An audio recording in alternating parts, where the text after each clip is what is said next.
بسم الله الرحمن الرحيم الحمد لله رب العالمين الصلاة والسلام على رسول الكريم أما بعد السلام عليكم ورحمة الله وبركاته. How are you guys doing?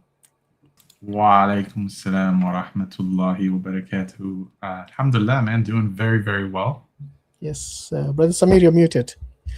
Wa alaikum salam wa rahmatullahi wa barakatuh. We all, alhamdulillah, doing good. And how are you, Brother Hashim? Yes, alhamdulillah, all good. Just trying to survive the heat wave we are experiencing here in the UK. Oh, You know how it is here, like 35, Yeah. 39 degrees, and everybody's like You feeling know, I like- saw a post about Yeah. that. Like there was like a post of in like 2010 or something, and it was talking about the weather analysts talking about like global warming, and then it fast forwarded to today, and the temperature went on average from like 35, 36 to now like 42, 43. You know? No, that's too And- much. Too much for here, bro. Anything Yeah. over 35 would be considered extremely hot here. I know it's not much for people in the Gulf where they're experiencing like over 50 degrees. You know, like I can imagine all those people going to Umrah and doing their Umrah in this heat, and also the recent Hajj and everything, you know, like it's God, pretty it's hot. very hot. So, may Allah accept from them, but For us, it's good. It's 23 today. 23, yeah, you guys are very fortunate. That's Canada, right? Is it? Yep. Yeah. Very close That's to good. Toronto. Yeah. MashaAllah. So it's one of those things. Yeah, I think we have to live with. Things are going to change now. I think there's a hadith which says that the place which we call Arabia now is going to turn into Oh, greenery. meadows once again, Yes. which it was in the past. So I think that change is already happening because we've seen more and more greenery, especially when people travel There to are- Saudi and all. They can see this here. Yep. Yeah, and yeah, Europe is going to get hotter, and it's going to like probably be the opposite in the future. So Allahu alam, you know. So yeah, it's good, alhamdulillah. Other than that, everything else is good. How are things with you, Brother Muris? I know you've been reading some interesting book lately. Maybe Yes. tell us about it. So coincidentally, I have it next to me. Highly recommend this book. So it's a very, very interesting read on the eternal challenge of the Quran. Okay. And I don't know if you guys can see all the little things that I see, all the like the dog ears that I made. All those, basically all those things are like points of interest that I have to revisit. What's the title and who's the author? Yeah, the title is The Quran, an Eternal Challenge. Okay. And the author is Muhammad Abdullah Draz. Mhm. It's pretty easy to read, meaning like I don't think that you need to have any foundational knowledge. You can just pick the book up and just start. And he lays a pretty good foundation. I will say probably the most difficult chapter is probably about maybe like chapter 2 and chapter 3, and it's just because he goes into some technical nuances. But it is very, very interesting. And it's something that I had thought of myself, but I didn't have the answer to in great detail. So it was in regards to how the Prophet, you can tell the difference between his speech and Allah subhanahu wa ta'ala's speech, and no matter what his personal circumstance was, the Quran always came down in a what I would call like a singular tone. So like if he was happy or if he was sad, it didn't matter on the revelation. And what I mean by that is like it's Allah subhanahu wa ta'ala speaking, so you can just tell that there was no emotional influence in the literature itself, and the delivery of the revelation itself. Rather, it was just, you can tell that it's not from him, right? So no matter what his life circumstance was, the message would just be delivered in this kind of steady tone and a steady pace. And yeah, subhanAllah, man, the more that you sit down and you really read in depth as to how that matters, which is covered in this book, I think it's in the later chapter, like 6, then you start getting a lot of perspective, and you actually start doing a lot of introspection as well. So you start doing a lot of self-reflecting and realizing like, like this is going to sound a little funny, but we see that there's we see like movies and like superheroes and like aliens and all this other stuff, right? But if you really think about it, we are kind of aliens to this planet, right? And if you think about how we were crafted, like how Allah subhanahu wa ta'ala had created us, and he tells us that we're made from teen, right? So it's just like a muddied clay or like a wet type clay. And I always reflect on the fact that every single food that I'm basically eating is literally just sunlight and dirt. Like, it doesn't matter if it's like a piece of corn or if it's like whatever, even if you're eating beef, right? That thing literally ate rays of sunlight, and it came, and likewise that whatever that vegetation had to be watered. And one of my own personal insights was, it's very interesting because we believe that water in itself is from Jannah, right? Like, if you see that these streams and these rivers, and then you have hadith of like about the Euphrates and all this, it has no smell, it has no taste, right? It has no color, yet we're consuming it. But what's cool, and also what's interesting, is it becomes almost impure when it's mixed with the earth.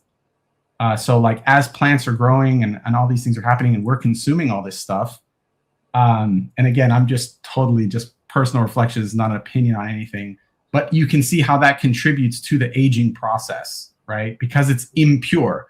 Whereas in Jannah, you're drinking pure water and you're eating pure foods, and the things are lasting forever, right? So not for the sake of like sustenance, like I'm hungry or anything like that, because that's a deficiency, right? In Jannah. But I can see how here, when we experience hunger and we need to eat this food, that it's all kind of interconnected. So the book kind of got me thinking in that direction as well, which was pretty cool. So highly recommend the read. And yeah.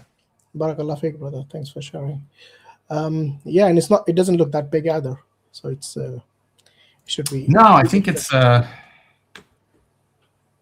tell you right now.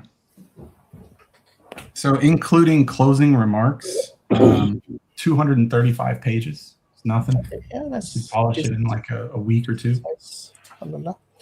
What about you, brother Samir? How is the Dawa in Canada going? Alhamdulillah, our regular Dawa, but now FIFA, was going on. So, yeah, but I don't know. Some That's the best time to do Dawa, brother.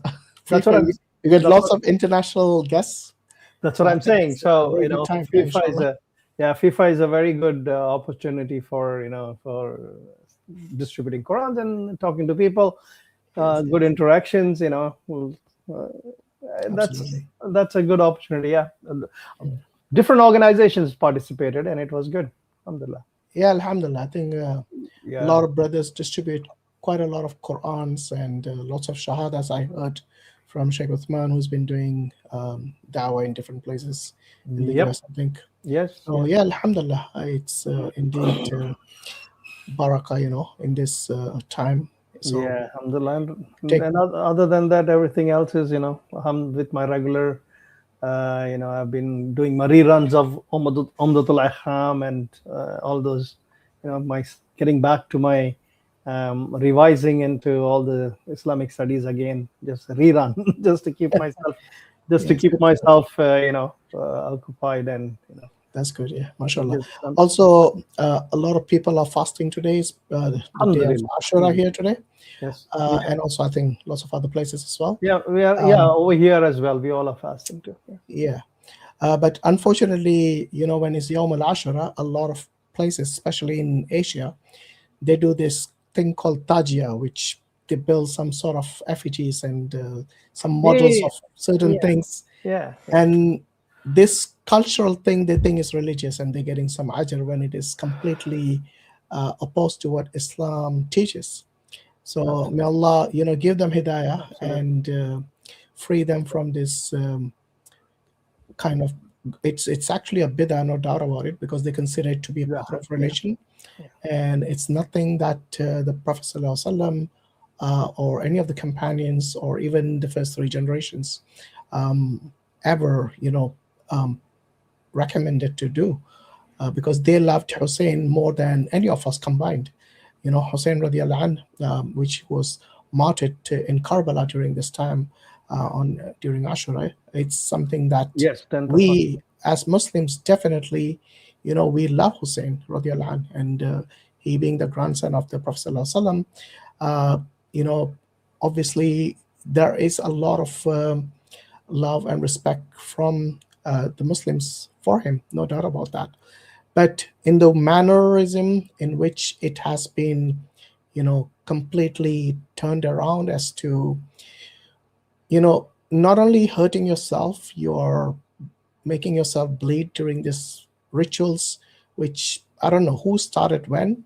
It's completely against what Islam would preach. It's to harm yourself or to harm anyone else, without a cause, it's something that it shouldn't be done, and not to harm and not to reciprocate harm is something which is an important part of the deen, so may Allah guide them as well. But today we have picked a topic on Hinduism. It's been a while since we have done any topics on Hinduism. I think it's probably been a month. A lot of people have been asking us to restart the series, and inshallah today we'll be talking about a particular festival amongst the Hindus, which is celebrated for this goddess. So name of the goddess is Kamakhya, and she's basically known as Sati, who was actually the first wife of Shiva. So it's an interesting story. It's from the mythology. The origin is something like so basically Sati is like this form of Shakti Ma, or within Shaktism, the Shakti is considered like the supreme goddess. Yeah. So according to Shaktism, which is one of the sects within Hinduism, so we heard about Shiva, we heard about Vishnu, and the people who actually consider Shiva to be the supreme god, their sect is called Shaivism. The ones who consider Vishnu to be the supreme god is called Vaishnavites. And the ones who consider the goddess Shakti as being the supreme goddess, where all these other gods, including Shiva and Vishnu and everyone, are subordinate to her, she's known as Shakti. And many Hindus believe she's actually the one who originated all life in this universe, and she's the one who is the one to be celebrated. So the mythology goes like this, that the goddess Sati, she basically burned herself alive in a fire during the yajna of her father, and this is because her father insulted in public her husband. So Sati's husband was Shiva, and her father insulted Shiva in public, and so she couldn't bear that disrespect to her husband. So she jumps alive into the fire, burns herself as a protest. Okay. Now what happens is when Shiva finds out, he's like deeply grief-stricken, and he basically gets really angry at one point, and he wanders the universe. The three different different universes within Hinduism, and he's carrying the corpse of his dead wife Sati on his back, and he's wandering the universe like with anger, and he starts this dance, which they call, what is it dance called? It's called is it that, I forgot, something with T. Yeah. Tantua, something like that. Anyway, maybe you guys can tell me in the comments. And then this fierce dance is basically it's one of those that can destroy the universe, destroy all existence. So in order to restore the cosmic balance, Lord Vishnu appears, and he basically uses his special disc, his weapon called Sudarshana Chakra, and he dismembers whatever remains of the charred body of Sati, which Shiva had been carrying. Brothers, Hashim, are you talking about Tandav? Yeah, Tandav, that's the one. something with T, I remember. Yeah, So Tandava. the Tandava dance is like The really dance of powerful. Shiva, very popular Yeah, dance. a powerful dance which can destroy all existence. So anyway, when Vishnu appears, he destroys the corpse of Sati, which Shiva had been carrying when he was dancing, and he basically separates them into like 51 pieces. They all fall on earth, which basically is just India mainly, and wherever it fell, it became like a place of ritual worship. So they have this different beats, they call it the Shakti beats. And from that, the most powerful one happens to be the one that's in Assam, okay, which is in Guwahati. The name of that temple is called the Kamakhya Temple.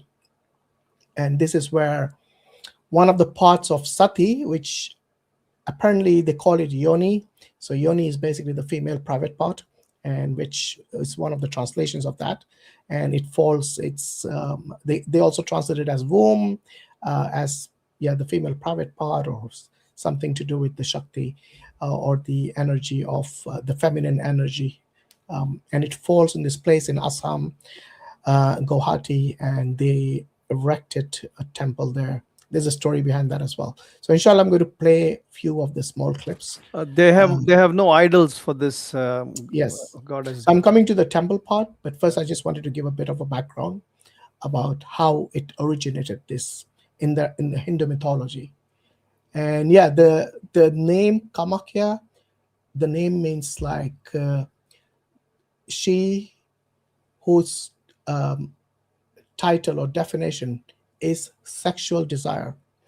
Okay, Kama means basically lust also, and sexual desire. So this is what her name actually literally translates to, the goddess called Kamakhya.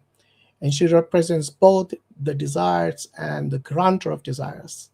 And she is the primal cosmic energy, or Adi Shakti as is known, where it's believed that both material and desires are fused within the spiritual liberation.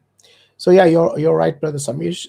Within that temple, the Kamakhya temple, there is no anthropomorphic idol of this goddess. There is only the form of the yoni, of the female private part, which is worshipped in there.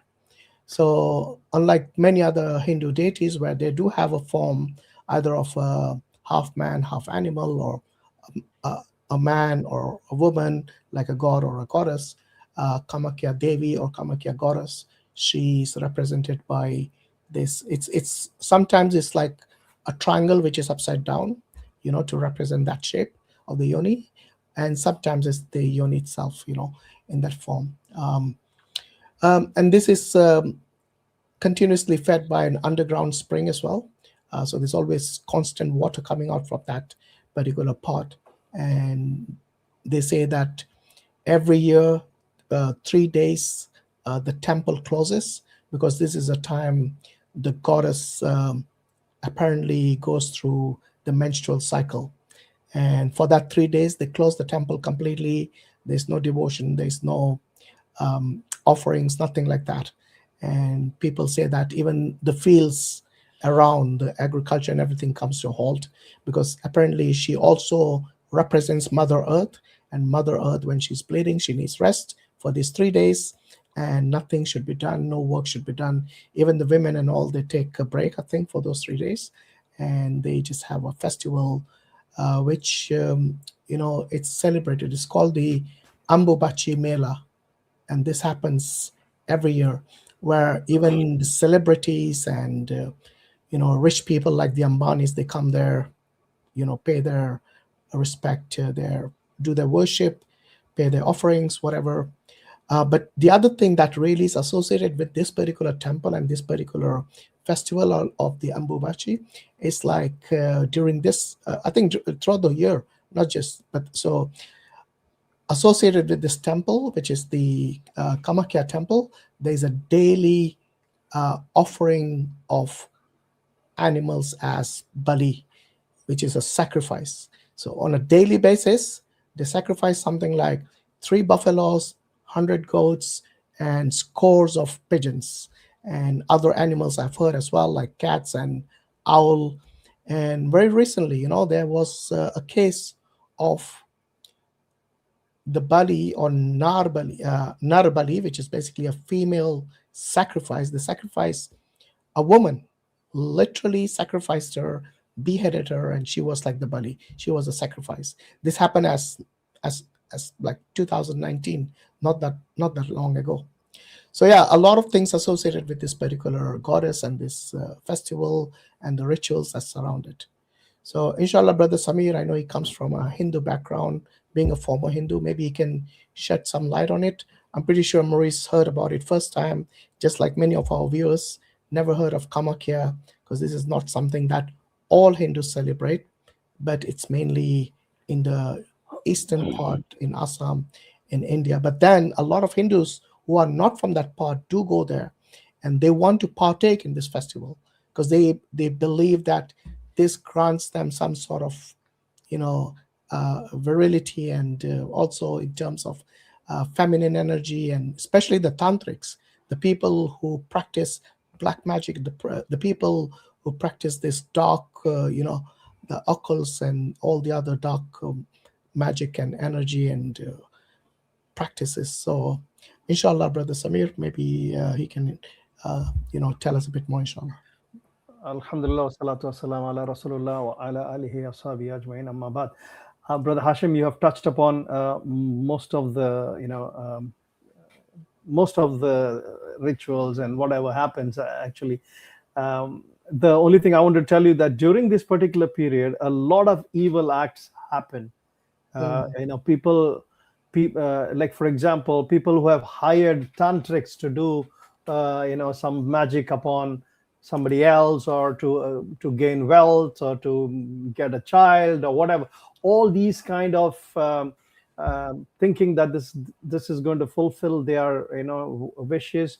They hire tantrics and who go and perform these rituals during this period when the temple is closed, as you said. And thousands and thousands of pilgrims, ascetics and tantrics, and these are the people who actually come over there, and they believe that there is a kind of a cloth during this festival that they use, and it's blessed or whatever, and then it is distributed as a sacred token.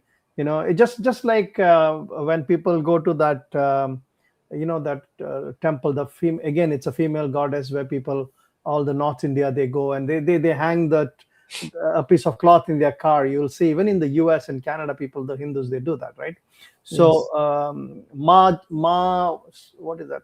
Some might is I don't recollect now, but it's a similar thing. So this piece of cloth is distributed to all the participants as a sacred token, and it's been blessed. That's right. So they treat it as prasad or something. Yes, it's part of the prasad again.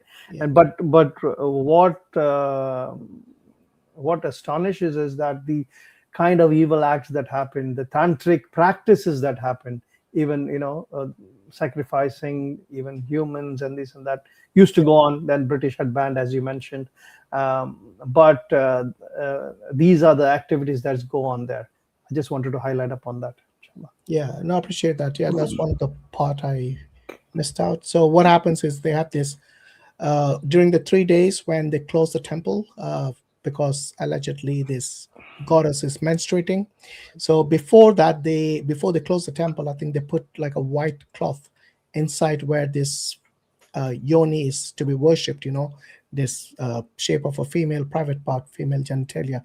And then they just put like a white cloth. They say that after the 3 days are over, when they open the temple, they find the cloth to be red, obviously signifying that she has now menstruated, and they distribute this cloth, which is like a red cloth, basically pre-dyed. Obviously, there's no such thing. A lot of Hindus say the rivers turn red and the stream turns red. No, nothing like that happens. Okay, because the people who actually have gone there, they'll tell you that no such thing happens.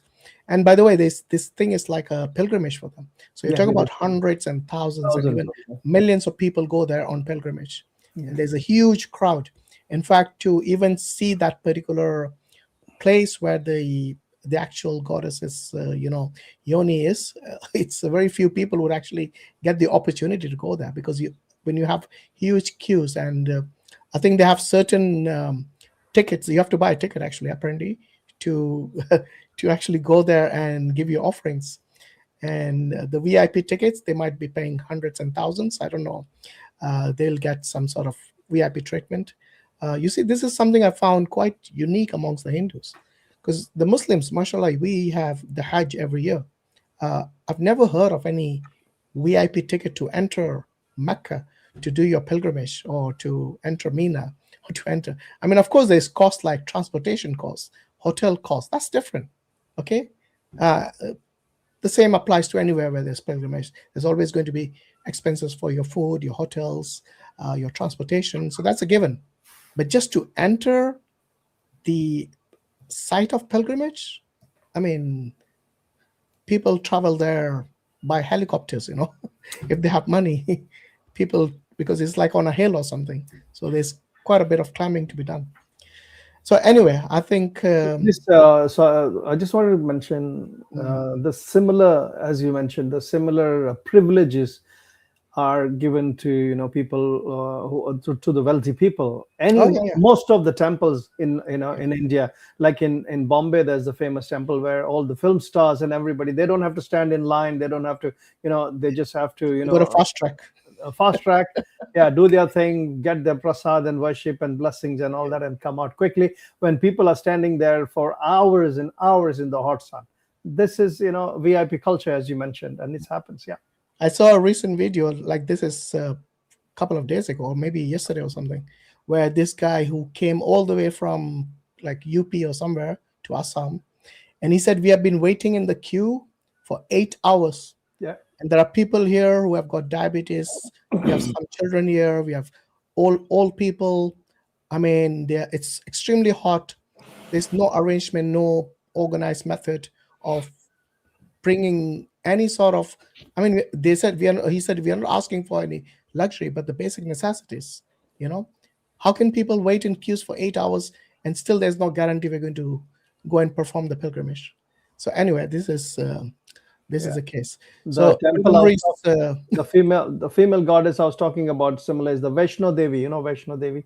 Yes, Vaishno Devi. They have the same thing, the cloth thing. The cloth thing happens there as well. Yeah. Brother Muris, I know you're in shock. I can see. I mean, so far. Because I was reflecting on what you were saying in regards to, was it Vishnu that showed up for Shiva, that had the little chakram or whatever? Oh no, that was Vishnu. Yeah, it's okay. So I know that I'm taking us way back, because there's a lot to be said. Yes, but inshallah we'll welcome the guests or what have you. But I was just thinking, I'm like, okay, look,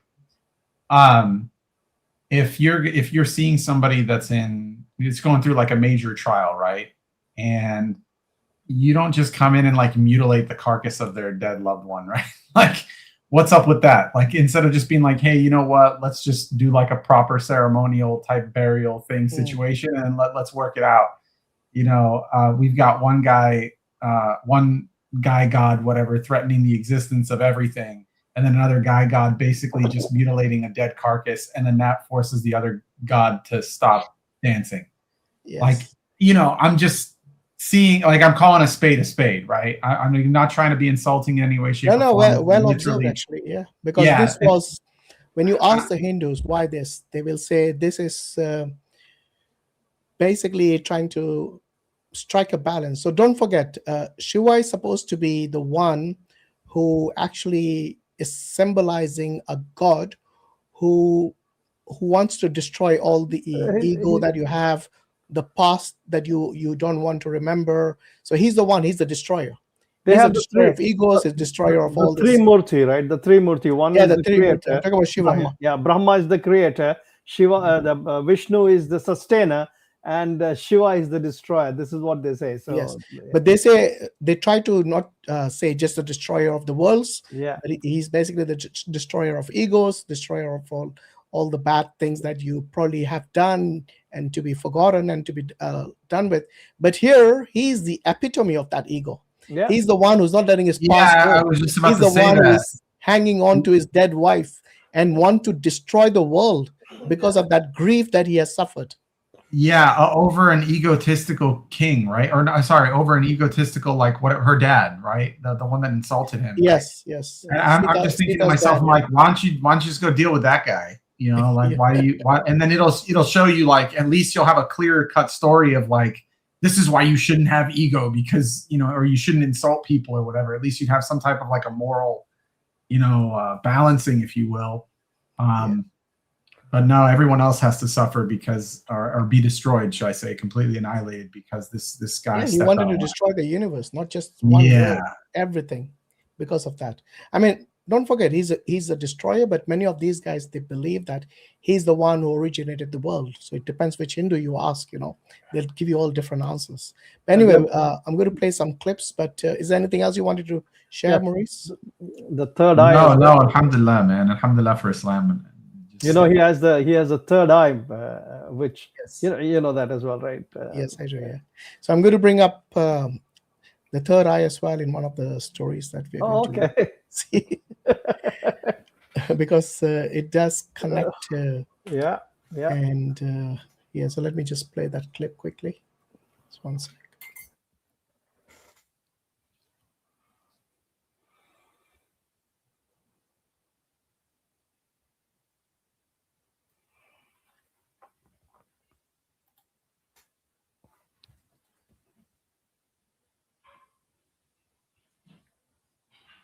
Going to share my screen, inshallah.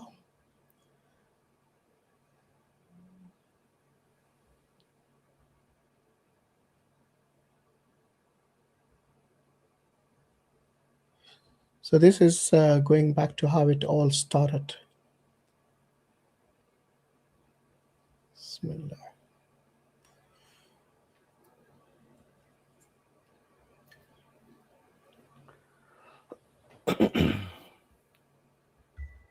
Shiva, known as the Adi Yogi and the Destroyer, experienced a period of extreme emotional sorrow.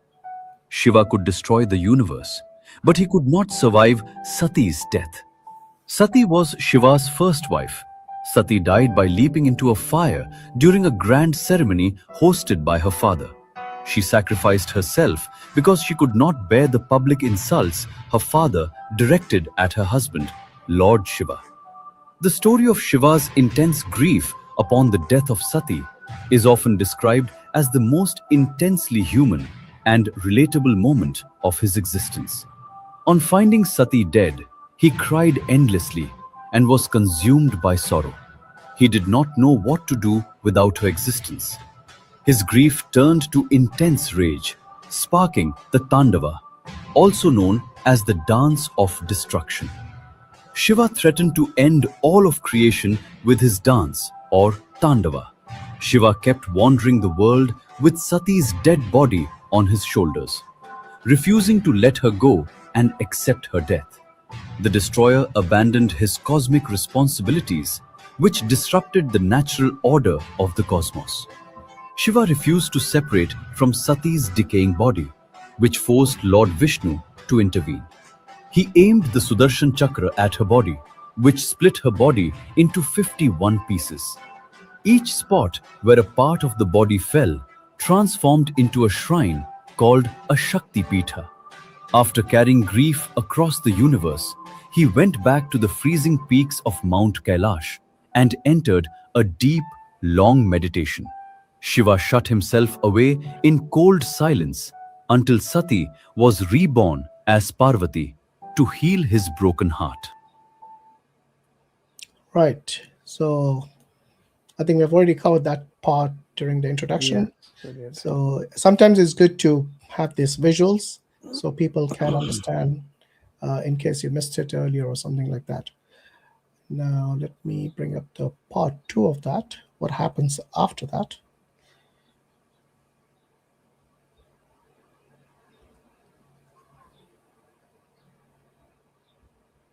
Okay, let me share the screen. So you, those tears were a bit too much. She was tears. Okay. Here we go, part 2. The union of Shiv and Parvati was very much necessary. With that notion in mind, the Devas convinced Kamdev to awaken Shiv's desire. Kamdev obeyed and shot his arrow at the meditating Shiv. But instead of awakening desire, it aroused Shiv's anger and opened his third eye, reducing Kamdev to ashes. The devastated Rati pleaded before Shiv to regain her husband's life. Hearing her plea and thinking about the imbalance in the universe due to absence of calm or desire, Shiv granted Kamdev's life back, but without body or form. He remained as a shadow, losing all his beauty. On Rati's request, Shiva advised them to find the yoni of Sati on the Nilachal hills and worship the Devi there. Only by her grace would he regain his beauty. As instructed, both Rati and Kamdev searched for the place. After a lot of struggle, they found the sacred yoni and meditated there for years. Finally, upon getting pleased, the goddess granted back the beauty to Kamdev, and he was restored to his full form. In gratitude, Kamdev, with the help of Vishwakarma, the divine architect, erected a magnificent temple over the sacred yoni. Since then, the region came to be known as Kamarup, the place where Kam regained his roop, and the goddess became known as Kamakhya, the one who fulfilled the desire of Kam. To end the atrocities of Tarkas, the union... Okay. So, did you learn anything from this second part? The one thing, I don't know if you noticed, is that Shiva actually had the power to give life to a dead person. He could have given life to... He could have, awakened his dead wife. Yeah. And saved himself from the grief and the sorrow and all that weeping. And the dance. And the dance. And the risk of ending all existence. Yeah. Probably he didn't have that power at that time. I don't know what it is. So maybe the Hindus who are listening, we'll have a Q&A, inshallah. You guys can maybe come and tell us, why did Shiva not give life to his dead wife, like he would actually do also for his son? Remember his son Ganesha, who was beheaded by Shiva himself because he didn't recognize him as his son. He gave life to him with the head of an elephant, So he did have the potential to give life to a dead individual. Why did he not apply that power for his own wife, Sati? This is a question we want to get an answer to from the Hindus. I know, please don't go down the route of it's symbolic, it's Leela. Okay, so even if it's Leela, symbolic, tell us what it means, for Shiva to become kind of helpless during his sorrow and grief when his wife died, to the extent where he basically lost it and wanted to destroy the entire world from his rage and anger, uncontrolled rage and anger. If it wasn't for Vishnu, he would have been dead, the whole existence would have been dead. So anyway, come to the live Q&A. We're going to put the link up very soon, so please do join us, inshallah. So before we go further, I've got a story about the temple as well, so maybe it'll be a good time to bring that up. So this is the story of how the temple, I think how it came to be, or basically tells you about the pilgrimage and the rituals and everything, inshallah. All right, so let's see.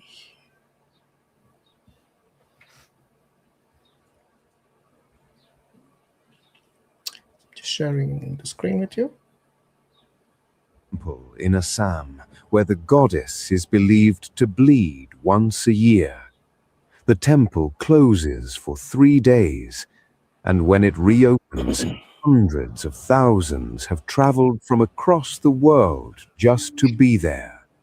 Kamakhya Temple, Guwahati, Assam, one of the most revered Shakti Peethas in all of India.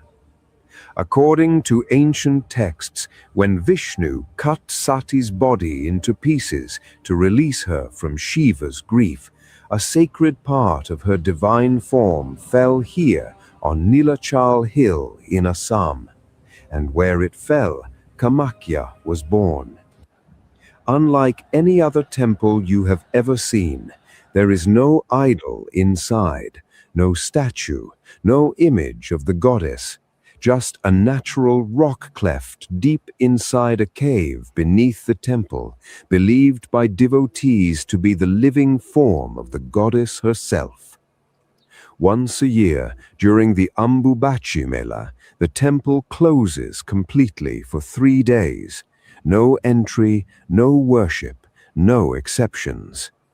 According to ancient belief, the goddess Kamakhya enters her annual cycle during these 3 days, and then it reopens. What follows is one of the largest gatherings of tantric practitioners in the world. Agoris, Naga sadhus, tantric seekers from every corner of India, all gathered on one hill for one goddess. The prasad distributed after the 3 days is a small piece of red cloth considered deeply sacred by devotees and believed to carry the goddess's blessing. People travel for months just for a chance to receive it. Kamakhya is not just a temple.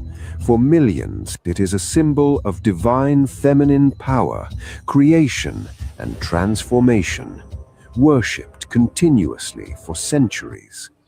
This is Yuga. Right, there you go. I think we covered that in the introduction, but again, it's good to have it as visuals sometimes. Now I was telling you about the human sacrifice, what had happened. So there's actually, it was in the newspapers everywhere in 2019 when this happened, because suddenly a mother disappeared, after she went to pilgrimage. And obviously the family got worried and they reported it to the police. And when they investigated, they found out she was actually a victim being sacrificed to Kamakhya Devi, to her temple. So yeah, quite it's something that we don't hear in this day and age, but as you know, anything's possible in India, especially during these sacrifices that they do. They consider it to be a ritual part of their belief, and it's by the way, to be fair, this is not something that all Hindus do ascribe to. It's those crazy, maybe the agoris, the tantrics, the ones who practice black magic, those kind of things. They have lost their moral senses, I guess, and because they indulge in everything under the sun which is repulsive to a normal individual. So don't forget, the agoris are the people who actually do cannibalize the corpses. So they eat the flesh of the dead. They basically even indulge in necrophilia, which is basically, it's kind of having pleasure from dead corpses. They also drink blood, drink the feces, eat the feces, drink the urine, their own excreta, and so on. All those disgusting things which normal society would find quite disgusting. But for them, it is a way of moksha.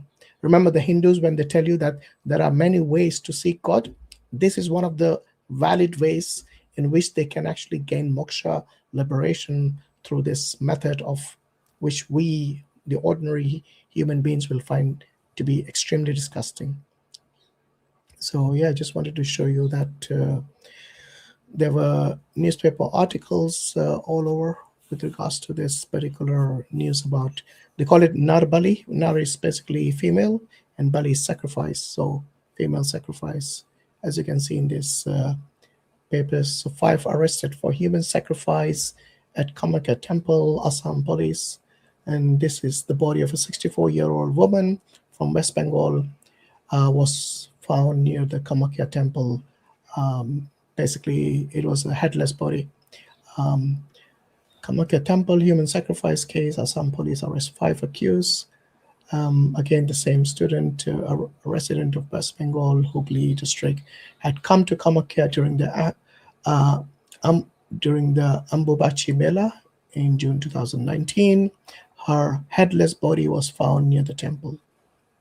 And yeah, it was in the India Today, the Indian Express, the Hindustan Times, basically all the major Hindu newspapers or Indian newspapers as such. Yeah.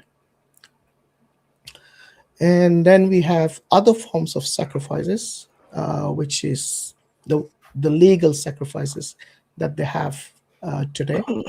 Let's see what they are. So we have, for example, I did mention about the buffaloes, the goats, Pigeons. Pigeons, and I don't know if you've heard of the donkey sacrifices as well. You heard of that, brother? No. Gade ki bali. Gade ki bali. I'm being serious, and this is not something I just made up. Yeah. So this is from one of their major scholars, or one of the sadhus, who was mentioning this. If they sacrifice it, that means they eat as well, right? So. Oh yeah, of course, yeah. Yeah, it is used as prasad, yeah. Yeah. So this is in Hindi. I can just explain it to you later, inshallah. कि रोज 3 भैंसे कटते हैं और आपने कितने बकरे और कबूतर 100 बकरे जी। तो अब ये बलि क्यों चढ़ाई जाती है, किन इच्छाओं के लिए चढ़ाई जाती है? और हाँ, जैसे सेलिब्रिटीज जाते हैं, पॉलिटिशियंस जाते हैं, बड़े बड़े लोग जाते हैं, तो क्यों? ये बलि की जो प्रथा है वो महिषासुर से है, और महिषासुर मर्दनी माँ दुर्गा स्वयं है, और दुर्गा का ही रूप माँ कामाख्या है। बलि माने अपने नकारात्मक बल को घटाना, तो इसलिए बड़े बड़े इंडस्ट्रियल एरियाज, राजनेता या जो बड़े बड़े कॉर्पोरेट लेवल के लोग हैं जो नकारात्मक बल को घटाना चाहते हैं, तो वो जाके भैंस की बलि, अच्छा, बकरे की बलि, यहां तक मैं राज खोल देता हूं, गधे की भी बलि दी जाती है। गधा? तंत्र में गधे की बलि रहस्यमय है। अभी तक किसी पॉडकास्ट में इसका शब्द नहीं बोला। मयोंग गांव के अंदर जो कामाख्या से जुड़ा हुआ 40 किलोमीटर के दूरी पे ही गधे की बलि, बिल्ली की बलि।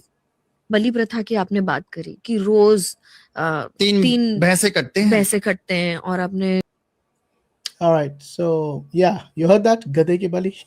Can you imagine? So donkey has been sacrificed as well. It's not just the 3 buffaloes and 100 goats on a daily basis, and scores and hundreds and thousands of pigeons. Throughout the year, you're talking about thousands of animals and pigeons and being sacrificed. Yeah, and he mentioned all the politicians and everybody coming there. And Yes. getting the so. Yeah. So maybe, do you want to translate a bit of what was the reason for the sacrifices? I think that was a question she asked. Yeah, he said that to get their wishes. To fulfill their wishes, and so that's how they come for a particular, and that's what he said, right? For a particular, some kind of a magic thing, they sacrifice the donkey. Yes. Yeah.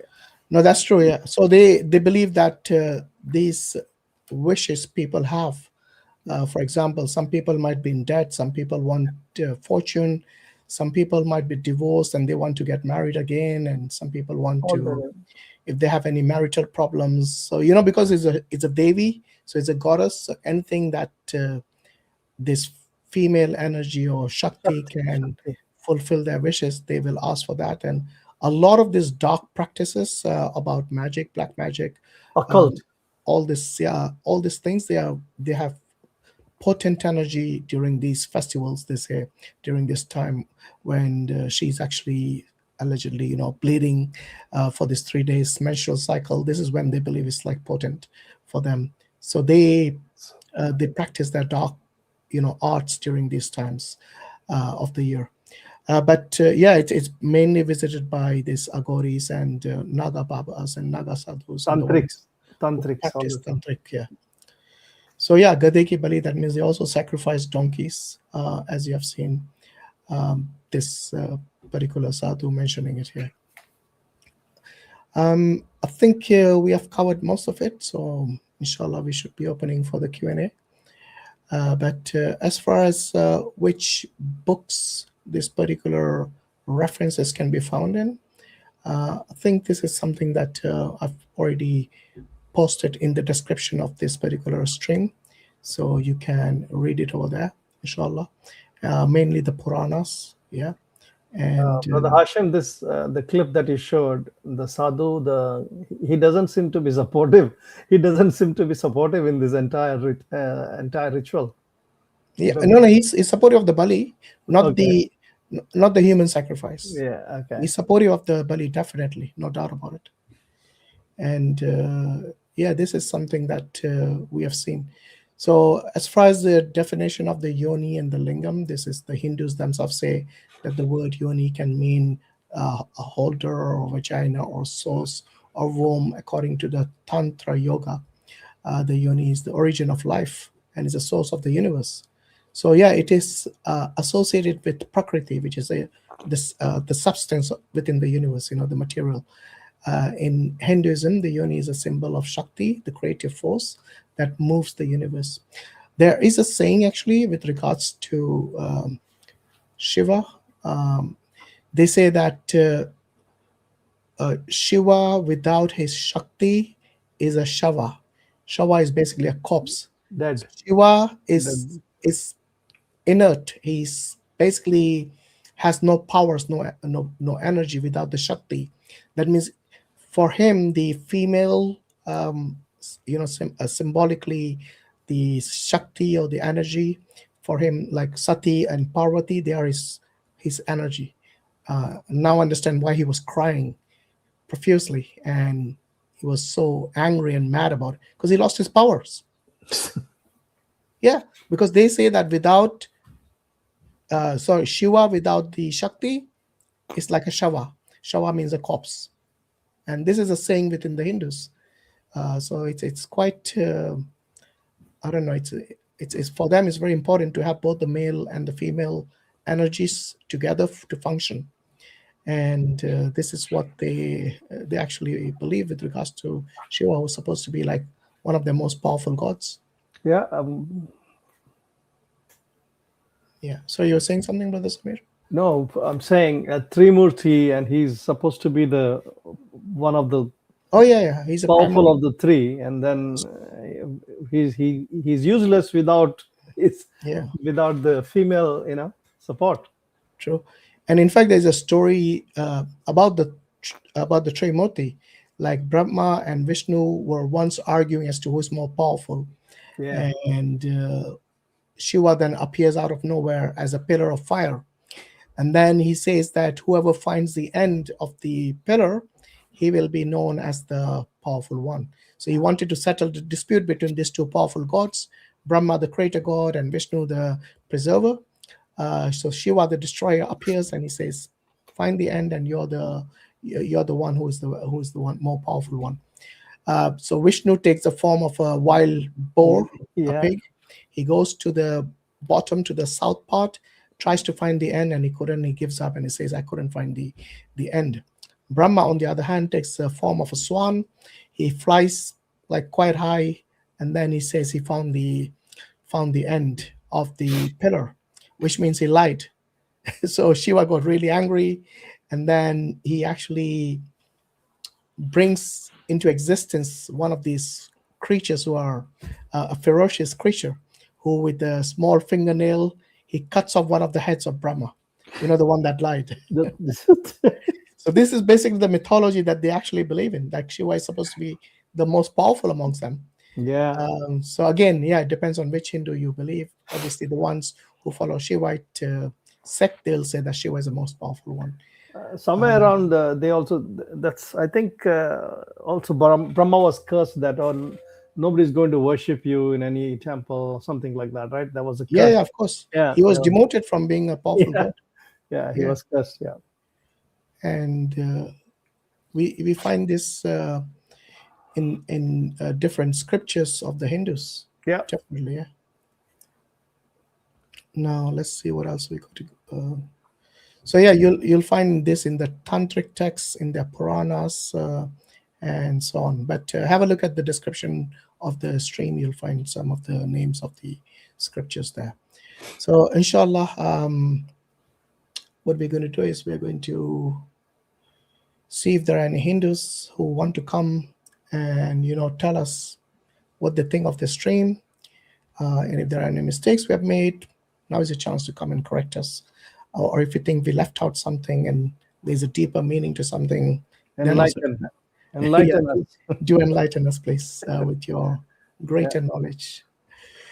Sure, I'm going to put the link up. So until then, Brother Samir, if you want to, share something with us, please do. Maybe contrast it with Islam and the simplicity of Islam, of the the Tawheed, and there's no need for all of this complex mythology, symbolism to confuse people unnecessarily. Maybe give us a. No, there's only Yes. in our it's Tawheed. It's the one God, just one Creator, whom we don't have any kind of three murtis or female power, or we don't need any Shakti. There's a God who's above his throne, who has created us, the entire creation, and he is the one who runs the show. He doesn't need any assistance, he doesn't need any support, he doesn't need any kind, because he's the one and only with all the powers, and inclusive. And then we have the prophets that were sent to us to give us the direction, to give us whenever human beings have strayed away, there's always a reminder that the prophets have come and given us reminders and given us the laws. And similarly, with the generation of prophets that came, we have the final messenger, Prophet Muhammad sallallahu alaihi wasallam, after which there is no other prophets that's going to come. And we have the final revelations, that is the Quran, to give us the direction, to give us to understand who the Creator is and how to worship him. And we also have the laws that we use in our daily life and in our social life as well. So this is something from me, Brother Hashim. Yeah, so I've pinned a link already in the in the public live stream, live chat. And yeah, if there are any Hindus who wish to come and, join and give us what they believe with regards to this particular festival or this goddess, the Kamakhya goddess. Yeah. They have a similar temple in Tamil Nadu, because it's called Kamakshi Amman. It is not the same deity, not the same story, but it is revolving around the same, about karma and and all that, right? But she has a, this Kamakshi has an idol whom they go and worship. These are the two different aspects of the same, of the similar mythology. Yeah. Interesting. Yeah. Right. So while I put the link on our website, I just realized I wouldn't put a link over there, which I normally do, because we have like the portrait version where you cannot click on links. That's why I put it on our website. But those people who want to join from the YouTube link, the YouTube, which is the landscape mode, inshallah, you should be able to click on the link over there. So just let me update that. In the meantime, are there any Hindus in the back studio right now? If there are, let me know.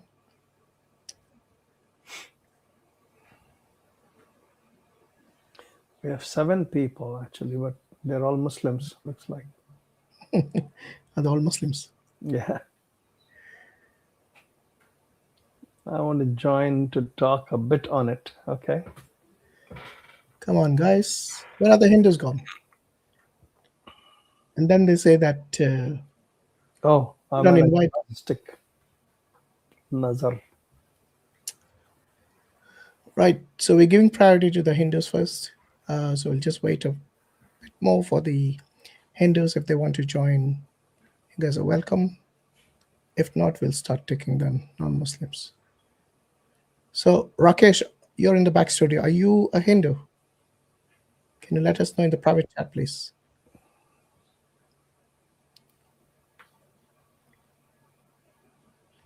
I reverted. Okay. He reverted as well. Are there any Hindus left? Assalamu alaikum, Rakesh. Alhamdulillah. Welcome. Alhamdulillah. Okay.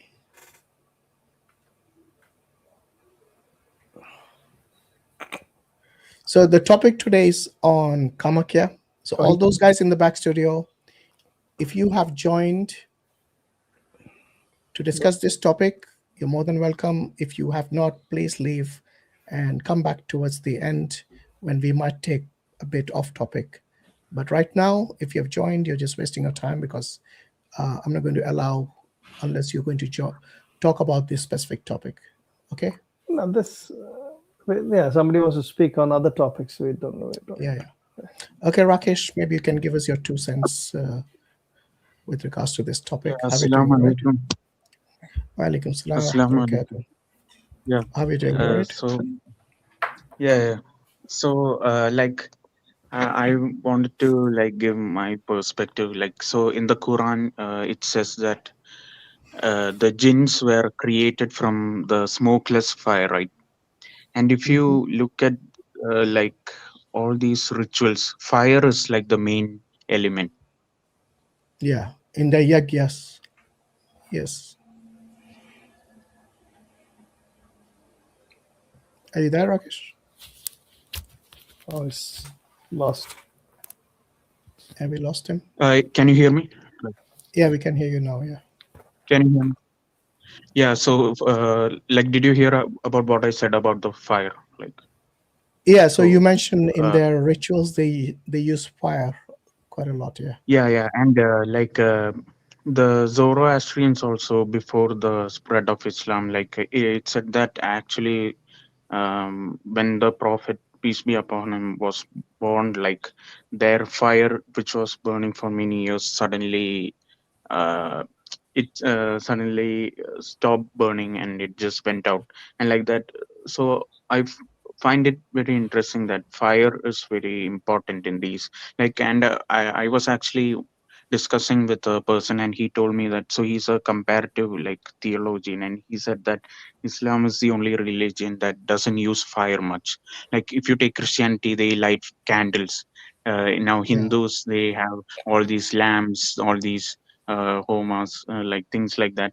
And and in the Quran it says that the jinns were created from the smokeless fire, but angels are created from nur or light.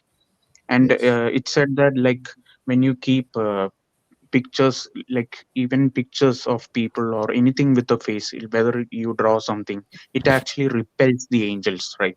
So when you keep an idol or those things, actually it repels angels. What it means is it actually repels the nur of Allah himself, actually, because what it means is, like, the beings that are close to Allah, they get repelled from it. And angels are important in this because angels cannot rebel against Allah, right? Like, they cannot sin. That's the difference between like Christianity and Islam. In Islam, the angels cannot rebel, only the jinns can rebel. So if you add it all together, what it means is, all these, like, you don't have to go to, like, it's not even about the darker things, like animal sacrifice, human sacrifice, even simple things like just keeping an idol. Some Hindus argue with me, like, okay, oh, we are sattvic, we are vegetarians, we don't sacrifice animals, we don't drink alcohol, but we keep an idol, we offer flowers. See, like, so we should, that itself is shirk, right? And that itself is, so it's not just about the darker thing. Obviously the darker things are worse, but when it comes to shirk, we should not even like look at even the most peaceful form of shirk is still shirk, like even if it's Christianity, where it's all light. So what I it's like, first those entities, like shaitan, they bring us through like peaceful things. Like, they say, okay, Jesus is so close to God, so you just worship him. Then they say, okay, Jesus is too far away, so bring the saints. Then Mary, intercession. Then like that, and now the and if you take Hinduism, first it starts with, okay, be vegetarian, like sattvic things. Then they say, no, no, no, you need sometimes animal sacrifice. Like there are some fiercer entities. Then it gets darker, darker, darker. So we should first look at the door from which it starts. That's what I wanted to say. So like Kamakya is like the end point of that.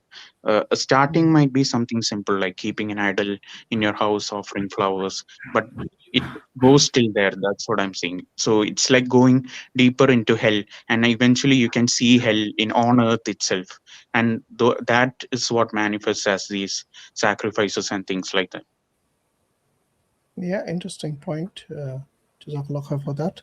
So yeah, we don't keep any idols or any sort of No fire. We don't keep any fire too. fire or anything. Yeah, even like family members, like actually, like even keeping the, especially like dead relatives, like people keep. I think it's very wrong to do that. Like because it says that anything with a face, it is not allowed actually, True. according to the Yeah, Sunnah. so Like if you anything that's living. resembles a living being, even like Yes. animals or like So we don't say it doesn't bring in Allah's nur, because we don't believe that, but we believe that according to the hadith, it says the angels will not be entering the home where there is any sort of living form picture or something like that kept in that house.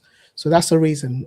But the other things you said were pretty spot on, especially with regards to the connection of fire amongst. I think you'll see it in most pagan worships. So if you looked at as far away as the Aztecs and the Incas in history, the Egyptians, the obviously the Zoroastrians, the Hindus as well, all of them, they have some sort of ritual around fire. And the other thing that is also common is human sacrifices. You look at all this from history. The Aztecs, the Incas, they would actually use fire fire and human sacrifices to please their gods. And this is something that we see especially amongst the religions which are paganistic in form, they are polytheistic in form, and so on. So yeah, Jazakallah khair for that. Yeah, and Rakesh. another thing, brother, like I wanted to add something. So like I have been seeing like many Westerners become interested in Hinduism, and particularly the Shakta, because of feminism, right? They say, okay, like we need to worship a woman, we need I a think mother, your audio because in keeps Christianity it's always the father. So then I tell them like, okay, the father concept is Christianity, it's not Islam. Like in Islam, Allah is not either a father or a mother. It's not anthropomorphic in any way. Like there's this, I haven't been noticing like some like feminist kind of, but I tell them like worshiping a goddess is as patriarchal as anything, because the priests are always men, right? You can't go into the temple and become a female priest. There is no such thing as a female priest. And even you mentioned about a woman getting beheaded, like like things like that, women getting sacrificed, all these things are there. So it's not feminist in any way. Like that's a huge misconception that's that right. Abrahamic religions are Yeah, patriarchal. And Jazakallah khair, brother. Barakallah fiqh. So unless you got something else to share with us, I'm going to bring in, I think there was a Hindu in the back studio. Oh yeah, there is still. So let me bring him in on, okay? But thanks for sharing, Rakesh. And how long you been a Muslim now? like a few months seriously, and before that I many months before that I was like studying and getting closer to it, but seriously like a few months. And Alhamdulillah. May Allah keep you firm on the deen and make your journey easy for you. And I mean, if you got any questions for us, to let us know, inshallah. We are here yeah, to I'll help come you. next Thursday, like the live Q&A. Like, Yeah. So we're here to help everyone, inshallah. And you take care, brother. Assalamu alaikum. thank you. Okay. We got Anil here. He's a Hindu, I'm assuming. Hi, Anil. Hey, hi, Hashim. How are you doing? All right? I'm good, thank you. How are you? Very well, thanks. Where are you joining from? I'm joining from southern part of India, Okay. Hyderabad. So have you heard of this festival of the Kamakhya Temple, the Ambubachi Mela and all that? Yeah, in the past. You need to speak up. Can barely hear you. Okay, is it audible now? Am I audible? Yes, yes. It's better, right? Okay. So yeah, I never heard that. I never heard that of that festival. Maybe, maybe in the past. Maybe I could have heard. I mean, I might have heard it, but then I barely remember. So the Kamakhya goddess doesn't ring a bell? Mm. No, it didn't. Okay. All right, no problem. You wanted to share something with us? Yeah, so you're talking like Narabali is a female sacrifice, but it's not. It's a human sacrifice. So you like when you say Nara is feminine, actually it's not. Nara is not feminine. It's Nara means human. Sorry, Naris? Nara means human. Human. Nara. Yeah. So human sacrifice. I don't know. Was it a part of the ritual sacrifice prior to the British banning it? I think people say it as a tantric way of doing it, but I'm not sure. Like there were stories people have done it, doing the human sacrifice. Okay, Yeah, but it's especially not. children. I heard a lot of children used to get sacrificed by these tantrics. Yeah.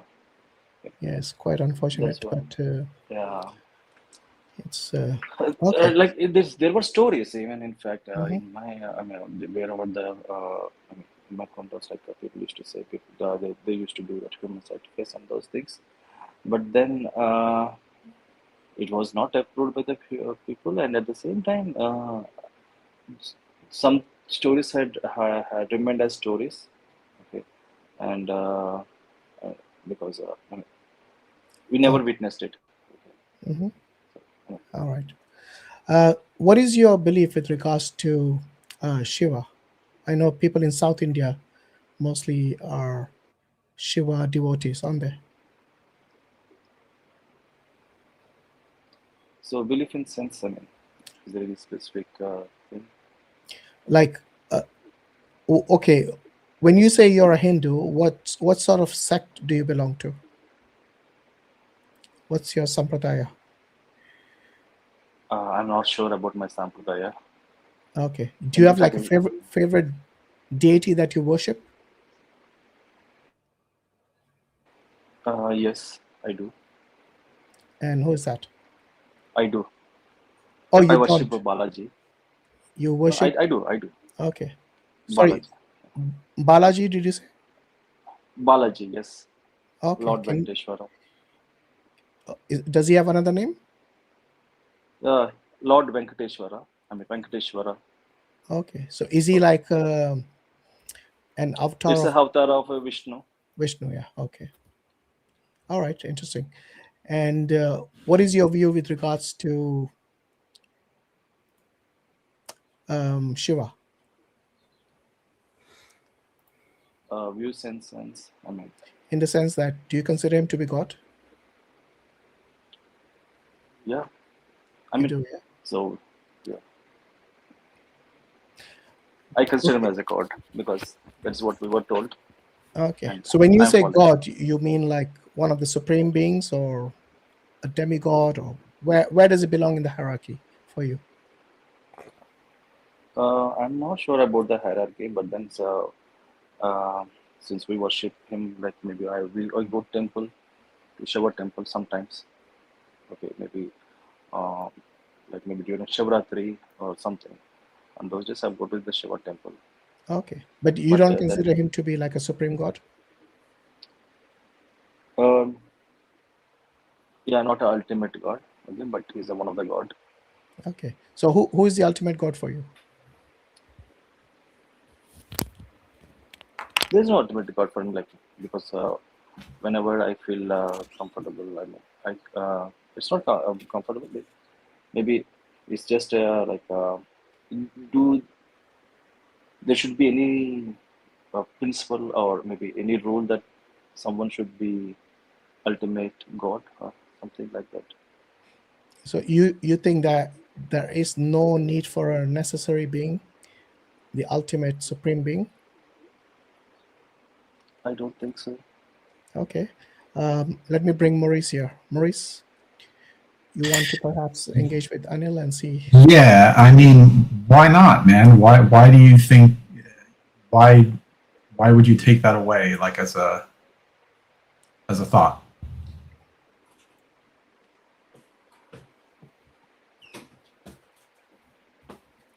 Hello? Yeah, can you hear me or no? Are you guys unable to hear me? I can hear you. Yeah, Maurice. Okay. Anil, can you hear Maurice? No, I can't hear Muris. You can't hear me at all? I can guess hear not. you, but I can't hear Muris. Okay, let me try. I'm going to try rejoining. Maybe Okay.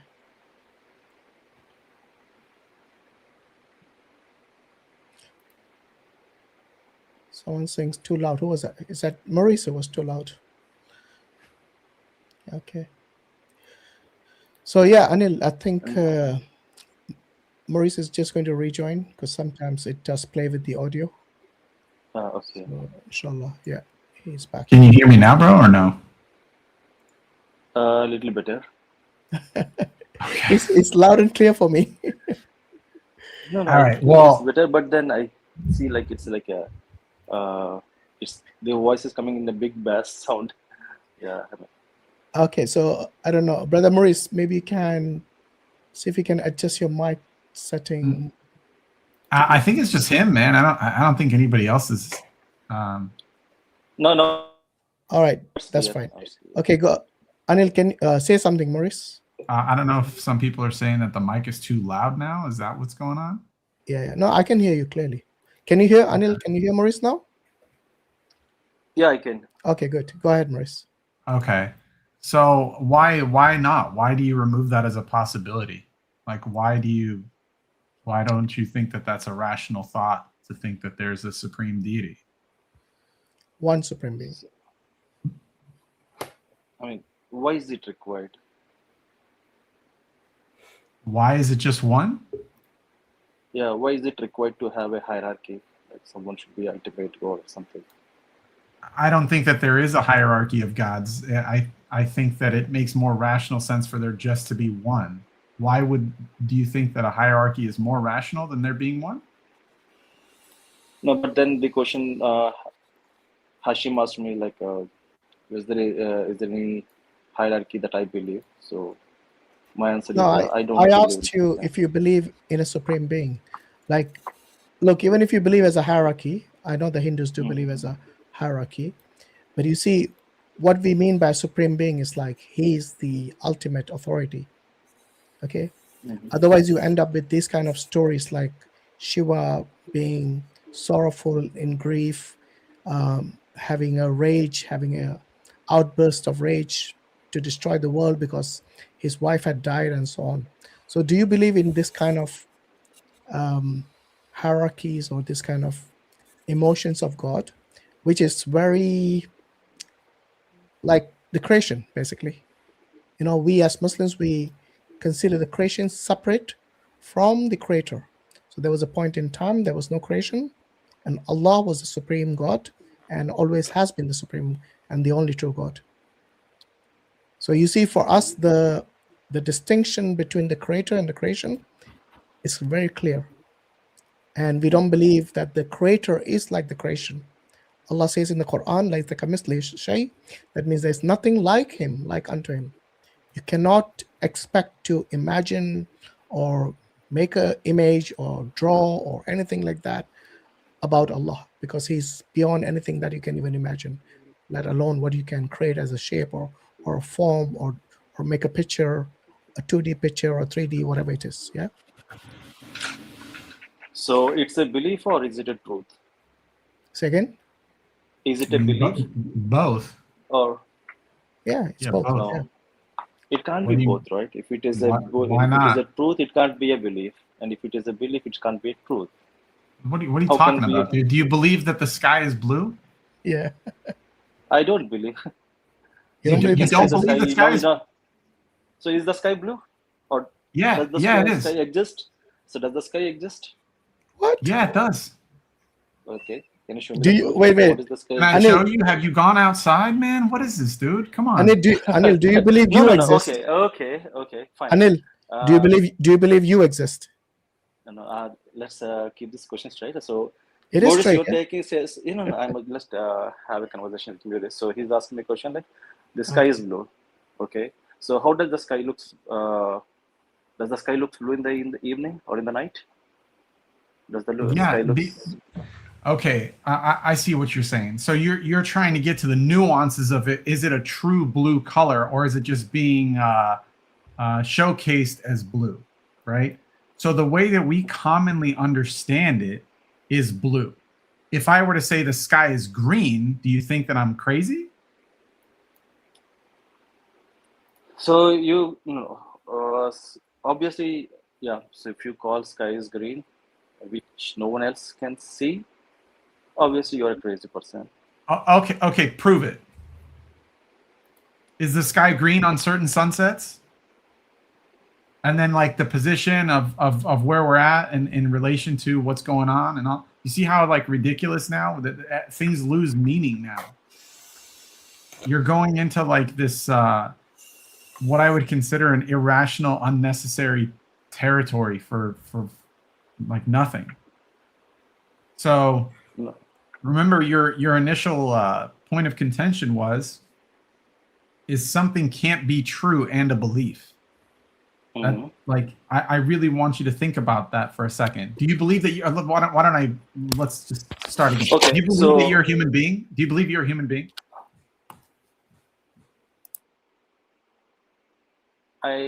Yes. My man, if we gotta take a moment to think about this, dude, No, I'm just thinking. Okay, now coming to your point, you said like, okay, the sky is blue. Is that a truth or is it a belief? Yeah, both, because this is an observable truth. We can sit here and we can wake up and go outside, and from our experiential point of view, we see that the sky is blue. Okay, so now is it wrong of us to say that? Now let's do a check in Chat GPT and ask like, what is the color of the sky? Dude, are you you need to Chat GPT whether or not the sky is blue or not, bro? See, like what nuances are you looking for? Why don't we start even simpler? Do you believe that you're a human being? No, see, again, that is a different thing. Now we stick to Of course it's a different thing. You're hung up on whether or not the sky is blue, dude. My man, like, do you believe that you eat food? It's a truth, I eat food.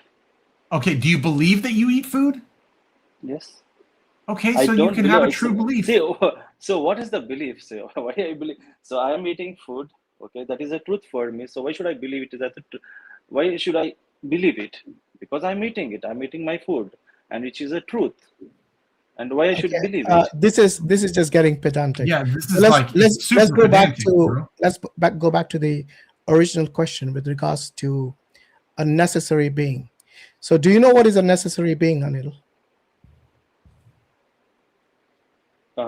Maybe can you give some example? I mean, in the simplest way I can actually describe a necessary being is a being that exists without being contingent or dependent on anyone else, and everything that exists depends on this being, other than himself, obviously. You with me? Yeah, I'm with you. So I just try absolute independent, without the need of anybody else or anything else, and without him, nothing exists. So he's the necessary being. Do you think such a being, is it necessary for such a being to exist in order for all existence to exist? Maybe I think planet or this universe exists. No, the universe at one point didn't exist, right? So My brother, I mean this with all due respect. Are you actually tracking what's being asked of you?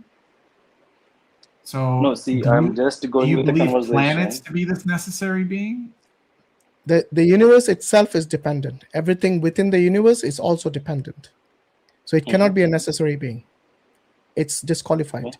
based on that definition of a necessary being who is non-contingent, non-dependent on anyone or anything else. Okay, so is Earth dependent on anything, or is this universe No, dependent on anything? no, he's not dependent on anything. He's without needs. No, But I'm talking everything about the else, universe. no, the I'm talking universe about the itself. universe. Look, I'll tell you what. Does the universe exist without the laws of the universe? Or is it dependent on the laws? So it's independent. It's dependent on the laws. Yeah, so the law, so if it's dependent on anything, then it cannot be independent. Okay. Okay? So Okay. let's So disqualify the universe. What else can you bring okay. in the equation? Okay. So according to now, you're trying to say that the God should be independent of the laws. Sorry, of the laws. God Yeah. created the laws. Okay. So the laws So are God dependent created on the him. laws. Like everything else, the laws are dependent on him as well. Okay. So If he you don't created have a everything, and definition of God, how are you? No, but How no, no. do you I Brother see. Muris, understand It's that the that? Hindus approach the the definition definition. from a very different angle. So I do understand where Anil is coming from. Because, in the Abrahamic faith, it's pretty clear. We got one God, and he's a supreme being. Whereas in Hinduism, they have a hierarchy. They have like even sometimes on the same level. Sometimes it's just the a God without form, without attributes, like they consider to be the Brahman. But then that's not a personal God, and he's not even worshipped. It is not even Okay, worshipped. so Anil, have you ever given this an actual thought? Yeah. Have you ever actually stopped to reflect on, is there something other than a hierarchy? No, I never gave the thought. Okay, fair enough. That's fair enough. So then, would it make sense to you that something exists that is not a hierarchy? Like it's not outside of a rational thought, right? And we're not sounding like a bunch of whack jobs out here, right? Sorry, come again. I didn't get that Like point. we're not sounding like a bunch of crazy guys to say that there is a being that doesn't involve a hierarchy. He's just absolute and standalone and is independent. There's nothing crazy about what we're telling you so far, right? Yeah, I mean, I'm just trying to comprehend like what you're saying. Yeah. So you're talking. I mean, what you say makes sense at some Okay. point. Okay. Okay. But then What's the hang up? What is causing you to not be able to so comprehend it? so you're saying like there is a God. I mean, God shouldn't have. I mean, he's not dependent and he's an individual and he's not dependent and he's not He's bound to anything. independent. He's He's independent. independent. Yes. Mm-hmm. He's Absolute, independent and absolutely independent. That's Mhm. exactly what I'm saying. Yeah. I'm saying Okay. that it makes more sense and it's easier to comprehend than the alternative, which there being a hierarchy of gods or a pantheon or like representations or avatars or them having any needs. It's a lot easier just to say there's one God, he's independent, he's self-sustaining. That's very easy for me to comprehend compared to me saying, oh, well, there's actually a trimurti and then like there's like this destroyer and a sustainer and then like they have these roles and then they're dependent on one another and they've had these experiences which we can't quite explain. Like, do you see how now things get more complex if I were to take your position? Maybe you're thinking my belief is a complex, but for me, I never felt it is a complex.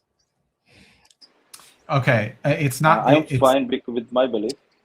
Okay, so it's not about complex or simple in this case. It's about being coherent. So let me ask you, the God that you believe in, is your God dependent or independent? On what? In anything? Anything like Can you give me some example? Like, is it dependent on me? Anything. Like, Or when you are dependent on something, either of a hierarchy of who is higher, or maybe at the same level, or even at a lower level, then that is called dependency. You're contingent upon something else other than just yourself. okay, so maybe I can for example, I am dependent on my father, okay, for food when I was young. Yeah. Okay. In And fact, then you're maybe still after grown dependent up, on food. yeah, I'm still dependent. But now I So can earn you my are food, right? definitely not independent. You're contingent. No, yeah. I mean, at least now I'm just talking, like saying, like earlier I was dependent on my father, Hmm. but right now I'm working and I'm earning my Okay. Is money. is Yeah. Balaji dependent on food? No. No. So he lived without food as an avatar. Yes. Are you Yeah. sure? Are you sure about I'm that? thinking. Even Ram didn't live without food as an avatar of Vishnu. Neither did Krishna. So why did Balaji go without food? See, I'm not If you sure. don't know, I never. you're welcome to say I don't Yeah, know. I don't know. You're- That's what. See, I Good. So don't know. don't speculate about your gods. And that Yeah. is another problem we have seen within Hinduism. They do not only speculate about the gods, they speculate about the form of the gods See, as that's well. what. See, Because none of them have seen the gods, yet they have an image, a form of the gods. Why speculate about God? I mean, if somebody now. made a form Sorry, of go ahead. if somebody made a form of your mother which didn't look like your mother, okay, would you be happy with that? Sorry, come again. If somebody made a form or an image of your mom whom you dearly love, but it did not look like your mom at all, would you be happy with that imagery of your mom as something else? Obviously not. So why would you insult the gods in such a way? Because none of you have seen gods. Yeah. So why make an Yeah, image or a see, I murti have or idol of that god, and then they say we worship you? Most of these gods that you see, whether it's Ram or Krishna, or whether it's Shakti Ma, or whichever gods and goddesses that the Hindus normally have the images of, it was actually created, I think, in the 18th century by Raja Ravi Varma. Yeah, might Yeah. be. A guy But this who just idol, imagined the form of gods, and now everybody's worshiping those images. but Why these, speculate about your but gods? It's no, offensive. If someone does the see, same to your own parent, you'll be offended by it and you won't like it. Your see, I'm gods not should be of a speculating. much higher, status than your parents, isn't it? Okay, so I'm not speculating my some other god into my god, right? I'm just believing that whatever the idol that I see belongs to Lord Venkateshwara or Balaji.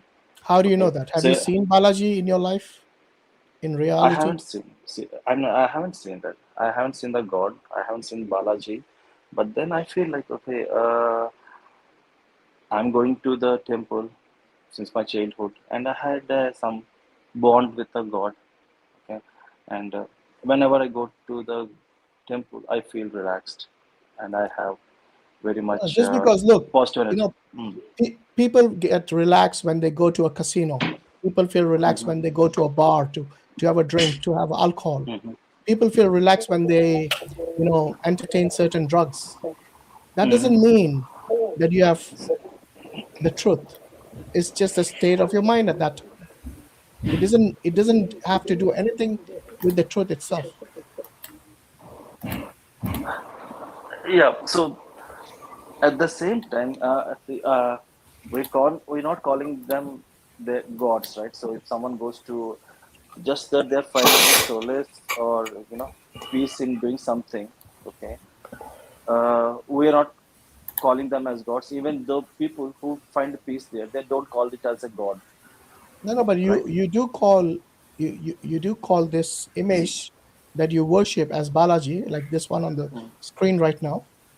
Yeah, look at it. It looks like a human to me. Yeah. Okay, decorated in flowers. Do you think God actually looks like that? Seriously? That is the. Yeah, I mean, see, like how that should. according to, or is there any ground rule that God should like this? That's the question I should be asking you.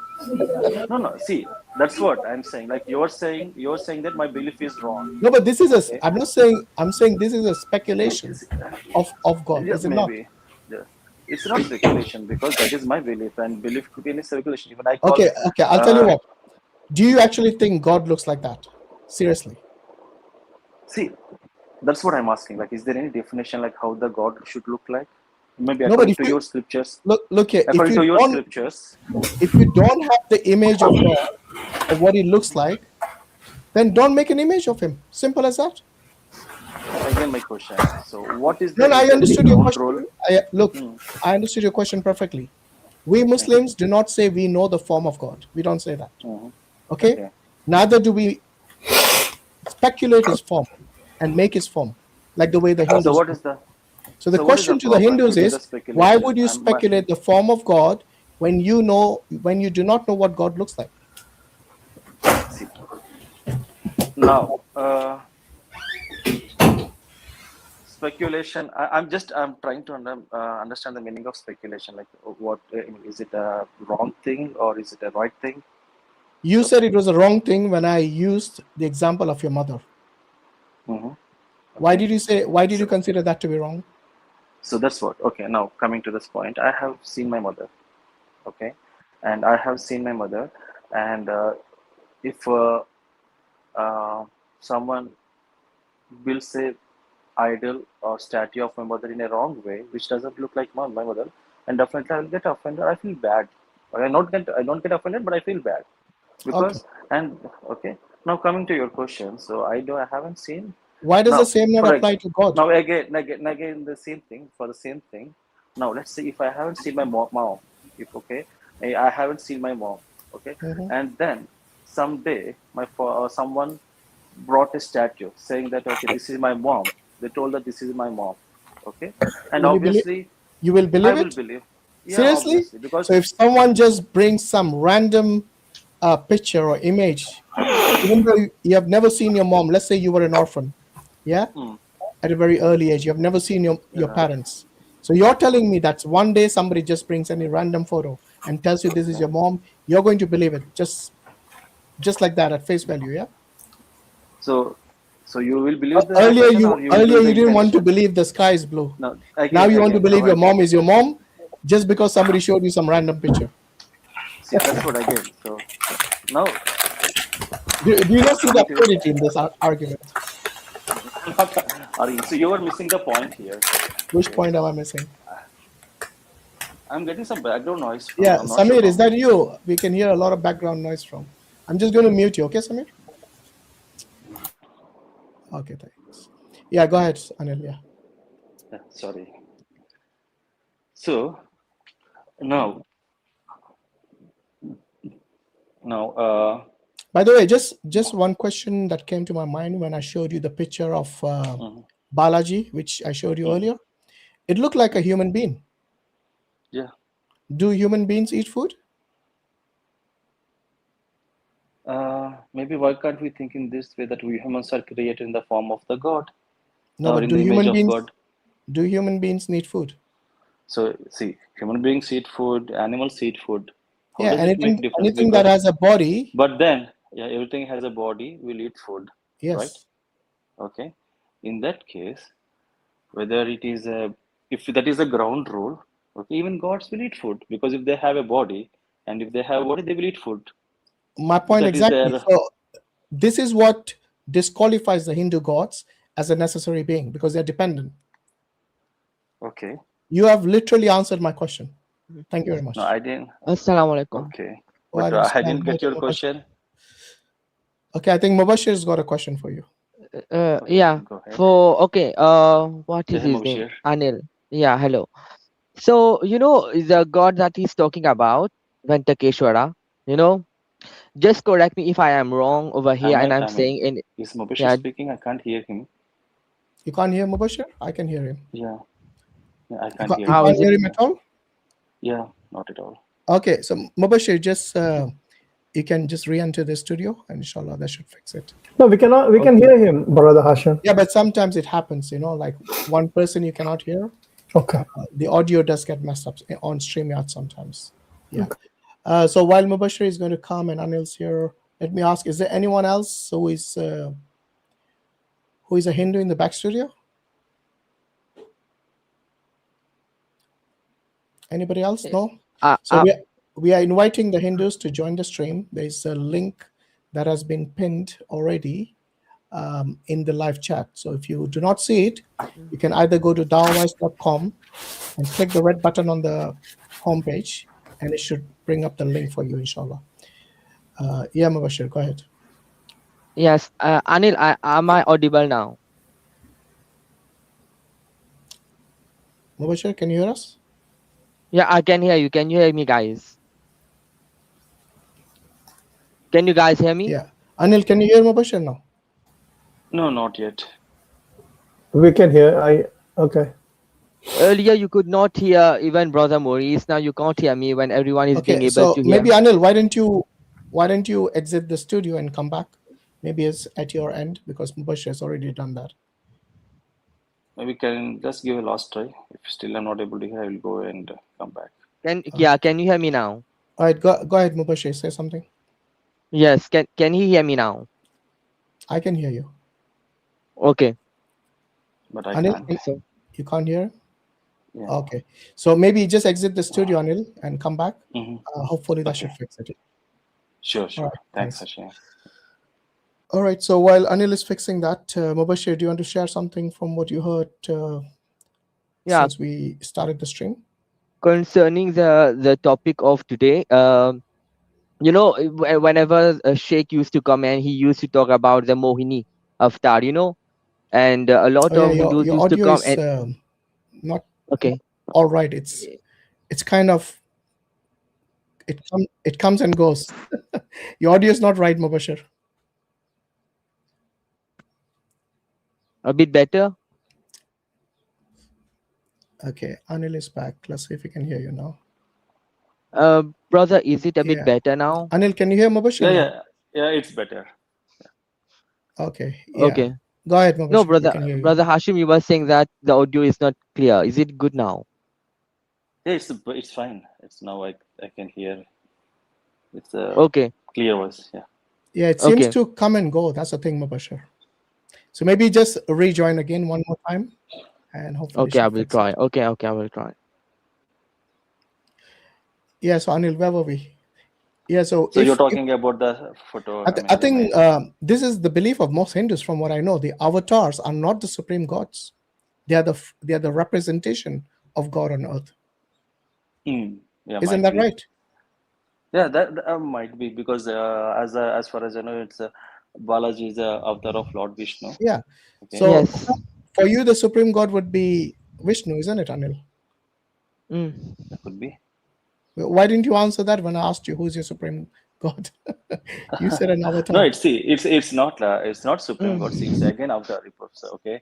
So let's say if I'm okay. Anil, am I audible now? Yeah, Anil? You were audible, Mubashir. Okay. Now, Anil, there's a lot of misconception in what you're saying. When you're saying Vishnu, your No, Mubashir, your audio is still struggling. It seems to. I think it's probably your internet. Is it okay now? It seems to come and go. No, internet connection. I remove earphone now. Connection. Is it okay now? Okay, I will try again. Wait, one last time. Are you joining from your mobile? Oh, it's gone. All right, don't worry. Yeah, Anil. So coming back to the story of this particular topic, Kamakhya. So do you actually think gods have a feminine companion? That is a very complicated question, which I can't answer. I'll tell you what, ask me the same question. Okay. If I ask you, okay, go ahead. You can. Yeah, Allah doesn't have any companion. He's independent, like I said. So is Allah male or female? He doesn't even. He's doesn't even require a gender. So he doesn't have a gender. It doesn't require a gender. He's not represented by gender, because Allah is not like us. We require gender. No. His creation. Okay, but so when we call Allah, do you call him he or she? Yeah, so normally you see in Arabic, there is no gender neutral pronoun like it. Mm-hmm. So the default is a he in Arabic. And that's the reason we use the term he for Allah, if that makes sense. Okay. So I think it's for in every language you have this gender neutral. I'm not sure, but in English. Not all also languages. we call Like, the Quran was revealed in Arabic, and in Arabic there's no gender neutral pronoun, and that's the reason it defaults to a he. Okay. So. Okay, Mubashir, is it okay now? Yeah, no, it's fine. I mean, maybe I can hear. I'm not sure whether Brother Hashim, you can hear Mubashir, because I can't now. Your voice is a little bit feeble, I think. Okay, wait. Go ahead, Yes, Hashim. Let's. So, okay. No, I want to ask even if Brother Hashim, because I don't think if other people will be able to. The people in the chats, live chat is saying they can hear Mubashir, but I can hear your audio is coming and it's not very clear. Brother Hashim, he's clear. I can hear him clear. I can hear both of them clearly. So in that case, go ahead and talk, because maybe it's at my end. So, but anyway, I'm trying to make Anil understand that for us, the understanding of one supreme God, Allah subhanahu wa ta'ala, is very simple. It's coherent. Even a child can understand. There's no need for any, word gymnastics or any philosophical understanding. It's, if you read Surah Ikhlas, which is the 112th chapter of the Quran, it's only like 4 verses, and it's very simple. So Allah says, Qul huwallahu ahad, which means He is one and unique. Allahu samad, which means He is independent, self-sufficient. He doesn't require anyone. Everybody else is in need of Him. Lam yalid wa lam yulad. He neither begets nor is begotten. That means He doesn't have any children, nor is He born from anyone, any parents or anyone. Which means, again, He's absolutely independent. وَلَمْ يَكُنْ لَهُ كُفُوًا أَحَدٌ, and there's nothing like unto Him. He's unique. So you see this it encapsulates the identity and the understanding of Allah in a very concise way, which is understandable by both young and old, educated and uneducated. You don't need complex philosophies to understand these things, like avatars, like, for example, in the case of Christianity, about a triune being God and all that, you see. And I think if God wants you to understand Him, I don't think He's going to take you through different philosophies just to make you understand Him.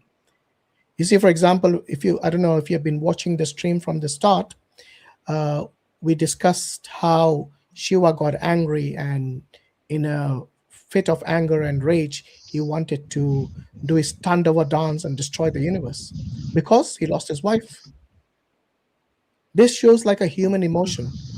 You're dependent on your emotions in that case to such an extent where you want to destroy everything that you created. How does that apply to Almighty God, Anil?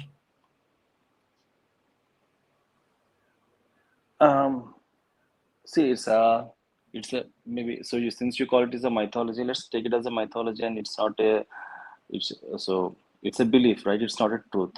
Do you agree to that part, to that extent? So are you telling me your gods are just mythology, they are not the truth? I'm not saying that. Okay. What are you saying? Because we don't believe God is mythology. We believe He does exist. Yeah, so He's real, right, and He's exactly. the truth. So we value the truth, and we want to know who God is. And we use our scriptures, we use the testimony of the prophet. And for us, that is what constitutes both the truth and the belief and the faith. Do you understand? But for you, it seems like so far you have explained to us about the avatars being dependent, Even when I asked you about See, God, you were unable to see, explain whether I he's didn't dependent or explain. independent. In No, fact, maybe. Anil, you know, Go on, explain to me Sorry your for God. interrupting. all, Sorry for no, interrupting. I just want to make a Okay. small correction here. I'm not, explain anything right now, because I just telling what is my faith and what is the thing. Maybe that's it. But it's not like maybe I didn't explain this. This is the ultimate truth, or this is the story, and this is the reason. I didn't give any reasoning. I just told about my belief. That's it. But why did you call it Let's a keep it. mythology? Assalamualaikum, Brother Yemeni. Waalaikum Sorry? salam wa rahmatullahi.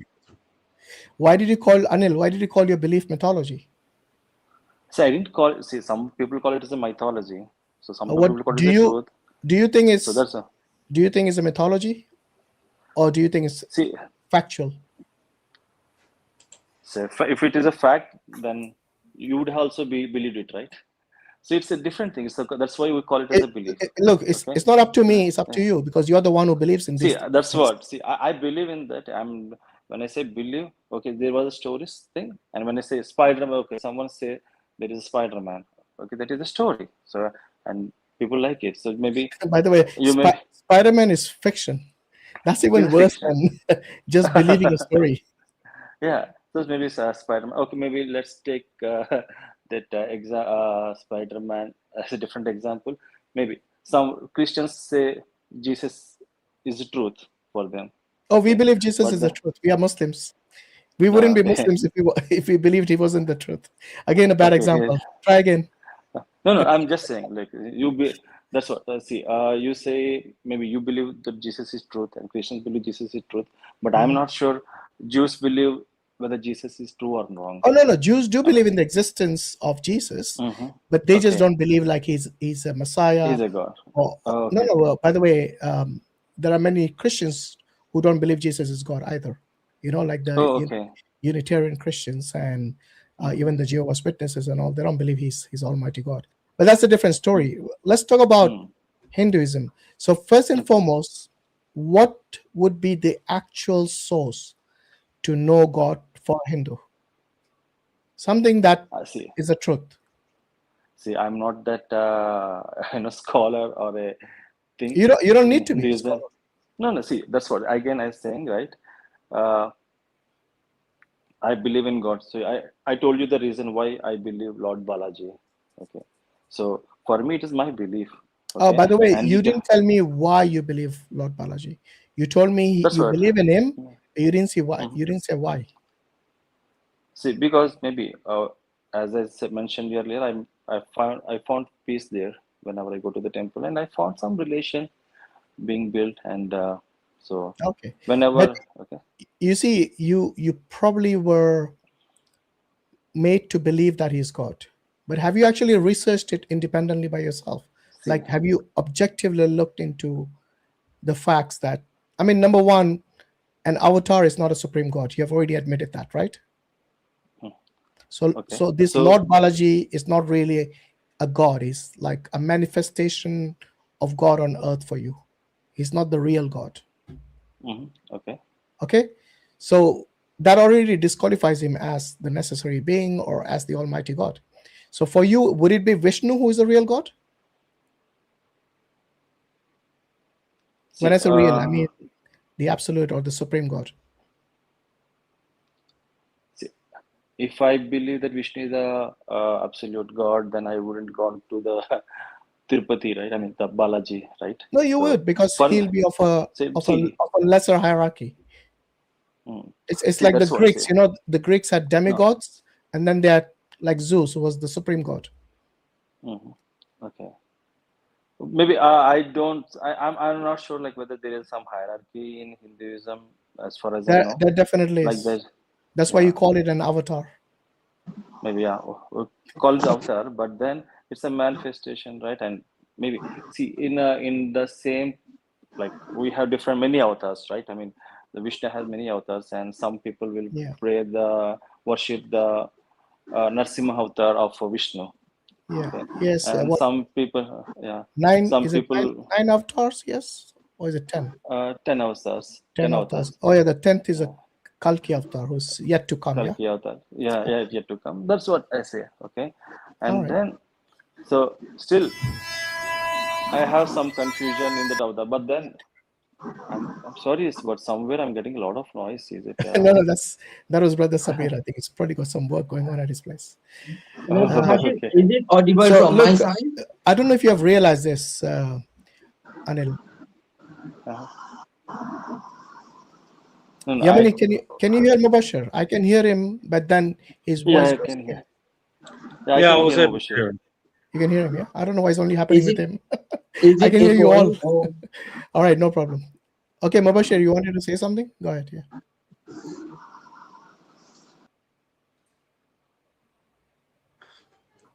We lost him. Yeah, he's probably rejoining. Yeah. So, Anil, have you looked into Islam? Have you read the Quran or had a chance to discuss with other Muslims? Yes, I mean, I look into the Quran sometimes, and yeah, I have seen the discussions, and yeah, and some.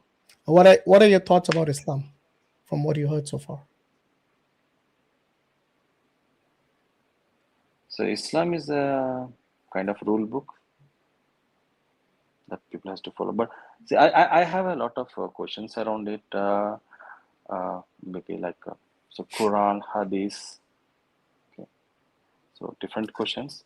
Let's stick to one topic about the concept of God in your religion and compare it to in Islam. Okay.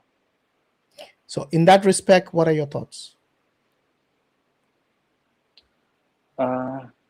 See, what are my thoughts is maybe I will take my example of the Balaji that I believe. Okay, so Balaji never asked me to worship him. Okay, it is me who is worshiping him. Okay, and yeah, and between me and Balaji, right, there is no middleman's. Okay. Okay, so when you go to the temple, how do you worship Balaji? So I just pray, I just join my hands and pray and come out. Okay. Do you make any offerings? Sometimes I do offerings. Yeah. What do you offer to Balaji? So money. Sorry? Money. Like you offer money to your God.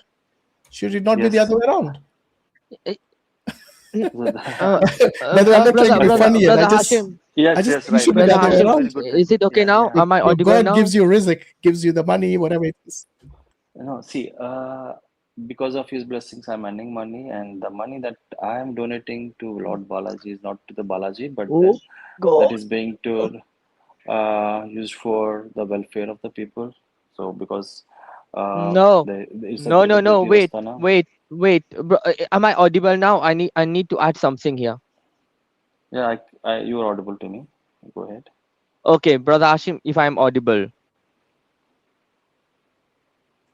Yeah, you're audible. Okay, so when you offer money to the temple or Balaji, I can't hear him, but you carry on, Mubashir. Okay, when you offer money to Balaji in the temple, it is not because it goes to the poor, whatever. It is because when your God wanted to get married, right? He did not have money, and he asked the god of wealth, the god of prosperity, Kubera, to help him and to give him a loan. The god of money gave your god, Tirupati, money, and he is in debt. Your god is in debt, and that is why till now. Wait. Till now, your god is indebted to the god of wealth, and that is why devotees are, helping him to pay his debt, and that is why they offer money to the temple. That is a common belief, and you also know about it, but you're hiding it here. And wait, one more thing. Wait, so you have to say, don't say I'm giving money because it goes to the poor. Just say you are helping your God to get rid of its debt. Just say it clearly. And the temple of Tirupati is one of the. You complete your point. I will make my statement. Yeah, I will complete my point. Yes, thank you. I will complete my point. The main, you said that not ultimate God, etc. No, The very purpose why Vishnu took the form of Ventakeshwara and came on earth, it is because he was superior to other gods. Why? Because sage Brigu Rishi, he wanted to test the Trimurti, who is the strongest of all. He went to the creator Brahma and he tested him. Brahma did not, give him attention. He went to Shiva. The sage went to Shiva. Shiva failed the test, and then he went to Vishnu and kicked him in the chest. And See, because he kicked him in the chest, you're telling me this wait, story that I know. Okay, no, so but the fact is that, but so you're talking. You listen. made a No, wait, claim. Yeah, wait, wait. Just wait, let me sorry for complete it. interrupting. Give me a minute. No, Let no, me no, no. complete my You point. just said you No, will no. give I me. will tell. I mean, I'm just No, wait, making my wait. point. Brother, Go ahead. when you talk so much, I did not say anything, please. Okay, So go ahead. Go ahead. Yeah. when your God, his wife got angry because my husband got kicked in the chest. So the wife of your God came on earth, right? And following her, your God came on earth and he was hungry. When he was hungry, you said that no, God doesn't feed. No, your God was weak and hungry, and Shiva and Brahma, two other gods, came into the form of two cows and gave him their milk to drink. So your God was weak at some point of time. Two other gods helped him and gave him milk, and hence then he fell in love with another woman. And when he wanted to get married, he did not have enough money. So if I don't know if Brother Hashim or Brother Yemeni is being able to hear me. So one of the richest temple in India today that earns in I don't know millions of rupees every year. It is Tirupati Balaji Temple, Yeah. the god that he worships. And why it is the richest temple? Because the devotees are helping their god to get rid of its debt that is indebted to the god of wealth because he needed money to get married to a lady. Is it true that he is indebted or not? That's true. So did I deny it? And you're telling me Okay, the so you're story which I know. no, That's but Sorry, what I'm saying.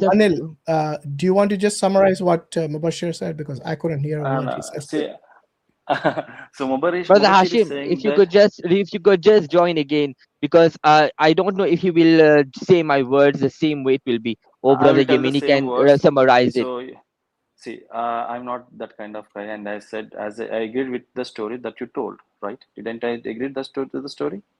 And I will tell the same story. Okay, so Hashim, so he's telling about the story like actually the Lord Balaji that I believe is indebted to Lord Kubera. So Kubera is nothing but the god of wealth. Okay, so maybe he's the richest god. Okay, and then the story starts like Brigu Maharshi was went to Shiva, Brahma, Shiva, and finally went to Vishnu. And Vishnu also like I hope you know this story. Maybe if you don't know, I can tell it again. So No, that's fine. Carry on. Vishnu, Vishnu had ignored him, but then Vishnu and that Maharshi had hit Vishnu on the chest. Okay, and then this made Lakshmi angry, and then Lakshmi came down, and Vishnu followed her back, and then like Lord Vishnu was weak, okay, when he came on the earth, okay, and then Shiva and Brahma came down and gave milk in the form of cow and gave milk to Lord Vishnu, okay, and then Vishnu loved Lakshmi, who is the in the other form or on the earth, okay, and in order to marry that Lakshmi again on the earth, he has to borrow money from Kubera, and then and right now whatever the offerings that we make are considered that we need to that he is repaying the debt to the Kubera. So Mubashi, did I miss any point? Yes, you did not say it That's fine. exactly the No one you problem. wanted to. I think we are drifting away from Exactly. the. Yeah, no, exactly point. So I'm not sure that will be again big story. So yeah. So but the gist is some same, right? Okay. Okay. But then my how this story or and my offering is related. Okay. So you may call it as okay. I am offering my God so that he do the repay the debt. Okay. But then I do it to the when I go to Shiva temple. I do it the same when I go to Rama temple or Krishna temple. Okay, as long as if I find something good is being done there, I donate money. Okay, and I do the same like there is a dargah to my house and I pay the money. Okay, because they're doing the good service to the people. So as long, so wherever they find the service I find, okay, that people are doing good, I donate money. So The that belief, doesn't make any the belief is that you are helping your God to repay its debt. The belief is not that God told you to help poor people. The belief is there that you need to help your see. God to That's repay what his debt. again It is I'm not with the saying. aim and objective that you need to pay poor people. For example, in our religion, But God is to be telling us honest, to. Mubashir, I understand what you're Can saying. you? Yeah. The thing is, Anil has already, confessed that the Balaji is actually an avatar of Vishnu. So by that definition itself, he's not the supreme God, because an avatar is not supreme. He's just a representation on earth or a manifestation, and it has only a part or a subset of the power of the supreme. So I think let's come back to the comparison of God within Hinduism and Islam. I think we should focus on that mainly, because if you look, as explained to Anil earlier, that the concept of God and the identity of God and the definition of what God is and what He is not is encapsulated in a small surah of the Quran, Surah Al-Ikhlas, with only 4 verses, which even a child can understand. And I think religion should be simple like that, because the whole purpose of God sending us the guidance through the different messengers over time is to guide us and not to overwhelm us with philosophies and complexities unnecessarily. Don't you think, Anil, that should be how it is? Because God wants to save us, and He wants to guide us in a way which is clear and coherent, without any complexities unnecessarily. See, as long as it doesn't conflict with my senses, yeah, I can worship any god. Or it's not. See, worship for me, it's not. Worship is not my ultimate duty. My duty is for me. Like, okay, if I do a worship, okay, there is a reason. Okay, there is a reason, and since I'm doing and also I don't worship the god on a daily basis, or every day, or in the morning or the evening, or like maybe once in a week when I feel I go to the god and do the worship, I do the prayer.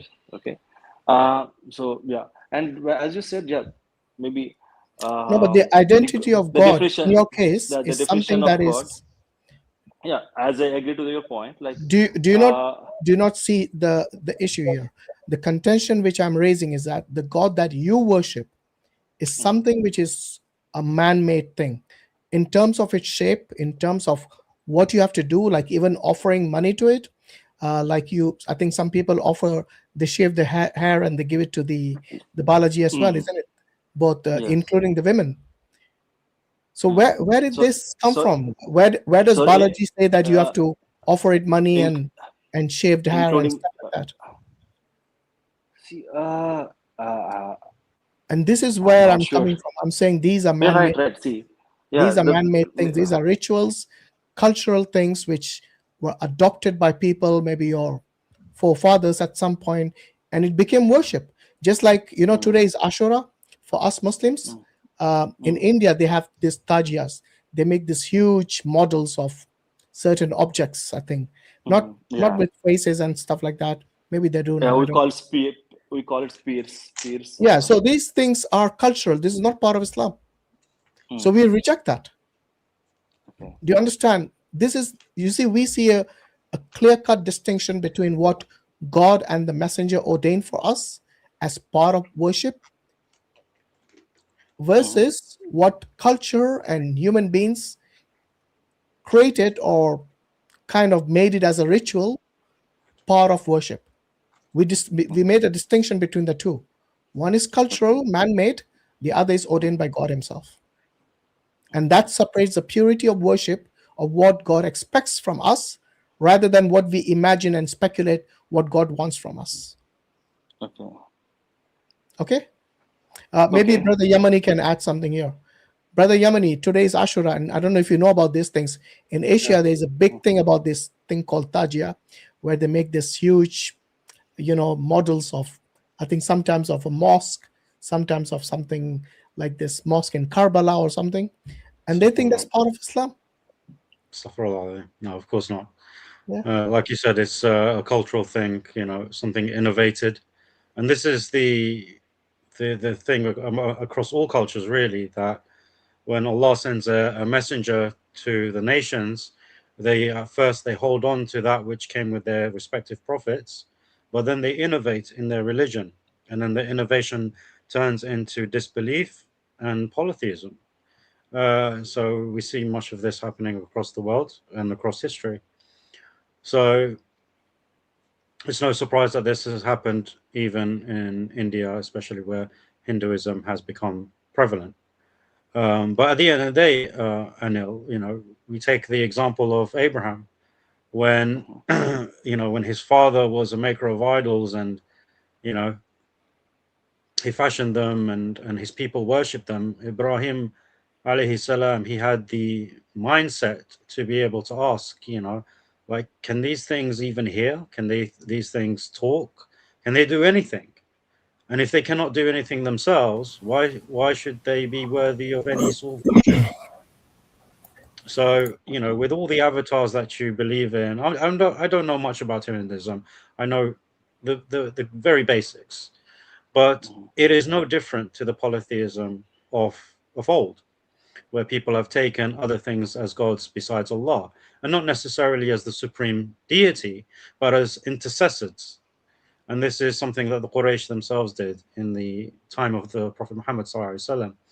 They did not believe that any of the idols that they worshipped were Allah himself, or even manifestations of Allah. Rather, they thought that they were things that could be used as intercessors between them and Allah. But why? If God is truly all-powerful and all-knowing and all-hearing, then why would you need such intercessors to worship him, to pray to him? And why worship something which has no ability, which cannot speak, which cannot hear? It doesn't make any sense on a fundamental rational basis. As Allah subhanahu wa ta'ala says in Surah An-Naba in chapter 16, verse 17. I couldn't hear you. Is it wrong? I can hear him clearly. Yeah. The Yemeni? Can you not hear me? Oh, did I just say all this and he can't hear me? Sorry, who was that? Was it Anil? Anil, could you not hear? No, I'm hearing like he was it was Samir. Okay, you're here. So Samir can't hear me. Yeah, it's okay. He's Muslim. It's fine. Yeah, we don't preach to the converted, huh? Yeah. So as Allah subhanahu wa ta'ala says, أَفَمَنْ يَخْلُقُ كَمَنْ لَا يُخْلَقُ يَخْلُقُ astaghfirullah alazim. Is he who creates like the one who does not create? They're not the same thing. So when we invite you to Islam, we invite you to worship Allah, who is the laws of the heavens and the earth, the one who created you and I, the one who told us exactly what our purpose is, as he mentions in the Quran, that he did not create man and jinn except to worship him, being very explicit in what he wants for us, how he created us, what he does for us, and that he shares no partners, as he mentions in Surah Al-Ikhlas. So, there is no equal. There is no equal to the Supreme God. So there is no point in worshipping anything else or using anything else as an intercessor. And even if you are to use these things as an intercessor, who gave you the authority? Where did this authority come from to use them as an intercessor when the one who is all hearing can already hear your prayers? Okay, so you mean to say like Allah hear all our prayers, or he hears everything. He hears everything. Okay, but and does he respond? He responds. Does he respond? Okay. Yeah, as Allah subhanahu wa ta'ala says in Surah Al-Baqarah, فإذا سألوا عنك فإذا سألوا عني let me just bring up the verse quickly. I just got it mixed up.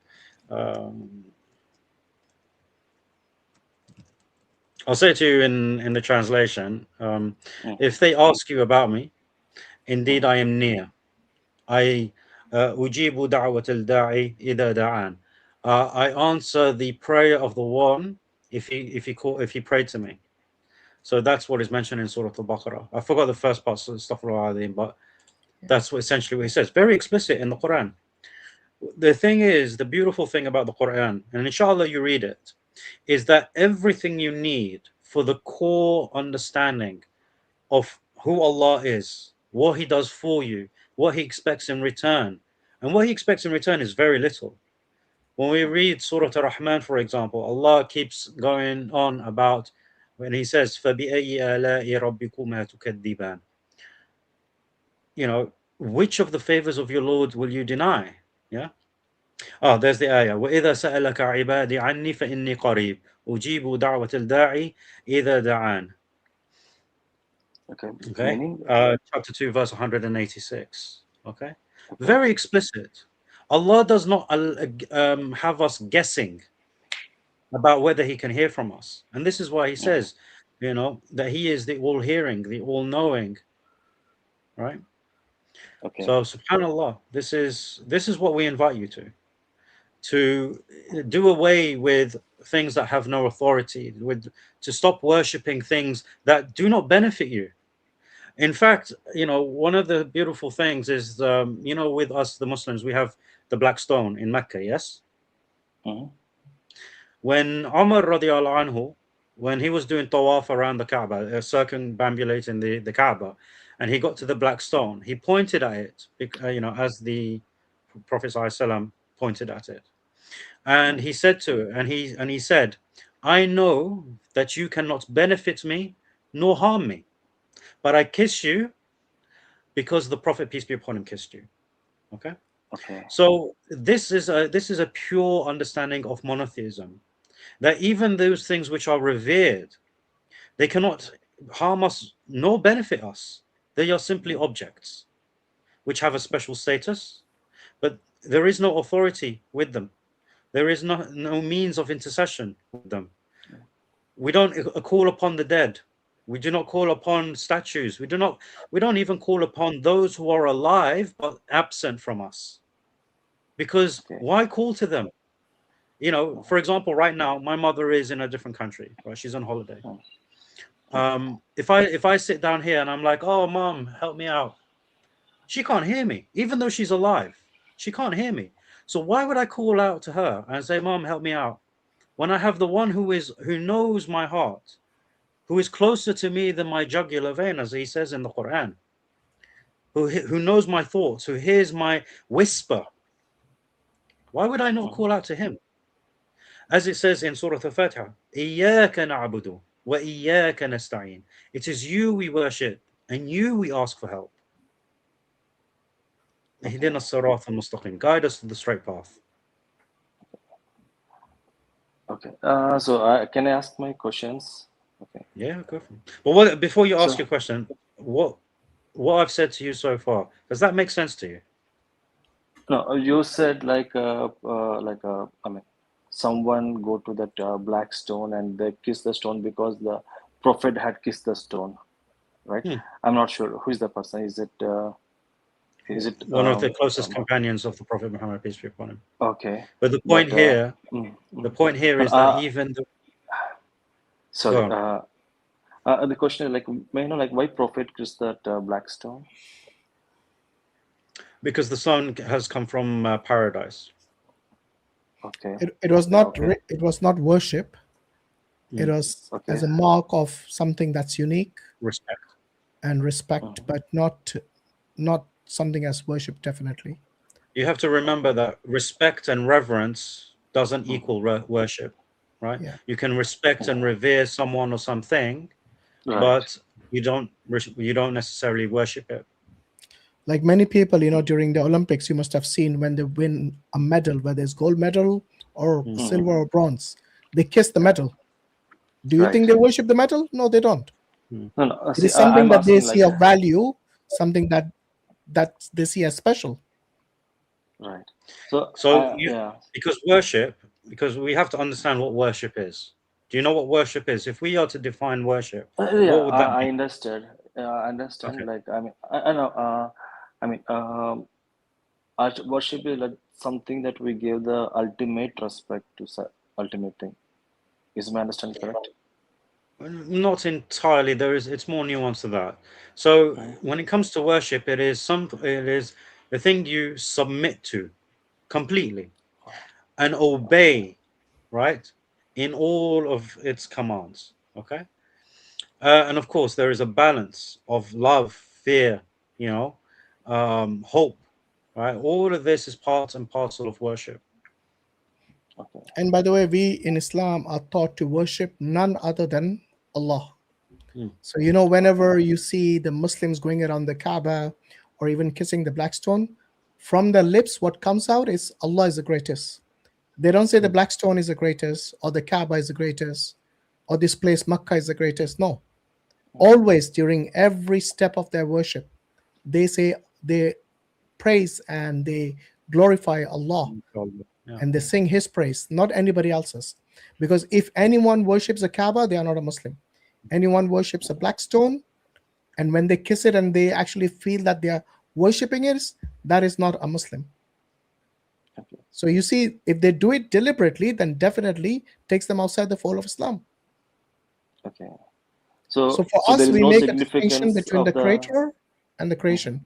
Whereas in Hinduism, what we have noticed is that they make their god in the form of a creation and then they worship it. And that too, the idols made of their own hands.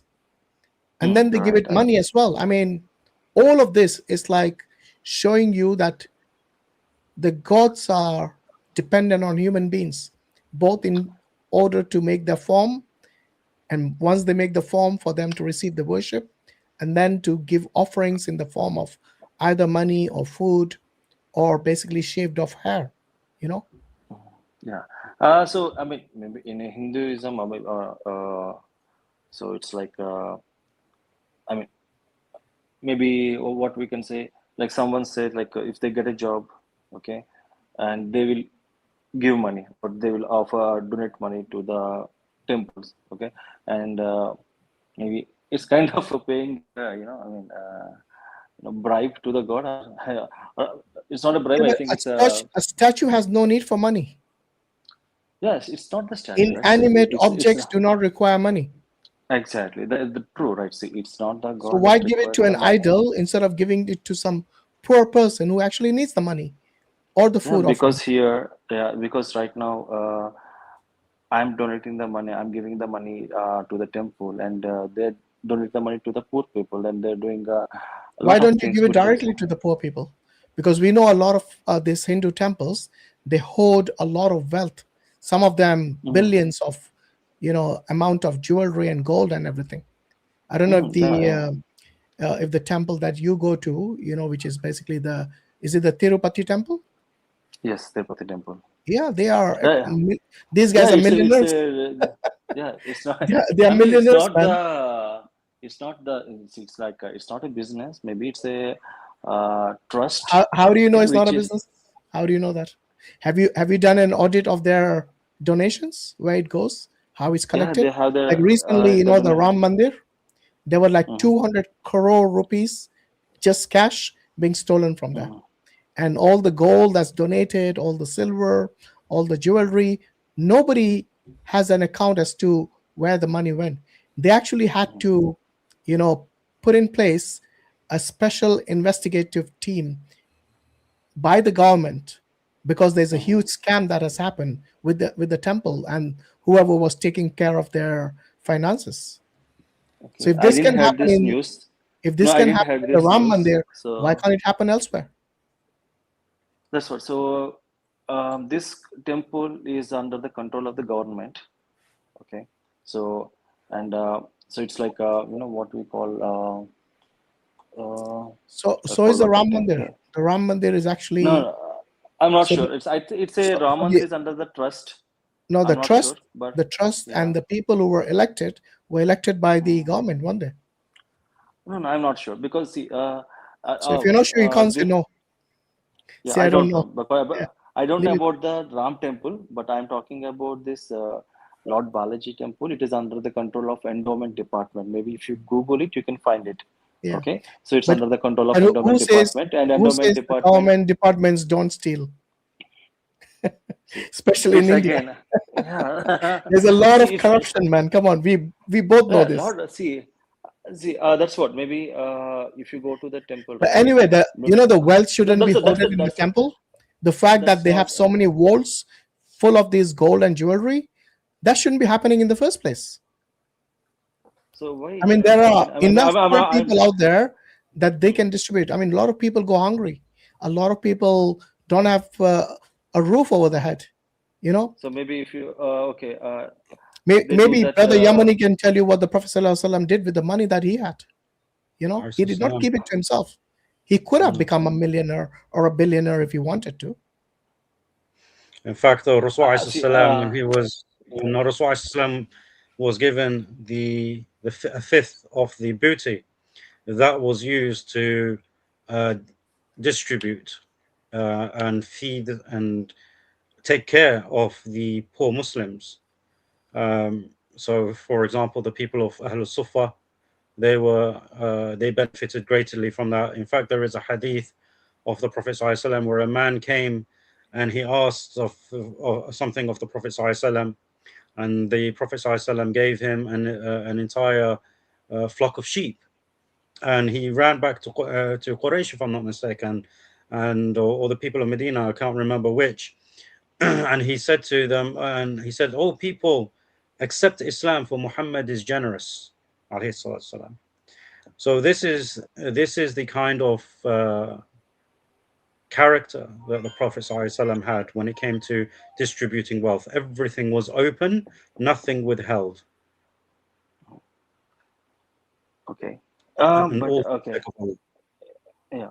So, going back to the topic, like earlier, like you told about the black stone, and it came from paradise. Okay, and and the second thing you told about Allah is close to than our jugular vein, right? Just before we move further, I mean, I said a lot more than that. What makes you focus? What makes you focus on these two things? Why is it not your focus on the very aspect that those you call upon besides Allah cannot hear you? You cannot benefit from them. They cannot harm you. They can't answer your prayers. Isn't that more important? See, my answers were prayed by Lord Balaji. So I wanted a job. I got a job, and that is why I am still hold on a busy that second. way. How can that job be given to you by a statue which cannot do anything for itself? Okay, so the same thing. If I ask Allah, can I? And he gets the But job. Allah If is someone not gets a the job, statue. Allah is not so a Allah is statue. not a statue. So exactly, No, that's He is what the the one. question. He is the It's one not that a statue, created you. but still, yeah. See, that is maybe he's created me.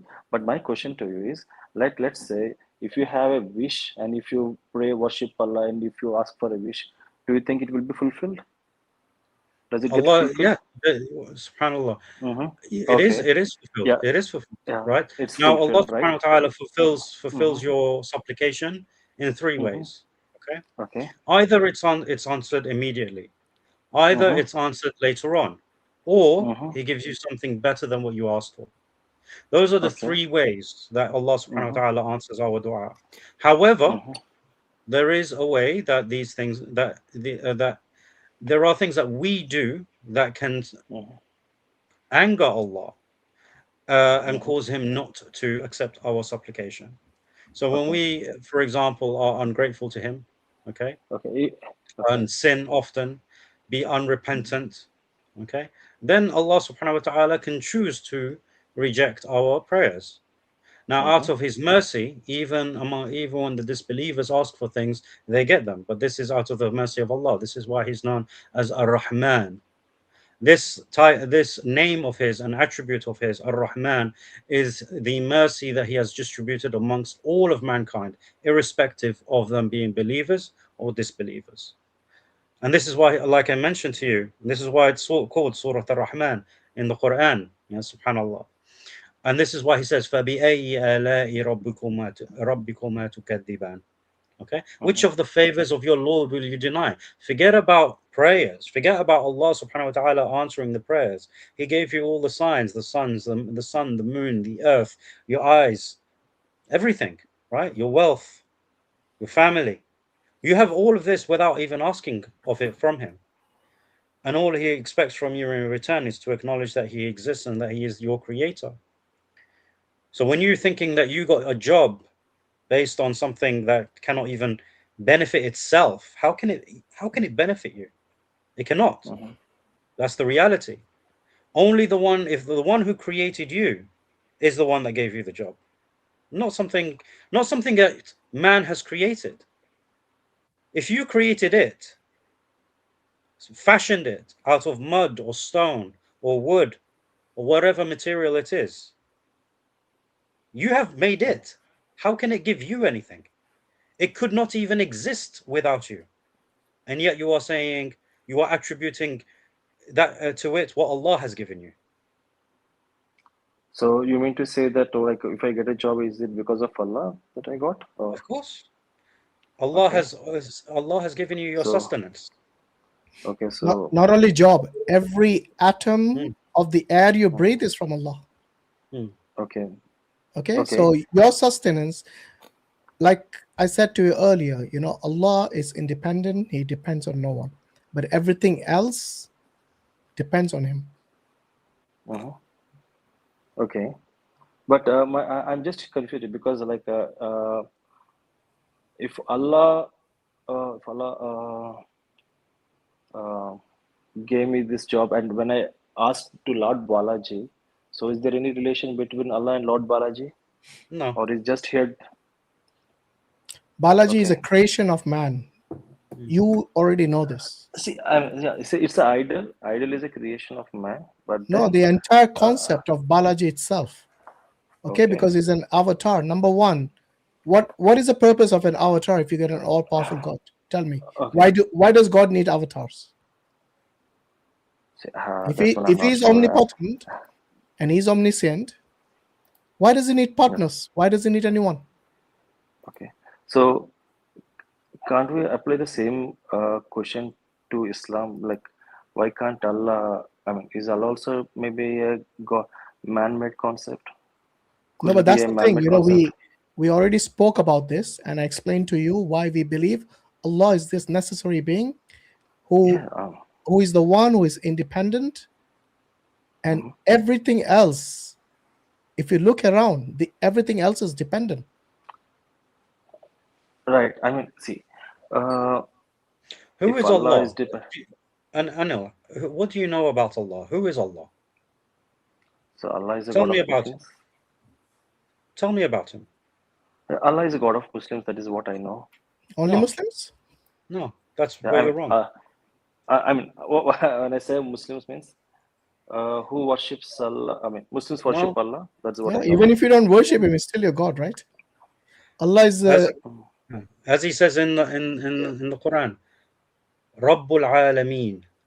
Yes. Yeah, the Lord of the worlds, right? Maliki Yawmiddin. He is the king, the owner, right, of the Day of Judgment. Allah owns time itself. Okay. He and then this is why he says in chapter 2, Ya ayyuhan nas, yeah, all mankind, not all Muslims. Yeah. Ya ayyuhan nas, a'budu rabbukum alladhi khalaqakum walladhina min qablikum la'allakum tattaqun. Yeah. So, O mankind, worship your Lord, the one who created you and the ones before you, so that you can be mindful of him. Yeah. Brother Hashim, excuse me, Brother Hashim, Jazakallah khair. I'll take off because I have to do something else. That's fine. Barakallah feek, Brother Samir. Thank you very much for joining. Assalamu alaikum, Brother Yemeni. Thanks, Samir. Alaikum assalam wa rahmatullahi wa barakatuh. Okay, Brother Anil, please pay attention to every detail that that Brother Yemeni and Brother Hashim is saying, and ponder into all this. I was also once upon a time a I was born in a Hindu family. Okay, before then I became a Christian, then I became Buddhist, and then I came to Islam. So please, and I've been a Muslim for almost 32 years now. So alhamdulillah. Okay, so please pay attention and you will learn a lot. Jazakallah khair. Assalamu alaikum wa rahmatullahi wa barakatuh. Wa alaikum assalam. So yeah, Anil, as Brother Samir said, he's a former Hindu, you know. In fact, his family is still a Hindu. Hello. So, yeah, we can hear you. Hello. I can hear you. Yeah, I can hear you as well. Anil, can you hear us? Can you hear us? Hello. Okay, I don't Hello. know. Can hear us. We can hear you. I can't hear you, Yemeni. Yeah, we can hear you, Anil. We can hear Hashim, you. Can you speak? Am I audible, by the way? We can hear you. Okay. Yeah, I'm I'm unable to hear you. Yeah, check the PM. How do I tap that in there? Just a second. Okay. Can somebody write in the chat check your private message? So I can flash it on the screen. I'm too lazy to do that. Right, I'll just write it. Because it goes to all the places, isn't it? I don't want to do that. Oh yeah. I'm not sure, but somehow I'm not able to hear you both. So can I exit and come back? Yeah. Check your DM. Is that check the private chat? He's going to check on his mobile phone now. Yeah. All right. If there are any other Hindus in the live chat who want to join and ask questions, or if you have a comment, especially on the topic today, you're more than welcome to join. It looks like there was only one Hindu who came to join. So the topic today is about Kamakhya. It's about this Hindu goddess. Yemeni is like clueless about it. I don't blame you. In fact, this guy didn't know who was Kamakhya. So don't assume. Yeah, don't assume every Hindu knows every Hindu god or goddesses. They can't keep up, man. They've got 330 million. I mean, they are inventing so many, subhanAllah. Yeah. But what I found interesting is that we mention all of these things about Allah, and we utilize the example of the black stone just to highlight how it doesn't bring any benefit or harm. Yeah. And yet, subhanAllah, because of the way that they think, you forgot everything that we said about Allah and focus on the black stone. Yeah. SubhanAllah. Anil, can you hear us? Yeah, I can hear you. Okay, fantastic. It's not right. I mean, I'm focusing all the things, everything in detail. Yeah. No, it was just very interesting because, like I said, I mentioned so much about Allah. I mean, not so much, but more than I did. I mentioned the black stone once, and that became your focus because every time we went sort of a little further and we started, and then Hashim was talking about the donations and what the temples do with the donations and stuff. Then you said, okay, let's go back to the black stone. Like it wasn't let's go back to the concept of Allah. Why do you believe Allah? No, it was let's go back to the black stone. So it just highlights how your focus, and subhanAllah, this is probably from your upbringing. It's not about the focus. I just wanted to get the things back onto the track. That's it. I mean, it's not like on the focus. And yeah, so when you started the topic, right, like from there onwards, you started about the black stone, and you also mentioned about how Allah is closer than the jugular vein. Okay. Yeah, but that was everything that I was going to say at that point. It wasn't like I was cut off and I was going to continue. At the end of the day, there is so much to say about Allah. Okay, hundreds and thousands of books have been written about Allah subhanahu wa ta'ala. Okay, but what you require is the basics, and that which makes sense, that which resonates, that you cannot ascribe any sort of power to anything inanimate, right? And indeed, even if one of these avatars are living and breathing like you have in your scriptures, where they manifest and or incarnate into some sort of living being, right? That it's still a creation. And as Allah subhanahu wa ta'ala says in Surah Al-A'raf in chapter 7, verse 194, He says, إِنَّ الَّذِينَ تَدْعُونَ مِن دُونِ اللَّهِ عِبَادُ أَمْثَالُكُمْ. Right? indeed, those whom you call upon besides Allah are servants like yourselves, because that's the way they are always portrayed. This is the inevitability of it, that as soon as you take that which is truly God and make it something less, it becomes a servant like us. You can't make it anything else. And you can take this this concept with some of the Hindu avatars or goddesses. Sorry, can you repeat that point once again? I mean, so like what it becomes the servant? Is it something that we worship? If you take the true God and turn him into avatars or created things, right? Something that you can use to pray to as an intermediary, as an intercessor, it becomes a servant by default. It becomes a servant by default because it no longer has that supreme authority. Okay, so to whom it will become servant? Is it to the humans or is it to the God? To God, right? Okay, Because so to every God. idol, because the idols, generally speaking, and avatars and human beings and angels, right? Allah subhanahu wa ta'ala mentions this in chapter 16 of the Quran in verses 20 and 21 as well. Okay. And then when we look into the tafsirs, it mentions the various types of creation that people have worshipped throughout the ages. People have worshipped angels as intermediaries, worship people as intermediaries, worship stones and everything. But all of these were ultimately used as intermediaries to the supreme God, right? To the true God. So that therefore being an intermediary makes you a servant, because you're not at the top of the food chain, right? You're not up there. So subhanallah, so this is why Allah, in very simple, concise words, indeed those whom you call upon besides Allah are servants like yourselves. Why would you call to another servant? You wouldn't. Doesn't make sense. Right. Yeah. So you make sense, but then let's say maybe your example maybe well aligned to my faith, because maybe I believe Lord Balaji, but then again I feel that Balaji is the manifestation of Lord Vishnu, okay, which is a ultimate God, people will say, okay. But then what? Yeah, but why manifest?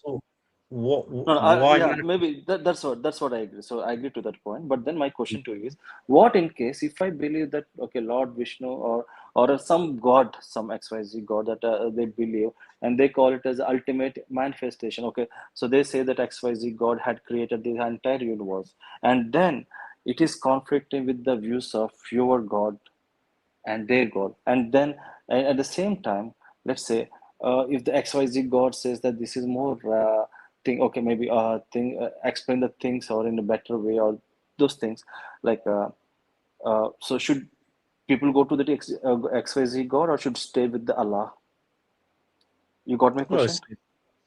Not quite. Simplify it for me, inshallah, because I like I said, I'm not too familiar. Maybe let's take an example of Jews. Okay, so Jews forget about the Jews and the Christians. I'm more aware with them, but like just try and simplify the concept that you're trying to communicate to me here. Okay, maybe okay. Let's leave about Jews for a while. Maybe let's say maybe within Hindus they say Brahma is the creator. Okay, Lord Brahma is the creator, and there are people who worships Brahma, saying that Brahma is the creator and he created everything, and he created the whole universe, which is a whole earth, universe, and he created humans, plants, and in fact, they go to the minute level of the creation, okay, which describes more and which is relatable. Okay, so in that case, so should I go with Lord Brahma or should I go with Allah? Allah is my question. Yeah. Okay. So you would go with Allah. Now, here's the difference. But okay. Go on. So you are ask your question. So you are endorsing Allah, okay? And but the same person who is worshiping Brahma and they endorse Brahma is the ultimate God. So in what are the things that I should look at? Good question. So at the end of the day, when you look at Brahma, right, the very idea that Brahma would allow for himself avatars causes deficiency, right? See, Allah subhanahu wa ta'ala makes it very strict. Okay. No, sorry for interrupting. So Lord Brahma doesn't have any avatars. It's just Brahma is a god. Okay. So rather Brahma doesn't have any avatars. And in fact, there is something called Surya Siddhanta, which is in the Hinduism, I'm not sure. But then there's something concept called Surya Siddhanta, which was written by, which people say that Lord Brahma had written this one, and it explains the entire creation of the universe, the distance of the planets, and everything. Okay, so Okay. so Oh, forgive my ignorance. that's right. So, well, in that case, because now you have two concepts which are similar, right? But the name is different, right? And Allahu A'lam as to what has happened in India in the past and how the name Brahman came about with regards to, you know, the being the supreme creator. But now we have to establish the evidences, okay? Like I said, I don't know much, right? So we have to establish the evidences and make the comparison. Now, Allah subhanahu wa ta'ala has made it evident that He is the Lord of the heavens and the earth. The question is, how did He do that? Yeah. Now, how He did this is by giving us the Quran. Now, the Quran does many beautiful things. And when I say beautiful, I'm not talking emotionally, right? I'm talking in the sense that these are things that surpass human ability. Okay? Like, for example, Allah subhanahu wa ta'ala documents the psychology of all of mankind within a few verses. Okay? Allah subhanahu wa ta'ala refutes all the possible ideas that could ever exist against true monotheism simultaneously. Again, in very concise verses. Allah subhanahu wa ta'ala. Sorry for interrupting you. Yeah. So does Allah explains about the monotheism in Quran, or is it talks about the human behaviors? Or both, everything. Okay, both. So Allah subhanahu wa ta'ala gives human behavior, human psychology in particular, and it groups all of mankind into a few categories. And if you look at all of mankind, they never fall out of these categories. Okay. Likewise, like I mentioned, all the arguments against polytheism in any form it takes, which is what I've been mentioning to you throughout the conversation. You know, some of the verses that I mentioned to you throughout this conversation, combating the very ideas that you have, right, and others have. And these are not complicated arguments. They're very simple arguments, which shows that Allah subhanahu wa ta'ala is appealing to all of mankind. Those with a weak, academic ability, laymen, and those with a high academic ability, right?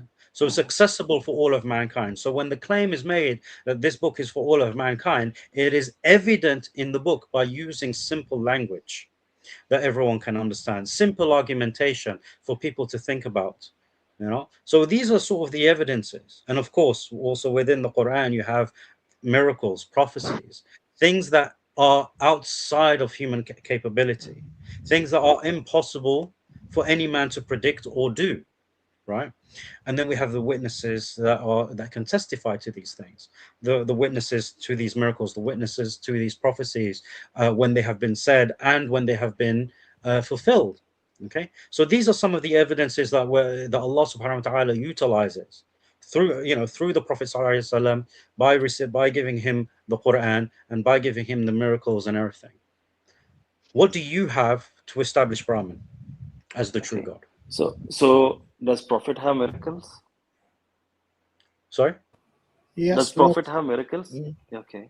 Yes, he has over 1,200 miracles. Sorry, that's prophecies. Okay. That's prophecies. Well, he has hundreds of miracles. Alayhi salam. So may I know what kind of miracles are those?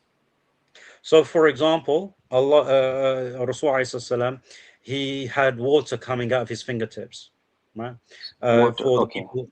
Yeah, so water would flow from his fingers for the Muslims to do ablution and to drink from, right? That's one of the miracles. One of the other miracles is when one of his enemies, she was going to come and she wanted to abuse him, physically, and she wasn't able to see him, even though he was right in front of her eyes. She saw his companion who was sitting next to him, Abu Bakr radiallahu anhu, but she couldn't see him, right? Likewise, for example, the poison sheep. When the Prophet ﷺ, the meat informed him that it was poisoned and he ate it, and his companion who ate it with him, he died immediately, but it did not affect the Prophet ﷺ. I mean, as in it didn't kill him. Oh, sorry. Are we on a? Can we say that, or are we on some sort of other platform? Yeah, you can. It's YouTube. Don't Okay. worry. All right. Cool. Anyway, Unalive. so yeah, unalive. Yeah. You know, so we have that where, you know, although he did feel some of the effects, but it didn't kill him. The Prophet ﷺ, food multiplied with him, right? To the point that when the people finished eating, the food was more than it was originally when it was first cooked. And there are various, of course, the one in the Quran, the moon splitting, yeah, the one of the greatest miracles documented in the Quran, and the greatest miracle that came with the Prophet ﷺ, the Quran itself. The Quran itself today, which is such a miracle that Allah subhanahu wa ta'ala challenges the people to produce something like it, if they believe that it's from other than God, and to call upon all their witnesses if they are indeed truthful. And then Allah subhanahu wa ta'ala also gives the warning. And if you cannot, and you will never be able to, then fear the fire of which man and stone, of which the fuel is man and stone, prepared for the disbelievers. The warning is given, right? But also the glad tidings is given in the Quran. For those who believe in Allah and the last day, for them are gardens of which rivers flow beneath. And there are more descriptions, yeah, to abide forever. Okay, so there are many miracles that are documented in the well, you have the one, for example, the moon, documented in the Quran, and the other miracles are documented by those who were there and witnessed it for themselves. So first-hand eyewitness testimony, and likewise for the prophecies that are made. So these are the evidences that Allah subhanahu wa ta'ala has established for us, that which we can look at today, and because we see many prophecies be fulfilled before our very eyes today, and indeed in every century that has come before us, you would find testimony of those who would say, I have seen this thing that the Prophet ﷺ has prophesied about, going all the way back to his lifetime. So what evidences do you have, Abraham? brother, Yemeni, if I can make a point that you just made. Yalla, bismillah. For example, Anil, the brother said that the Quran talks about human psychology, and it talks about the human, the human mind, etc., and it make prophecies as well. For example, I will give you an example. The Quran says that when it is said to the unbelievers, to the non-Muslim, follow what God has revealed, they do say that we will follow our forefathers. Now, you tell me honestly, when you ask someone in India, around you, the Hindus, when you ask them, why are you a Hindu? Usually, what reply do they give? Do they give evidences why the Hindus? Also going to tell you that we worship idols and we follow our rituals because we found our forefathers doing it. You know the answer, right? When you ask any Hindu, why do you worship idols, or why are you a Hindu? Why do you follow Hinduism? They will tell you we do follow it because we find our forefathers following it. So it was said by God in the Quran 1400 years ago. And God said it in the Quran because Allah knew that people in the future will be saying that. And this verse has been repeated over, I think, 6 or 7 times in the Quran when I was doing, the cross-referencing.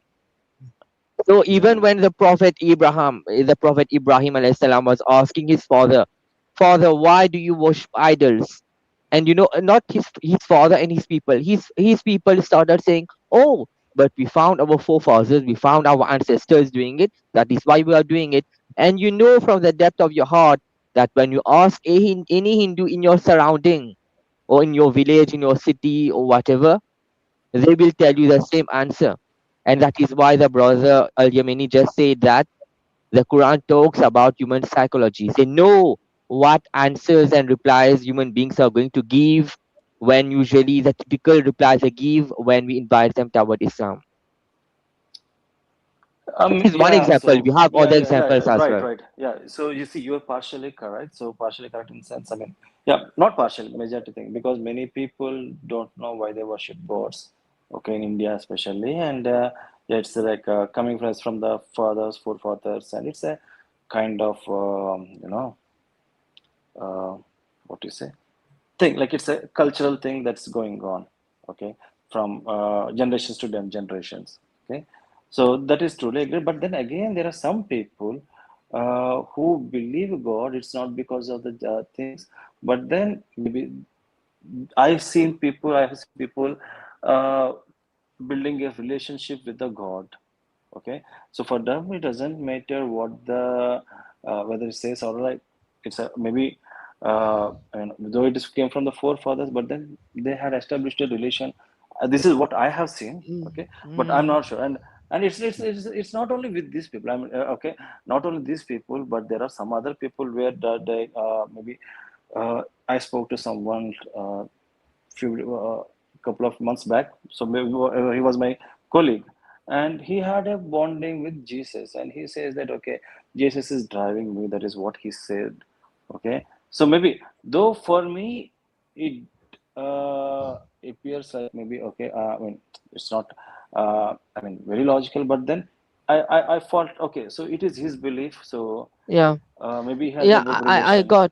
I got your point, but Anil, the issue and the question over here is that even if we say that not all Hindus will say that they will give other excuses or they will give other reply. Let me give you one simple, give me one simple example. When the brother Yemeni said that the Quran talks about human psychology, I'll just give you one little example. When you ask a Hindu, do you worship an idol? Is it God? Usually, even you do know that, and you have said that here itself that we don't worship the idol, but we worship God through the idol. We connect through God. We connect to God through the idol, because if someone comes and destroys the idol, it doesn't mean that your God got destroyed, right? The idol is not your God. The idol is a gateway to your God for you to connect to God. Is that right? Or is it God Yeah. Himself? Yeah, maybe see, it's not the idol. Maybe I am worshipping the No, Lord no, God. Is no. it via the Wait. God? Is it Why the you worship God through the idol, or the idol is God Himself? through the idol? Okay, that is what I'm saying. When the Quran said, the Quran says that is why for the future generations as well.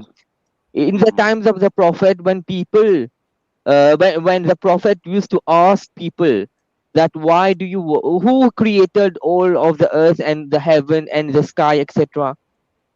And the idol worshippers used to say that we don't God created all that. We believe that God all created all that. And the prophet used to say, if God created all that, why do you worship idols that you create with your own hands?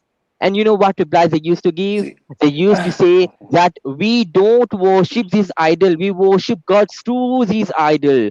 So these idol are like a medium for us to connect to God. And that is the same reply that nowadays a lot of Hindus or idol worshippers are giving. That because the idol worshipper won't be able to say we worship this idol because it is God, because the idols get destroyed sometime.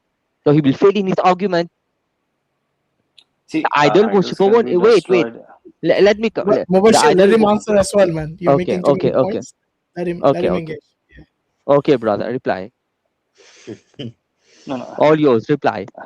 So I actually sorry, Mubashir, to say, but then what Yemeni is saying like is making more sense to me, and it's like it's a things like he's more explaining, but you are making it as an argument. I'm so sorry to say this, okay, but I would look to hear more from Yemeni about the God and these things. Okay, Now, I think so to be fair, Anil, Mubashir made some good points there. Maybe he yeah, did good not point. Yeah, he made it. articulate it like Yeah. Yamini, but his point was that what you're saying as an argument when he asked you the question, whether you worship the idol or you worship the God in whose form you made the idol, the the response is the same that was given 1400 years ago to Prophet Muhammad, peace and blessing be upon him, when he asked the disbelievers who were the pagan Quraysh who used to worship idols as well, as to why do you worship these idols? Do you get any benefit from it? And they would respond like, no, we don't worship the idol itself, but the God that the idol is representing here. That's the point he's making, Yeah. which to me seems like a fair point. Yeah, and Anil, Right. when you are saying that Al Yemeni is brother said that he's not well acquainted with Hinduism, but I am well aware of your beliefs. I studied it. I Yeah. lived among Hindus. Okay. That is why. Wait, Mm-hmm. that is why when I'm speaking from the excuses and the arguments that Hindus usually give. That is why I'm saying it in such a way. As a brother said that he doesn't have much knowledge about Hinduism. That is why he's saying from his point of view. That is why I'm saying from my point of view. I'm not trying to make it an argument, but whatever I said, Yeah, even right. it is Maybe a truth. see, right. See, Yeah, not maybe, not maybe. It is not always no, maybe. Sometimes it has to be show I'm as not well. about. I'm not saying that it is maybe. Okay, I am saying like so. My worship could be wrong, or could be right, or maybe let's take from your perspective. It could be wrong. It is wrong. Okay, Yeah, but it then is wrong. Yeah. it is wrong from your perspective. Okay, Okay. and at the Okay. same time, um, so the as I mentioned earlier, so the reason I worship Balaji is something because I had a relation established. Okay, and there is a faith, and it's not like I'm just worshiping Balaji just based on like just that my parents had told me. Okay, because my parents had told me like there are many other temples, many other gods as well, but then I had a relationship, or got established with this God. Okay, we have Mm. maybe if you take a Sai Baba is also God. When my mom's worshipped the Sai Baba very much. Okay, and uh, she do the bhajans and everything. But then I don't have a relationship with Sai Baba. Okay, so ultimately, what I'm trying to make the point is I am established. So the relation has been established. Okay, and it could be, and yeah, you may ask me the question you are asking. You already asked this question. So the idol uh, could be destroyed. Yes, the idol could be destroyed and it could perish at some point of time. Okay, but at the same time, even I also get perished, right? So even like okay, when I in fact, if you take the things back, maybe um, so Somnath temple was demolished. Okay, but again it was re-established. Okay, and I think the linga I mean the idol in the temple was destroyed. Okay, but again or desecrated, but then they had a new idol there. Okay, but do you think that people don't know that it is an idol, or is it a statue, or is Brother, it something that can be but destroyed? whatever, Yeah, it can be when you're destroyed, saying right? that No, yeah, your mother like worships yeah. Sai Baba or you worship, so it is No, all I'm my sentimentalism. question. It is Yeah, I'm okay. asking the question to you. So they desecrated the Shiva idol, okay? But then people had again brought a new idol there. And do you think the people Mm. who brought the new idol there doesn't they know that it is just an idol and Yeah, it can but be desecrated I again? already made it clear Yeah, that I but know then if there the is a question is that no, we no, I'm already made asking it the clear. question is no. Even I accepted Sorry, that you are Mubashir. saying that Yeah, we worship the idol behind the idol. right. Yeah, So, Yeah. just but yeah. just in this sense, because obviously the what Anil was asking was what because his concept, as he was explaining to me, was like his concept of Brahma is that he is the supreme God. He doesn't have any avatars or anything like this, um, and trying to make that comparison with Allah, because Allah doesn't have any avatars or anything. This is what he explained to me. Allahu A'lam, right at the end there, this is what he said to me. So it's like, so now we have this similar concept between Allah and Brahma. So who do we now take Now, as hold the on. Who made that point? Was it Anil? yes? Yeah, it's Yes. me. Yeah, but Brahman, do you think Brahman is worshipped as God by any Hindu? Ah, no, I just give an example. Yeah, but there It's was a it's it's a temple false somewhere in comparison. It's a India. false equivalence. I don't know. The I thing just is, it's, Brahman is it's not compare. no, Sorry, no. Look Hashim. So here. don't compare it with Allah. It's The difference I between the just gave an concept of example. Brahman and Allah is that the Brahman doesn't have any attributes. Allah does have attributes. Oh, okay. Brahma doesn't have an attributes, Yeah. but even How okay. can Not anything that Brahma, exists but have Brahman. no Brahman is Yeah. like No, this. Brahma. I think Brahman is just another Oh, no, no. I term talk about for Lord Brahma. existence. Oh, you're talking about the I creator just God Brahma? yeah. I Bro, just told creator about God that. Brahma dies. His head No, gets chopped off by Shiva. by I'm this saying no, Shiva. He Hashim. Yeah, lies. He lies as he well. He lies as lies. well. Yeah, Yeah. So you cannot compare See, Brahma. no, In no, fact, no, no. Brahma cannot even be compared with Vishnu and Shiva. He's No, He's subordinate to abandoned all God of them. now. I didn't do the comparison with Allah. Okay, I didn't do the You comparison can't compare with of Allah, Brahma bro. with It's Allah. That's what I'm saying. Like that's what I said. I because didn't do the I think you're only looking comparison. at this term But then called I just gave an example, like creator. when I asked about when I told like, okay, so you're talking about Allah, and if Jews worship other god, okay, No, Jews and worship. Jews also Jews worship one God. Allah. Yeah, Jews worship sorry, Allah. In fact, if it was an Arab Jew, who spoke Arabic, he would say Allah to his God. Similarly, an Arab Christian would also say Allah. When he prays to God, he'll pray Allah. To be honest, even okay, non-Arab Jews, they're more than happy to call God Yeah, Allah. they have no They don't. contention. They have no contentions whatsoever.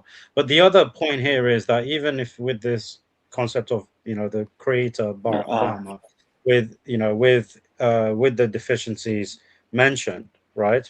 That's the thing that would nullify him as Yeah, the Brahma supreme is and true both God. born and he's able to die as well. And There you the go. thing is, he actually lied during one of the episodes. So Uh, I mean, it disqualifies Okay. him even as a moral entity, let alone Yeah. someone who Okay. is God. Yeah. Brother So Hashim, wait, one point. Brother Hashim, you're saying that Brahma lied. In Yeah. fact, in the Shiv Purana, you have when Shiva and Parvati were getting married, going around the fire. When Shiva and Parvati were getting, when Shiva and Parvati were getting married, Brahma Yeah. was a priest, the Pandit. And when he saw Parvati, he got aroused and he got, lust came in his heart. And then again, Shiva came behind him that I will cut you another head now. And then he asked for forgiveness, and then he forgave him. So Brahma has a lot of stories for us to narrate, but just he lied. It is enough for us to disqualify him as God because God cannot lie. well, So it's not just that; it's the very fact that he is born, right? As we mentioned, is the one who creates, like the one who does not create, right? So, Yeah. and Allah and Surah Al-Ikhlas, right, which Brother Hashim keeps mentioning to you, right? Allahu Samad, right? He is self-sufficient. He doesn't need to be born, right? And Allah says, "Lam yalid wa lam yulad." He is neither born, he doesn't beget, nor is he begotten, right? So there is that would be a deficiency because it makes you dependent. It makes you a servant, right?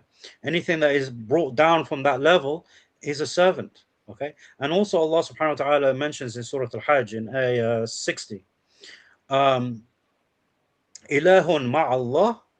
It's other gods with Allah.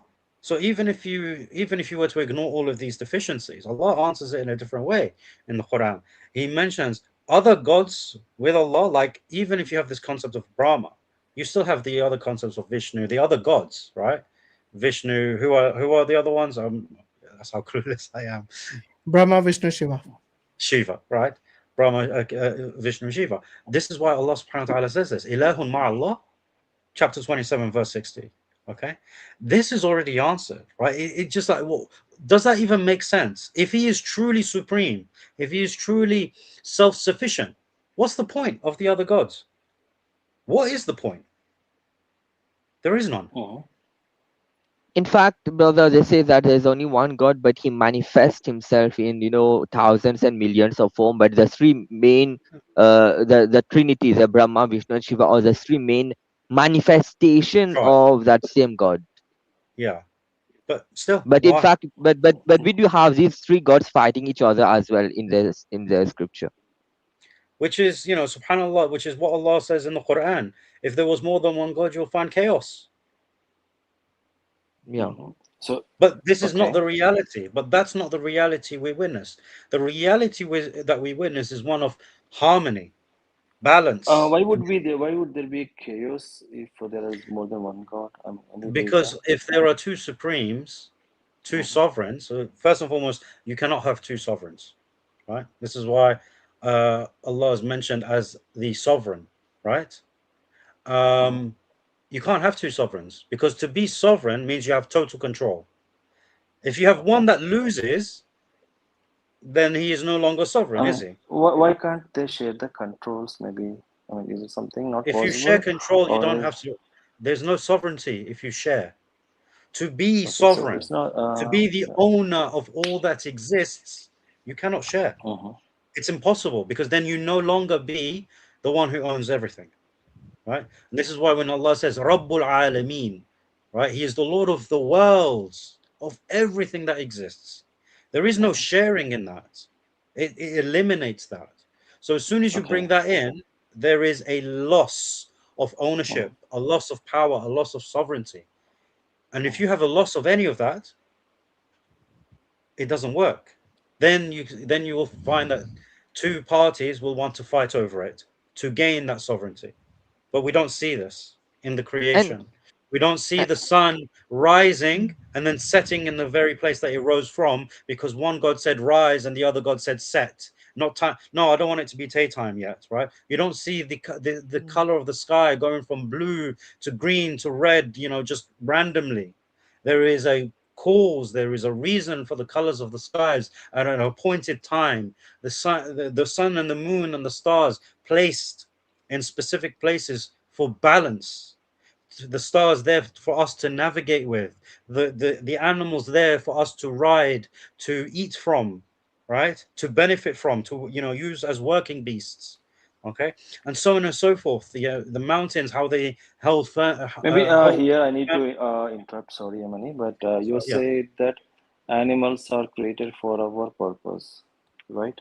For several saying purposes, like for us to ride, for for us to eat, ride, for us to use to work, Okay. So you have those animals But then, that we use to work, like the donkeys, the ox, to carry loads, the horses to ride, or the camels to ride, and those things to eat, like the chicken, but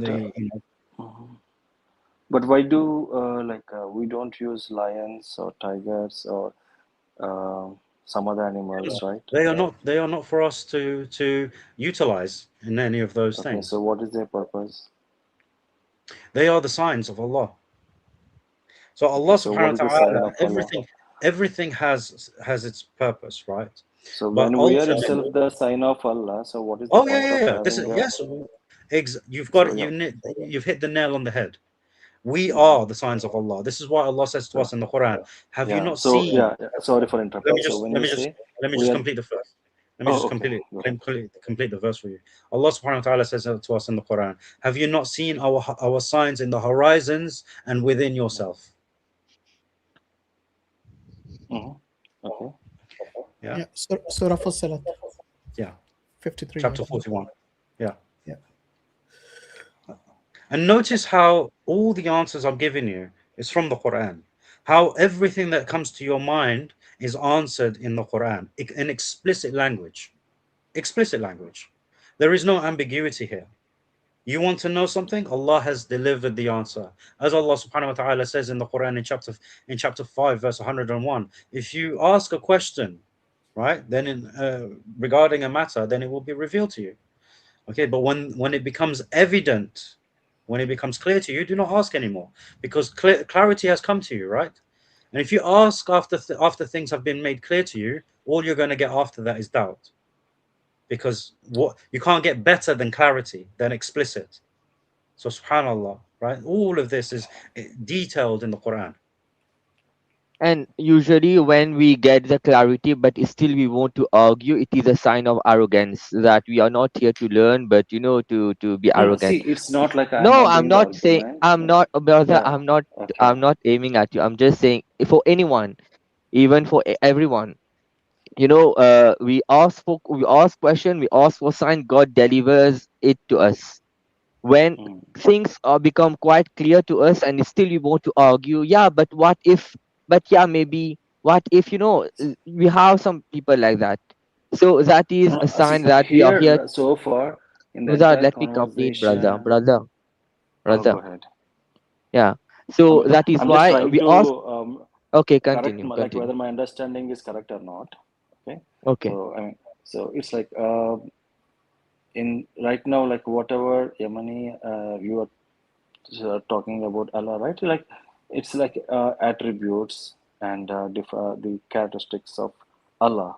Okay, and He created a certain things. Okay, but my question I want to have, I mean, it's a question like So, what is the purpose of the existence of this entire universe or entire humans, according to Islam?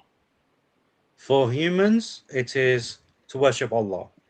The creation, it's in its entirety, is it has several purposes. Okay, but like I mentioned, the main one which Allah constantly emphasizes in is that they are signs for us to recognize that He exists, that He is the creator of all that He is mentioning in the Quran. This is why even in the Quran, Allah subhanahu wa ta'ala swears by His creation to highlight the importance of certain aspects of His creation so that we may ponder upon them, right?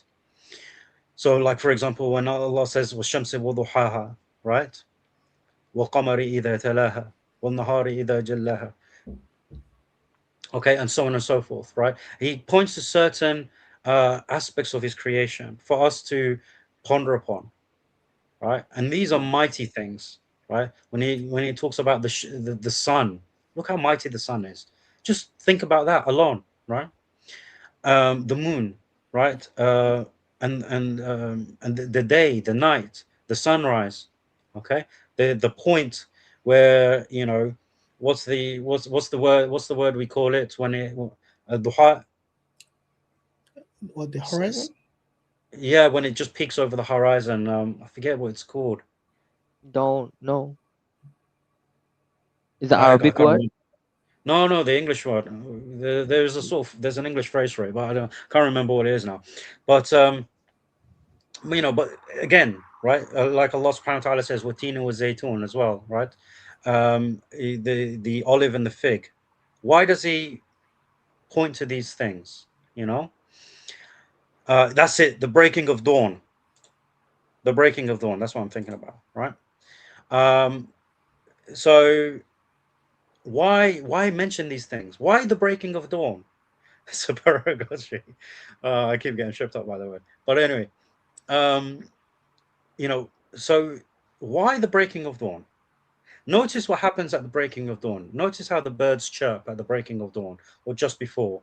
Why do they do that? Huh?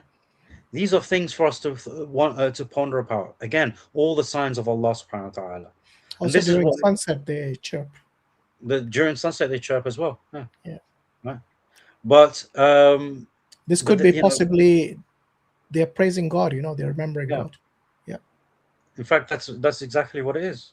They praise, right? There are so many. There's so much information that we have about creation and what creation does, why it's here.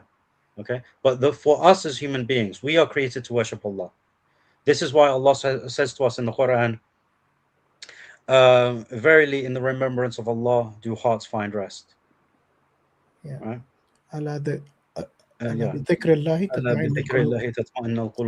Yeah. Right. So this is what is mentioned because that's what we have been created for. So that's what our hearts incline towards, the worship of one God.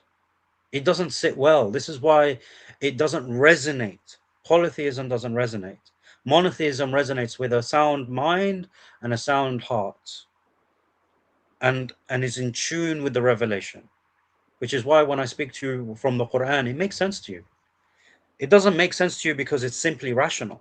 It makes sense to you because a sound mind does not negate a sound revelation. It cannot. No, but then you are saying like so it's like the purpose of the creation of humans or existence of life is to worship God. It's the main purpose, right? Yes. Okay. And and then okay. So Sorry, just can you raise your voice? I don't know what happened to your mic, but I can't hear you that well. Okay, I can now understand you, but it's gone a bit quiet. Is it clear now? A Is bit my voice more. I mean, can anyone else hear him properly? No, it is not clear. It is not clear. Right. Yeah. Just a second. Okay.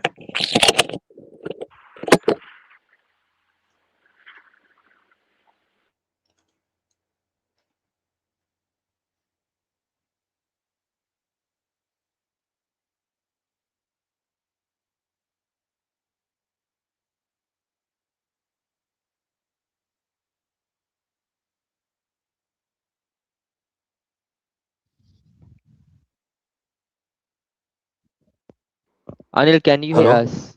Yeah, Yeah, yeah, I it Yes, is. can hear Yeah, it you. is good now. that's much better. Okay. That is much better. Yeah.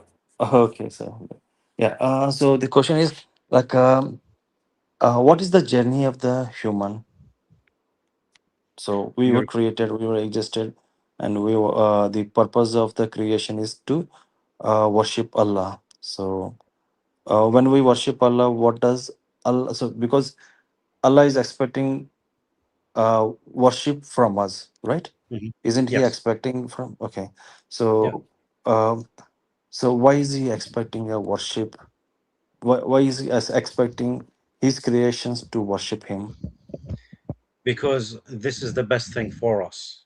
He is not in need of it. Allah is Allah, whether we worship Him or not. Indeed, Allah was Allah when there was nothing, right? It didn't affect Mhm, Him. He didn't become anything less than Allah, right?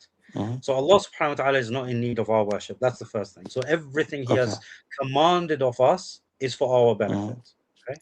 Okay. Indeed, So what Allah is the subhanahu wa benefit that ta'ala. we are going to get?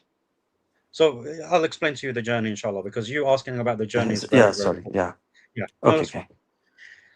So Allah subhanahu wa ta'ala mentions that everything is for the son of Adam, except for fasting. Fasting is for him. Mhm, And even that is not because it benefits Allah, it's just the most beloved thing to Allah, fasting, right? mhm, Well, one of the most beloved things to Allah, okay? As to the true wisdom behind why he singles this out for himself, Allahu A'lam, okay? But it just goes to highlight that every act that we do in devotion to mhm, him, in submission and obedience to him, is for our benefit, okay? So the question that doesn't become why does Allah need, require our worship. The question then becomes, why should we not worship him? Because everything is mhm, for our benefit, and for us as human beings, let's be honest, we're selfish. We want things to benefit us. So Allah subhanahu wa ta'ala, understanding this, he made everything beneficial for us. Nothing benefits him. So mhm. everything is for us, and we like that. We do, right? So when we Okay. pray, when we get up to pray, and we Mhm. remember him, we remember him. Give me a second, sorry. Sure. Sure. Sure. Yeah, till then, Anil, I had a question for you. Till Mhm, the brother is whatever questions that you're asking about, why God wants us to worship So Him or what is the purpose of life, etc. Okay, brother, I mean, you can continue. I yeah, will sorry. ask him later. Yeah, it's just a quick call. My apologies. So Yeah. so when we get up in the morning and to pray and everything, and we remember Allah, look, notice the 5 daily prayers, right? Because at the end of the day, look, there's no need to go beyond the 5 pillars of Islam. No need to go mhm, beyond that for you to understand our journey and our purpose and how it's beneficial for us. Our 5 daily prayers, it breaks up our day perfectly. Because when's mhm, the best time to be productive? It's in the morning, right? And not any morning. Even when you talk about these, really successful people, what did they say to you? They say to you, we're up from the morning, from sunrise. The mhm, Muslims are up before sunrise. Before the sun rises, before the break of dawn, we're up worshipping Allah. And mhm, Allah subhanahu wa ta'ala says to us that for those who get up and for the Fajr prayer, this is when Allah distributes the rizq, right? The sustenance. So those who want success in this world as well as in the hereafter, they wake up for the morning prayer, for Fajr, right? Before sunrise. And this is the best time to have a shower, to cleanse ourselves, to worship our Lord. And it's only two. So he makes it easy for us as well. It's only 2 rak'ahs. Whereas in the middle of the day, the two prayers in the middle of the day, they're 4 each. But the one in the morning is 2. That's it. Okay. So he makes it easy for us. So we're the ones that make it difficult for ourselves. We're the ones that become lazy and everything. But for those of us who get up, we become active and so on, and so on and so forth. So there's much benefit. Okay. And again, every single time, because then you get busied with the work, with the things throughout the day, the worldly life. So Allah gives you a break. 5 minutes with him alone, no one else, not a care in the world. Remember your Lord again. Worship him, speak to him, let him speak to you. Okay. And again, you get busy with the world, and there's nothing that prevents you from it. Allah tells you to get busy. with the world, right? In fact, even in Surah Al-Jum'ah, chapter 62 of the Quran, he mentions that when the call to prayer comes, leave everything, leave this world, and answer the call to prayer. But when the prayer finishes, disperse across the land and seek the bounty of Allah. So for us, worship is going out to work, going out to fulfill our duties, our responsibilities, to look after our family. All of this is part and parcel of worship. It's not just the ritual stuff, right? But then giving charity, the zakat, okay? Giving the charity to those who need it most, okay? This is part and part. He doesn't need it. It goes, like Hashim was saying earlier, it goes directly to those who need it so that they can benefit from it immediately.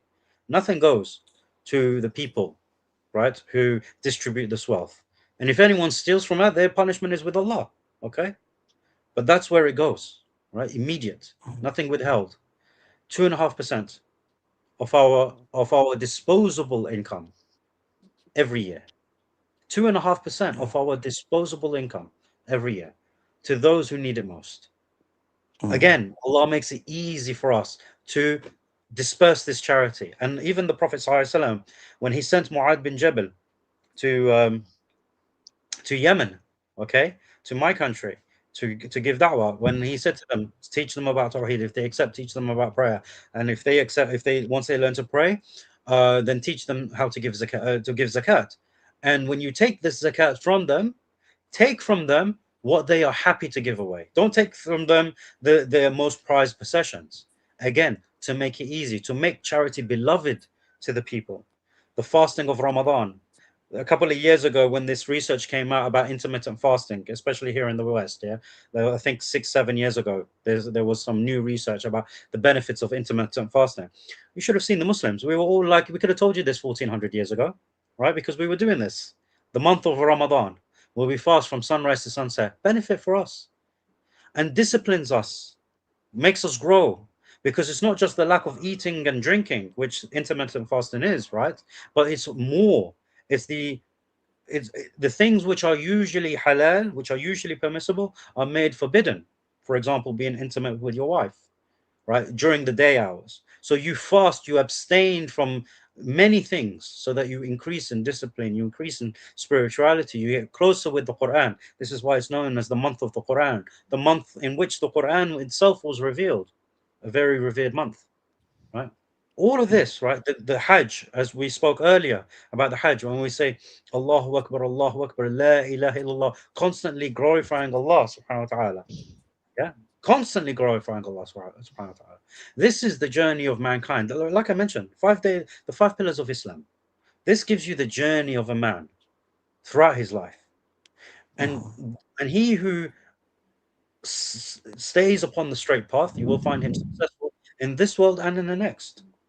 And the people that do not even know him, when they see him, they will love him and respect him without knowing anything about him, because that's the honor that Allah gives them.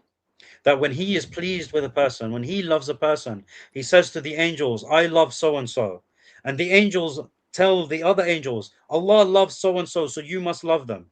And then when the angels love you, and Allah places that love for the people in the hearts of the people for such and such a person. This is the honor that Allah has given mankind. And this is from the time of Adam alayhi salam. When Adam was created, before he was created even, Allah subhanahu wa ta'ala said to the angels, I am going to place a vice regent upon the earth. What does a vice regent mean? Someone who takes care, who rules, right? Vicegerent. Vicegerent, sorry. Vicegerent, vice regent. Why the hell? I always get those confused. So We're keeping an eye on you, right? Yemeni. Yeah. Alhamdulillah. So this is the honor, and Allah subhanahu wa ta'ala, he has given us free will, right? And for us, the angels and the animals don't have free will. The animals go based on pure instinct, right? And the angels have no choice but to obey. So when we obey Allah, when we answer his call willingly, Allah ranks us above the angels. When we choose to reject him after we know the truth has come to us, we are less than the animals, because we have this. The animals don't, right? We have that conscience, we have the ability to think, make decisions, and so on and so forth, right? In a much greater sense than the animals. So when we choose not to use that, to switch off, then surely the animal is better than us, right? So then the choice becomes ours. Are you one of those who are honored and respected and has his rank exalted by Allah for a simple act of worship? And remember, at the end of the day, Allah only seeks from us one thing. At the end of the day, he seeks for us one simple statement. A statement that is so light on our tongues, that our lips don't even need to move, and yet extremely heavy on the scales. Okay? So heavy that it is our key to paradise with Allah's mercy. La ilaha illallah. And I just said that without moving my lips to demonstrate. We die upon this. And the mercy of this statement as well is that if a person finds himself at the throes of death and he is completely paralyzed from completely, there's one muscle in the human body that cannot be paralyzed. That's the tongue. The one thing that Allah leaves for you to be able to give you that chance to be able to testify that he is the only one worthy of worship, so that you can attain paradise with his mercy. This is Allah, and this is the journey he has set out for you. The only choice you have is to accept or deny. So what do you think so far, Anil? So I mean, so it looks like I need to read Quran to understand more about Allah and Islam. Yeah, definitely. Right? Inshallah. Okay. That's a good start. Yeah. Maybe I will take a look into Quran and maybe. Have you got a copy of the Quran? No, I don't have a copy, but I think it is available right on online. Yeah, it should be. I mean, if you go to your, where are you based? I'm in Hyderabad. Oh, lots of Muslims in Hyderabad, man. You're spoiled for both the biryani and the Muslims by choice. Yeah. Alhamdulillah. So yeah, go to a mosque. In fact, go to any of the masjids and ask them go to to a give you a mosque. copy of the Quran. Yeah. So since I don't know Arabic, so can I read? No, translation. You can read it in this translation in Hindi in or Telugu, so whichever English language it is. Yeah. So I speak the language Telugu, so which is my regional language, and I feel more comfortable to read something in Telugu. So rather, in English. No problem. Because okay, no problem. There's a brother in the private chat. He's from Hyderabad. Maybe you can get in touch with him. He might be able to give you. Sure. He speaks Telugu as well. So, Muhammad. Okay. Yeah. How can I reach him? You can ask him yourself. There we go. Okay. Hey, Muhammad. Maybe if you're on some Instagram or somewhere, I can reach you out. Yeah. So I don't use social media. So maybe just send him your email address in the private chat. Put your email address in the private chat. I don't use social media, but I can put in, and I know Telugu very well, so I can understand which culture you're coming from. Yeah. So I can send you my email address, so I can speak you very well. Yeah, share it in the private chat. Yeah, share it in the private chat. I'll just send it. Yeah, I'll do that right away. No problem, inshallah. Actually, sorry to say, but I'm running out of charge. And Yemeni, thank you so much for patiently explaining the things. Okay. You're very welcome. So No problem, and I will go to the Quran. And so Muhammad, if you don't mind, can you share your email address in the chat so that I can copy it and before the charging gets exhausted. Okay. Yeah, I've just he's put it in the private chat. So if you go to the private chat, you'll find it there for inshallah. Okay. Yeah, sure. Thank you so much. You can copy it. And thanks for your time, Anil. Appreciate it. And really enjoyed the discussion with you. You were respectful, unlike a few of the guests we get. So really appreciate that. Thanks a lot. Yeah, thanks for patiently speaking to me for such a long time, especially Yemeni. Thank you so much. Okay. All right, no problem. Take care. May And Allah guide you. we pray that Have a good Allah day, gives sir. you the guidance, give us all the guidance to the truth, and hopefully, yeah, we speak again in the future. Yeah. Inshallah. God Sure, bless. sure, sure. Yeah. Good Thank you. luck. All right. Take care. No. Bye bye. Take care. Right. It's time for Maghrib here, and I don't know if you're fasting, Yemeni, but if you are, I think now is a good time to take a break. Yeah. Sure. I'm gonna take a break. Yeah, sure. Barakallah feek. Mubashir, I'm going to take a quick break. Maybe you can deal with this new gentleman here. Can't say his name. Is it Vittilingam? Yeah? Hope I said it right. Yeah. Yes, Brother, Can you if you hear could us? just take his introduction first. Then. Yeah. yes. Good afternoon, good night. I don't know. I am in Mauritius. I see. I'm from Mauritius. Yeah. Can you hear us? Yes. The problem is that I don't have my headphone with me, but I will try to manage. Yeah. If you can hear us, I think that's important. So maybe are you on the phone right now? Yes, I'm on my mobile. Put it on speakerphone, so it'll be easy for you. Okay, no, I can hear you. Okay. Otherwise, we are. Wait. Yeah, we want to see you when you speak, not your ears. I think you can hear me. Yeah, I can hear you and see you as well. Yeah. Okay. I'm from Mauritius. Okay. Welcome. Yes, I've so for a few weeks I have been listening to your programs, and yes, just now I would like to clarify something. Yeah, sure. My name is Vittilingam. My surname is Vittilingam. My second name is K7. You can call me K7. Okay, no problem. Kesavan, what's your background? Are you a Hindu? Yes, I'm a Tamil and Tamilian, but I follow the Hindu scriptures. Okay, that's good. So, do you know what the topic is today? Yes, I've seen the topic. I've seen the Kama, something like this, no? Kama. Yeah, Kamakhya. So it's about the goddess Kamakhya, which the Hindus worship. I don't know. Are you aware of this goddess? No, no. In fact, the first time I've heard about it. Okay. Just the first time that I've learned about it tonight. Trust me, you're not the only one. A lot of people, including the Hindus, don't know about this goddess. Yeah. So, what brings you to the stream today? Is there anything particular you wanted to discuss? Yes.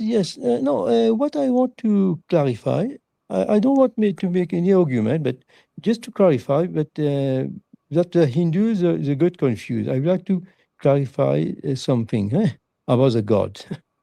Okay. You know, the Hindus they get confused with Brahma, Vishnu, and Shiva. Brahma, what this is, Brahma, according to that, Brahma is a creator, Vishnu is a maintainer, and Shiva is a destroyer. In fact, Brahma is not God.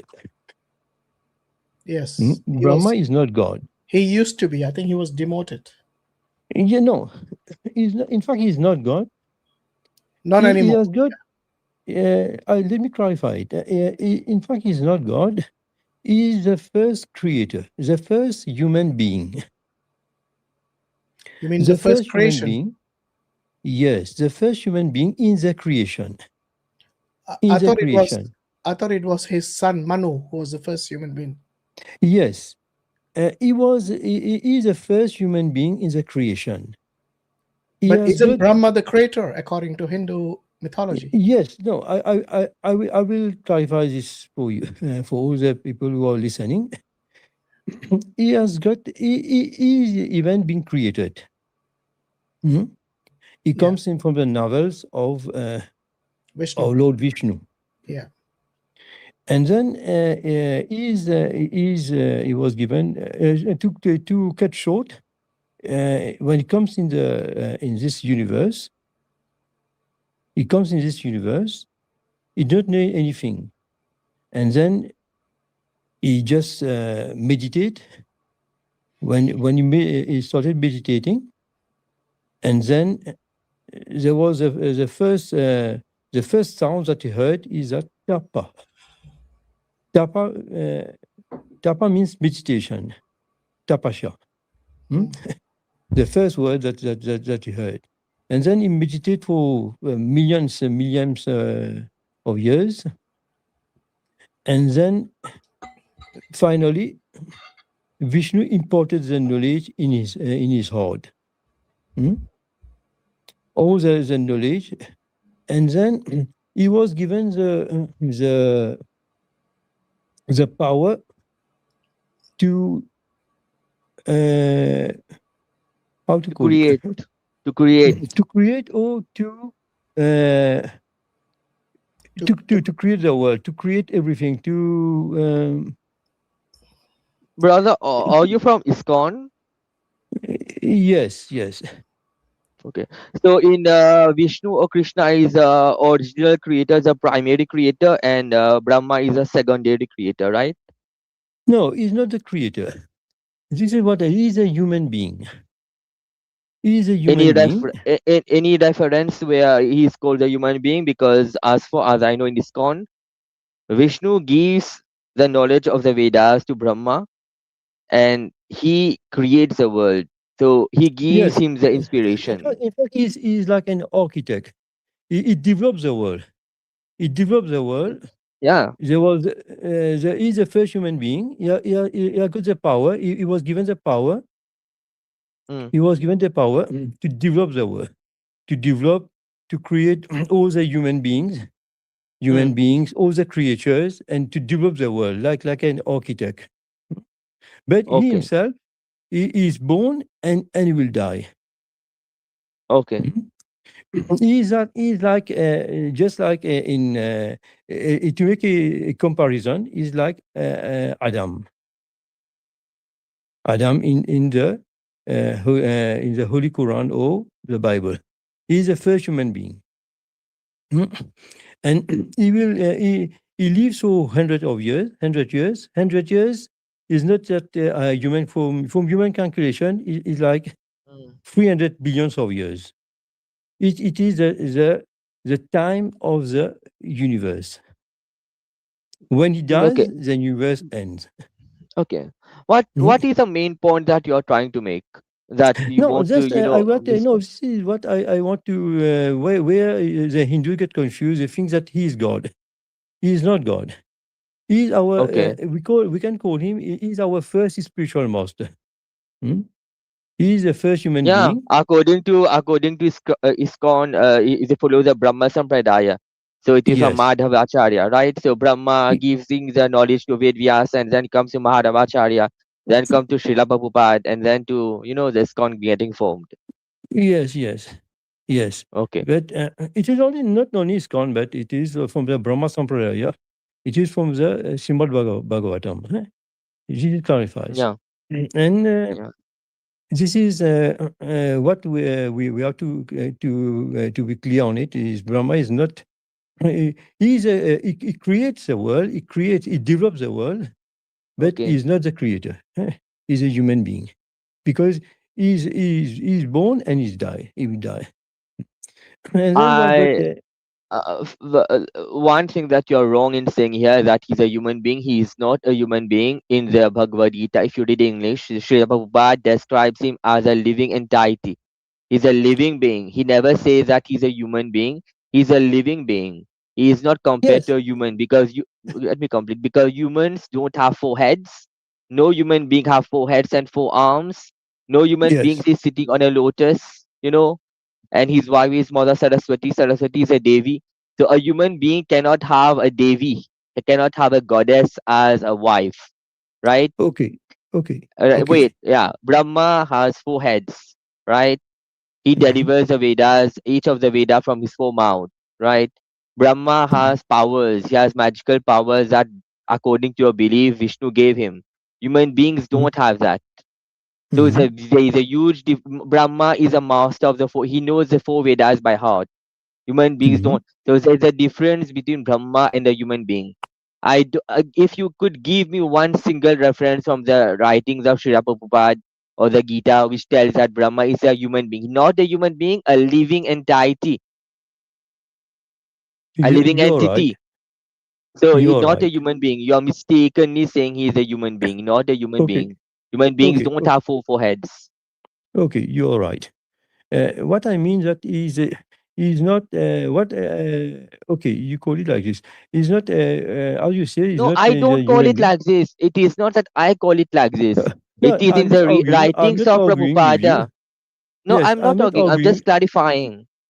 Yes. Yeah. Okay. Okay. Okay. Thank you.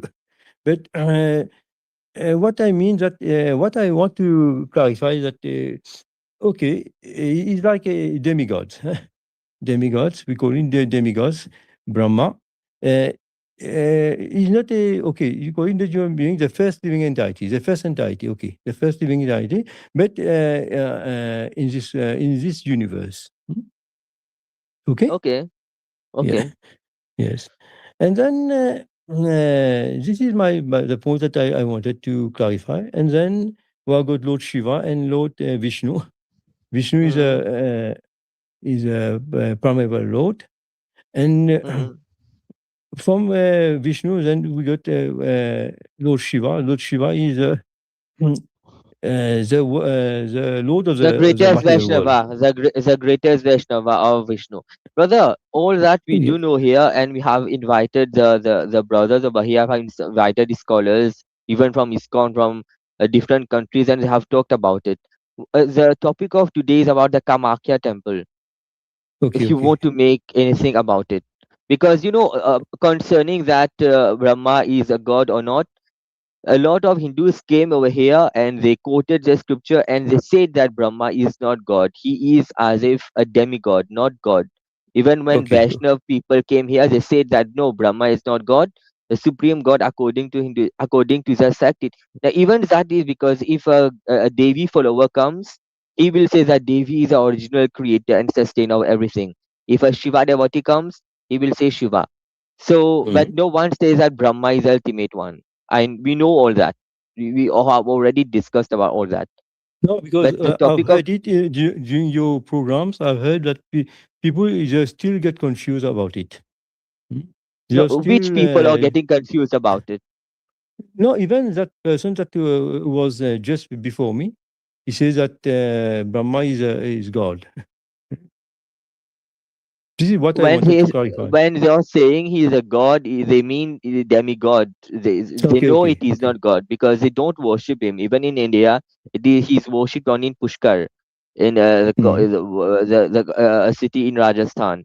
So it is not that they're calling him God. So the issue is that even you must have realized it that within your community, a lot of people are confused that they are not knowing who is a real God.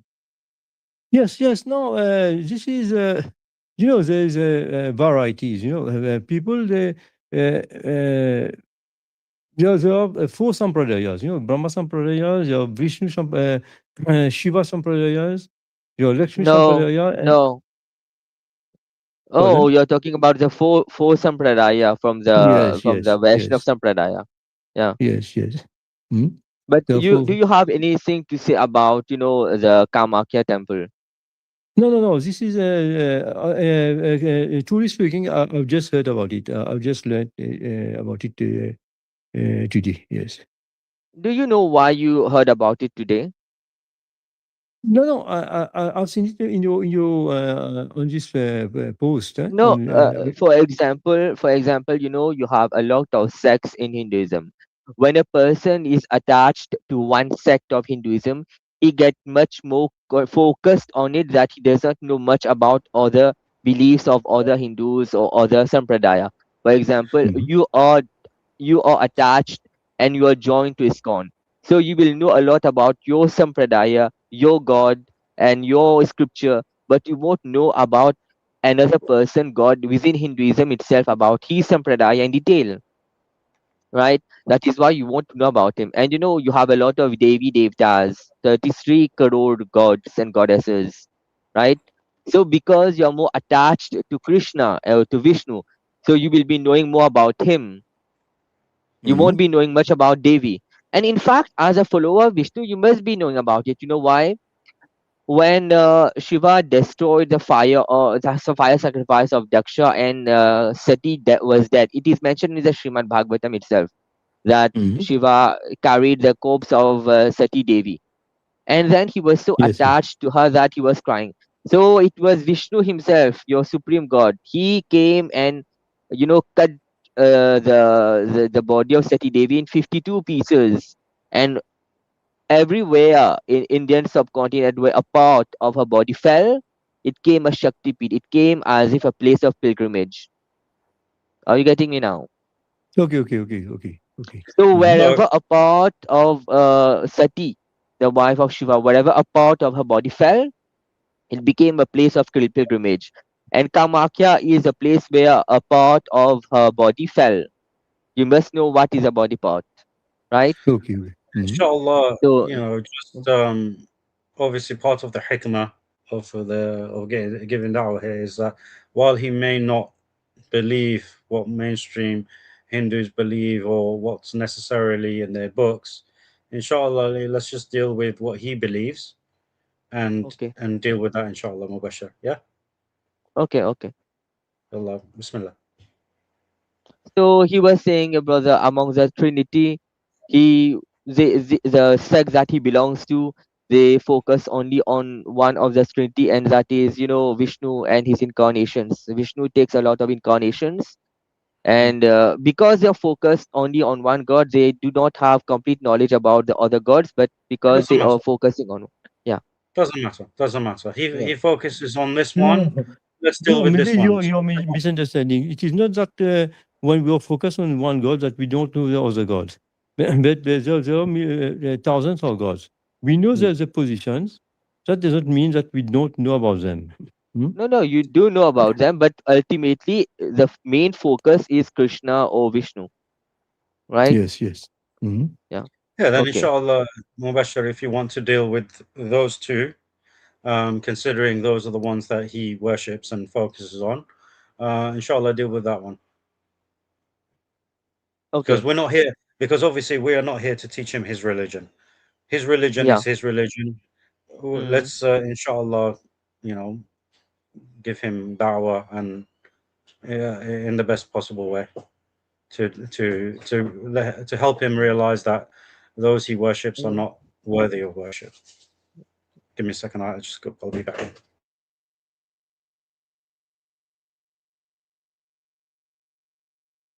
Yeah. So, brother, you follow the ISKCON tradition. According to the ISKCON tradition, Krishna is the supreme being, right? Okay. So you must have read the Gita, right? Yes. Okay. Yes. Yes. So, brother Yemen, if you could just carry the conversation. Yeah. So it's going to be.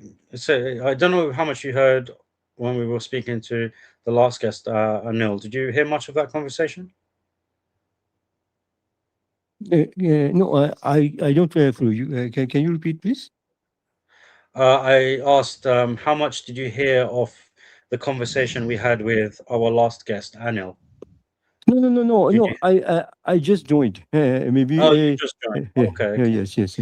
So Mm. let me ask you, with regards to the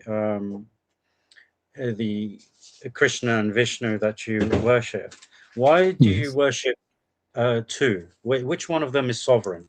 Which of them has No. all power? Yes. In fact, Vishnu and Krishna is the same person. Vishnu and Is there? Krishna is the same persons. Hmm?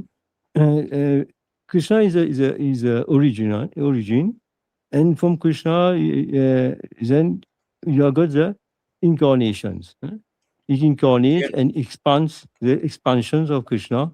Then we have got all these avatars. right. So avatars are not powerful, right? They are No, they're not. powerful.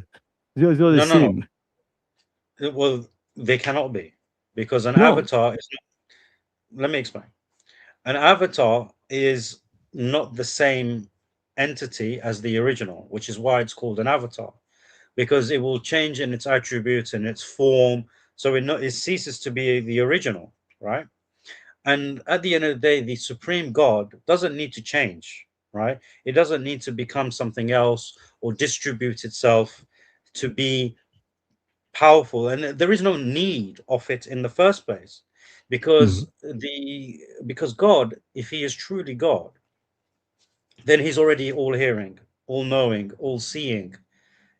He doesn't need to divide himself or incarnate or become creation or any of these things, because he's already self-sufficient. If he becomes anything other than who he already is, becomes a creation, then he becomes dependent. And as Allah subhanahu wa ta'ala says in the Quran, Allahu Samad, right? He is self-sufficient, right? There is no God except him. Because there is, you can't make that, you can't bring the one who has the perfect attributes and make that something inferior in any sort of avatar. Because even in the avatars that you believe in, there will be some sort of deficiency, like you even mentioned. Let me no. I'll listen to you. This is your opinion. This is your opinion. This is your way of thinking. There's no deficiency. Vishnu and Krishna are the same person. There's no deficiencies. Even the avatar. This is our philosophy. Achinta Beda Beda Tadva. One and simultaneously, one and different. There may be is avatar, maybe incarnation. They are the same person with the same qualities. There's no deficiencies. This is God. He can expand. Did Krishna not die according to your belief? Krishna is eternal. Vishnu is eternal. They don't die. Who was the hunter who killed Krishna? No, this is a pastime on the earth. Krishna is not limited to the earth. Was he not God on the earth? Pardon? Was he not God on earth? Yes, this is a pastime. When he descends on the earth, this is the point on the earth. Pastime means that this is a. You can't just say pastimes. When he literally was killed, he was cremated, and even his wives committed sati. They threw themselves in fire and burned themselves alive. You can't just say pastimes. Come on. No. You're getting it wrong. Which part am I getting wrong? Yes, you're getting, because Krishna is eternal. It is. You're not addressing the question I asked you. You're not addressing. I asked you, was Krishna killed by a hunter? Number one, was he cremated by the people around him, including on the earth? Brother, you need to listen to the question. Yes, no, I understand. You mean that? I don't think you understand. You're not addressing the question. The question is this: was Krishna killed by? Listen, you need to first. No, let me say something, and then you respond to me. So Krishna was killed by a hunter. Number one. Number two, he was cremated. Just like when you die, your body will be cremated by your family. Similarly, Krishna's family and his people around him, like Arjuna, they cremated his body. Then, number three, his wives committed suicide. Yeah? Are you aware of this story? No. Who committed suicide? Who committed suicide? His wives. Many of his wives committed suicide. No, whom? Do you know Rukmini, his wife? Yes. Yeah, so they committed suicide. So now you tell me, how is he a god when he gets killed by his own creation? You know what the hunter hit when the hunter? The hunter. Which part of his body that the hunter hit? Kesavan, you're clutching at the branches of the story. Look at the foundation. When I mentioned to you deficiency, no. What I mean, what does the hunter? Which part of his body does the hunter hit? His toe, the toe of his foot. He hit the toe of his foot. Yes. You know why? Because Krishna wanted because it doesn't look, Kesavan, with respect. Yeah, you're my elder. Okay. The reason why, how it happened, it is not important. When I mentioned deficiency, being dying in any form, whether it's a natural way or by being killed, right? That in of itself is a deficiency, right? There's no deficiencies. There's no. That is by definition is a deficiency, because perfection is not about just being eternal, right? It's about being fully perfect, fully what's the word? Let me ask you one immune. question.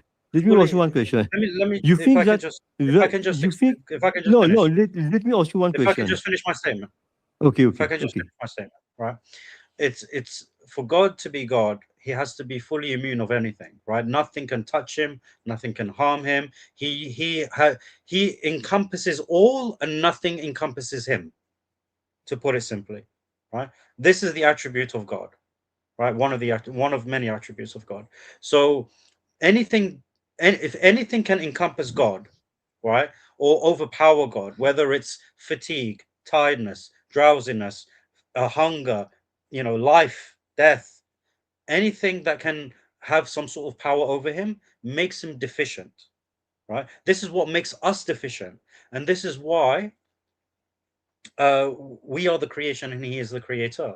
He is God and we are his servants, the ones who submit and obey him, because we are the ones in need of him while he is self-sustaining, right, in need of nothing, because he encompasses all and nothing encompasses him. So this is what is meant by deficiency. We can talk about the details, but here is the important thing, that deficiency is by being killed or dying in any sense. When the hunter hit his foot, some of the people they were seeing on the laying on the laying down, others were seeing he was emerging. He was going. He was emerging from the earth. Therefore, Krishna does not stop living. He is the same person. He is the same person. This is what I'm telling you. This is the pastime on the earth. When you come here, this is the pastime. He come here for a short period of time. He comes and he goes. He continues to exist. God continues to exist. God does not die. There is a contradiction. There's no There is a contradiction. contradiction in this. There's no contradiction. Krishna continues to exist. It's the same for you, Kesavan. You will continue to exist in another form after you die. Does that make you God? Material body. Krishna does not have No, a but material body. When you yourself. He descends with a spiritual body. Listen, This is what Kesavan. When you die, you will continue to exist as well. Your soul, right? I die because my material body. Krishna does not have a material body. His body is spiritual. So if he didn't have a material body, why did he eat food? This is you know what happens when he descends from you can eat even in the you're going to hide behind the pastimes every time. Pardon? The fact that you say that it is pastime, that is just a loophole you want to get through. No. But the fact that he needs food, in fact, he's known as Makhan Chor. He stole butter. No. Yes. This is what you're getting wrong. This is his title. He's called a butter thief. Yes. You can call. Yes. This is the title. These are Hindus who gave him the title, not us. We didn't give him the title. The Hindus gave him the title. No. This is. Why does a god need to steal butter?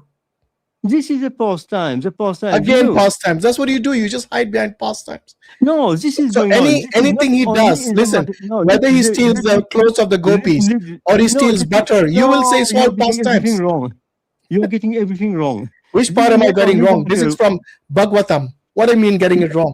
No, I can give you the reference if you want. You read Bhagavatam. Okay, in Bhagavatam, did he not steal the clothes of the gopis?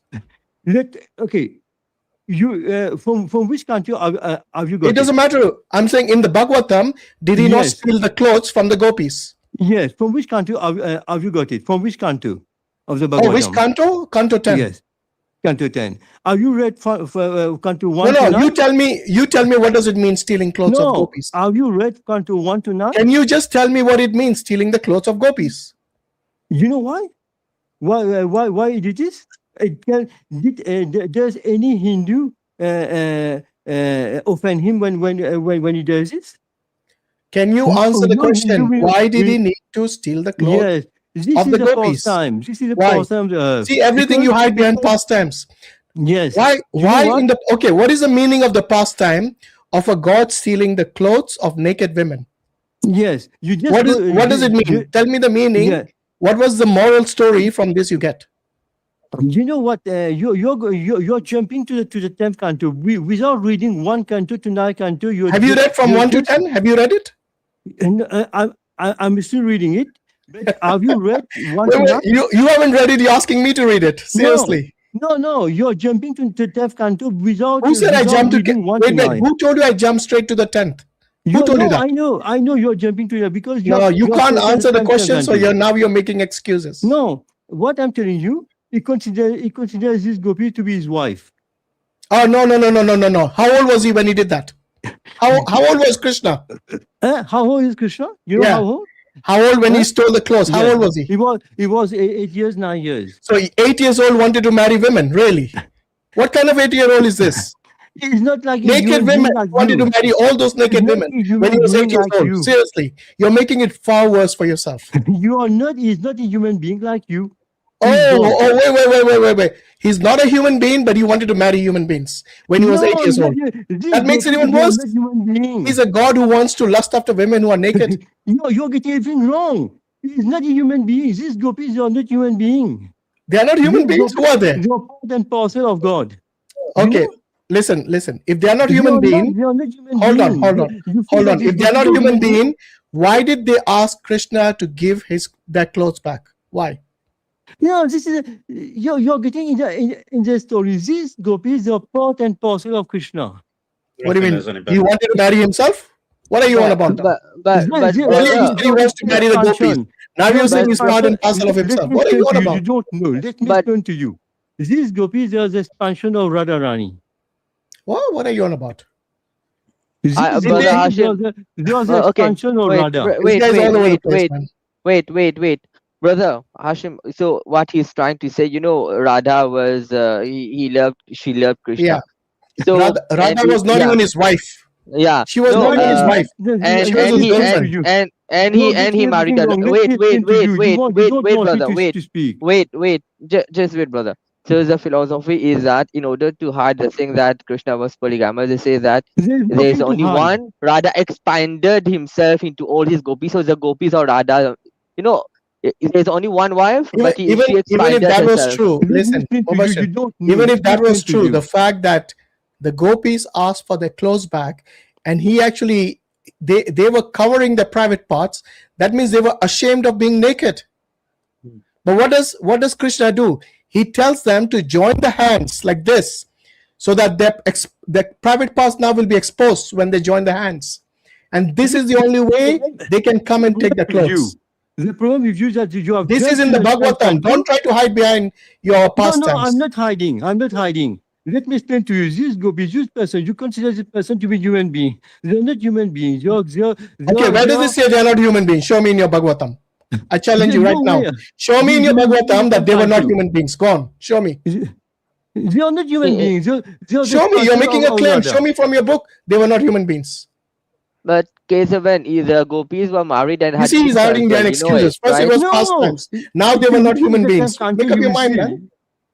If you read this is the problem with these Hare Krishnas. They always, whenever it comes to Krishna's weaknesses, they can't handle it. You're right. Everybody is wrong. You're right. No, I'm quoting from the Bhagavatam. If I am wrong, the Bhagavatam is wrong. Because I'm quoting from there. You mean that this person, they're human beings? Say again? Show me from the Bhagavatam where he says they are not human beings. They are not human beings. Show me from the Bhagavatam. No, prove it to me. The reference right prove now. It to me. You're making a claim. Prove it to me. Go on. I can look for it. I have the reference. I have the reference that they were ashamed to be naked. You have read only one passage, and then you tell me that you are reading. Why don't you show me the other passage where he says they were not human beings? I will look for it. Okay, come back when you look for it. Come back when you got it. No. I got the reference for what I'm claiming. You do not. What you don't know. You just jump to the 10th canto. Have you read the first 10? I'm still reading. I know about it. From my experience, most Hindus don't read the scriptures. No, and you get triggered when we actually expose them from the scriptures about the truth of their belief. They get triggered that time. But when we ask them, have you yourself read this book? Most of them say we haven't. 99.9% of the Hindus do not read the scriptures. I was just I was just explaining to you the who is Vishnu, who is Krishna, and then you want an argument with me. No, I want to show you. I want to show you from the Bhagavatam that Krishna was like any ordinary human being who would be actually lusting after women if they saw them naked. There is no lust. You don't understand anything. There's no lust in it. There's no This is a lust. pastime Then of the Lord. why is he asking them to expose themselves? This is a pastime. This is a pastime of the, Okay, of the Lord. tell me the moral of this pastime. This moral, it can't What be is the moral understood by lesson you get from this pastime? Go on, tell me. It can't be understood. It can't be understood by ordinary human being. Tell me the moral you learn from the pastime where he wants the women to expose their private parts. What is the moral lesson you learn from it? This is a pastime. This is a pastime. You keep repeating yourself. I heard it. You said pastimes. I've heard it. Yeah. Okay, This is let's what I'm park telling that. you. Let's park that for a minute. Now tell me the moral lesson you learned from this pastime. This is not human. This is not for ordinary human being. You can't. This is what I'm telling you. You can't There read is the no 10th benefit canto here. before without reading 1 to 9th canto. You haven't read it yourself. Stop Stop telling me, stop projecting me the ignorance of your book that you have no idea about this story. Let me tell you. Someone is in the first class, in the nursery. He wants to understand the PhD. Yeah. Will the person understand the PhD? But someone who is in the first class and they are actually they understand the one who is in kindergarten will not understand the first class, right? You haven't read the scripture. Just admit it. Will they understand Just admit it. You haven't read the scripture. Admit it. Pardon? You have not read the scripture. No, don't tell me this. Somebody who is in the Have you first read it? class, Have you read it yourself? PhD? Okay, tell me the story of the gopis. Let's see if you know it. Go on, tell me the story. You know the gopis. The gopis are Tell me the story. What happened during this pastime? Go on, tell me the story. There are many pastimes. No, I'm talking about this one. I'm talking about this pastime where Krishna stole the clothes. Tell me, go on. Let's see if you have read the scripture. What you want to hear? What you want? Tell me what you know, so I know that. So we can prove in front of everyone that you are either knowledgeable about this particular story or you are ignorant like most Hindus. So tell me the story or admit you are ignorant of the story. Before I come to this point, I want to clarify with you. These persons, these gopis, they are the expansion of Radha.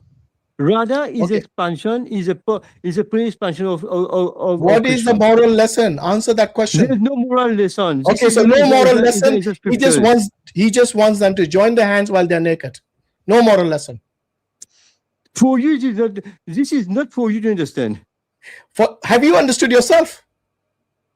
This is not your level. Have you understood it yourself? You know what Krishna says? What Krishna says? Come on, man. Drop it.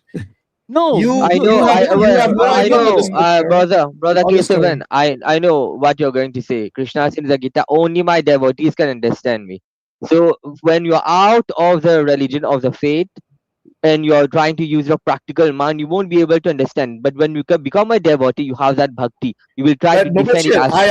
I asked him if he's really a devotee. I asked him, tell me about the moral lesson. He's saying he doesn't know. There is no moral lesson. There is no. It is not. What kind of a pastime is that? There is no moral lesson. Just immorality in it. You know what Krishna tells these gopis? What? What does he tell them? Because he considers them to be his wife. No, he doesn't consider them to be his wives. They consider him to be to want to marry him. You don't even know the story yourself. This is what when they consider him that they want to marry him, then they consider him to be the husband. No, you have no idea. In fact, Krishna says. You're telling me this, listen, yes, I'm telling you this because you haven't read the story. So let me educate you about what Krishna says. Krishna says, Krishna. I will educate you. Yes. Yes, I will. I will. I don't care if you're older than me. I've read the scripture, unlike you. So he tells them that you will be my milkmaids, not wives. What is the difference between a milkmaid and a wife? Do you know? No, not even milkmaid, brother. Just maid. The word is there, just maid. So basically, he wants them to be his servants, not his wives. Maid. That's why I said you have not read the scripture, like most Hindus. The word used over there is maid servant. These gopis, they wanted to marry him. No, Krishna did not want them to be his wives. He wanted them to be his milkmaids or maidservants. Krishna wants them to. Let's go and read the Bhagavatam before you start telling me that I don't know. Your things are lies. Your things are lies. Really? Okay, I'll tell you what. Let's open the Bhagavatam and we'll see who's telling the lies. Shall we do the test now? Shall we do the test now? I'm saying in public right now that I can open the Bhagavatam and expose you that you're the one who's lying. You will read only one part of it. Okay, I'll tell you what. Let's expose you because you you are read challenging me right now. So let's Okay, you expose read you only for one that. part of it. Okay. Okay, let's expose you for this. No problem. Let's bring up the You will Bhagavatam. select one part of Let's it. bring up the Bhagavatam. Abhi doodh ka doodh, pani ka pani ho jayega. Did you understand that phrase, by the way? No, I don't understand what you're saying. Yeah, I said we will know who's speaking the truth once we open the Bhagavatam. You only one part of it, and then this is one part is enough to expose your ignorance. One part is enough. There's no ignorance. You said Krishna wanted them to be his wives. Did he not say that?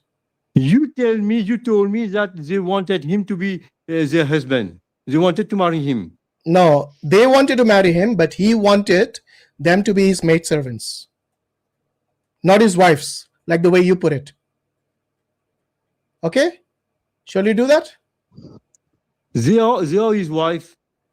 They are not his wives. Brother, they were not even married. Brother, if they were his wives, then they wouldn't be ashamed to be naked in front of him.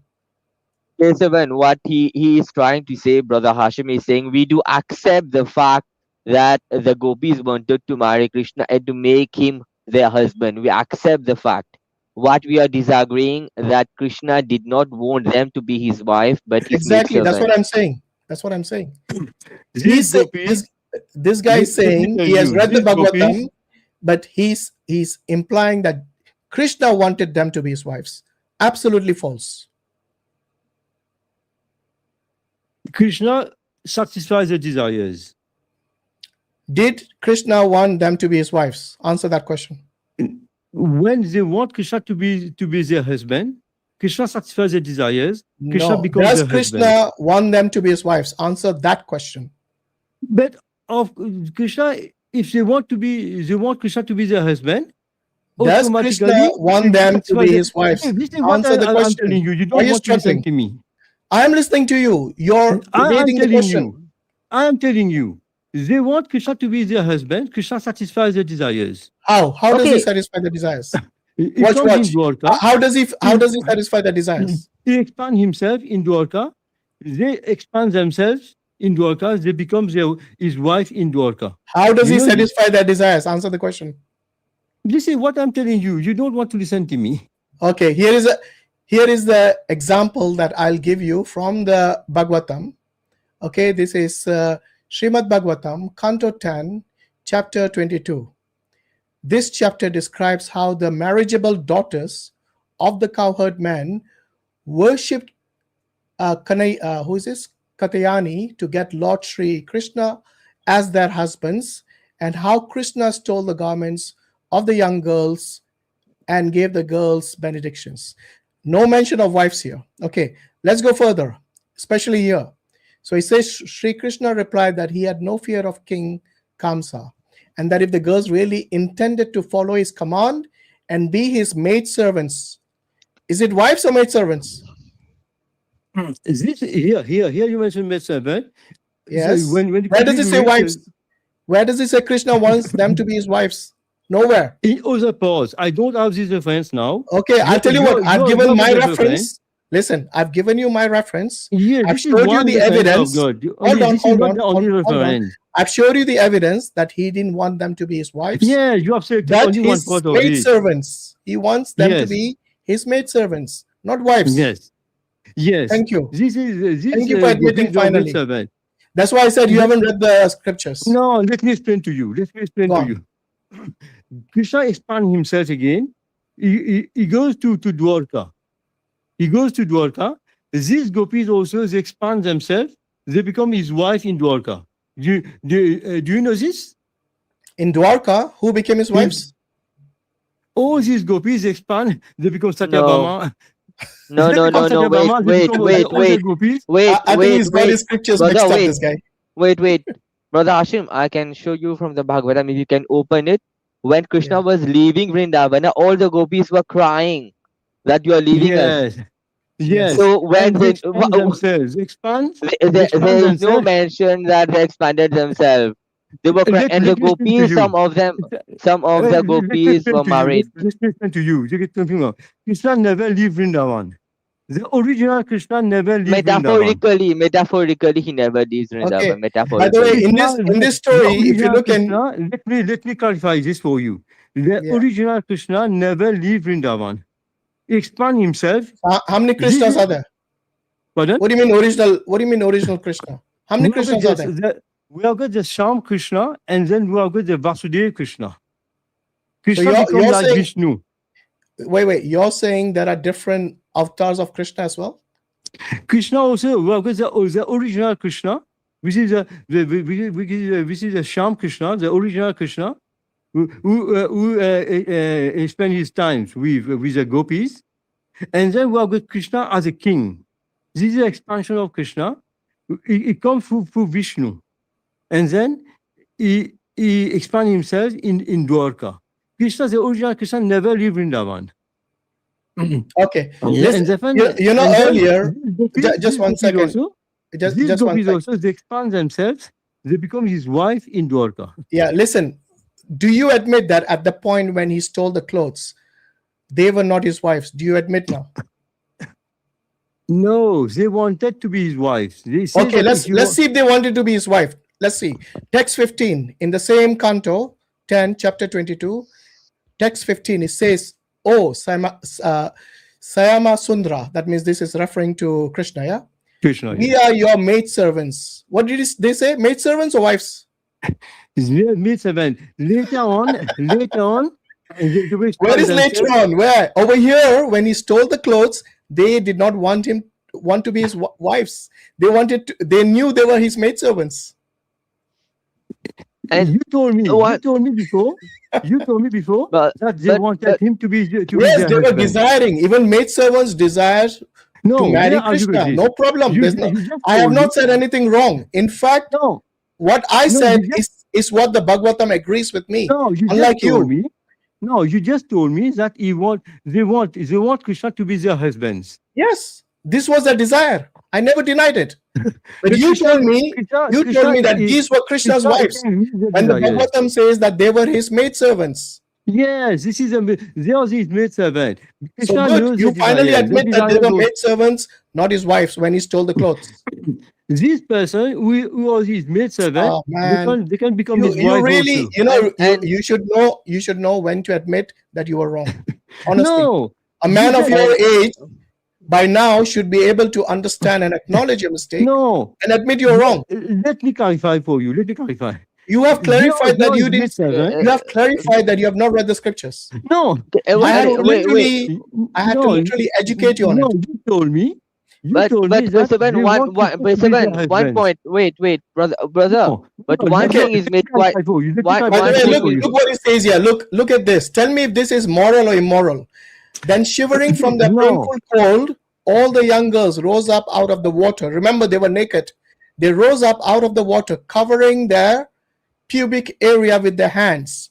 When the Supreme Lord, that means when Krishna saw how the gopis were struck with embarrassment, he was satisfied by their pure loving affection.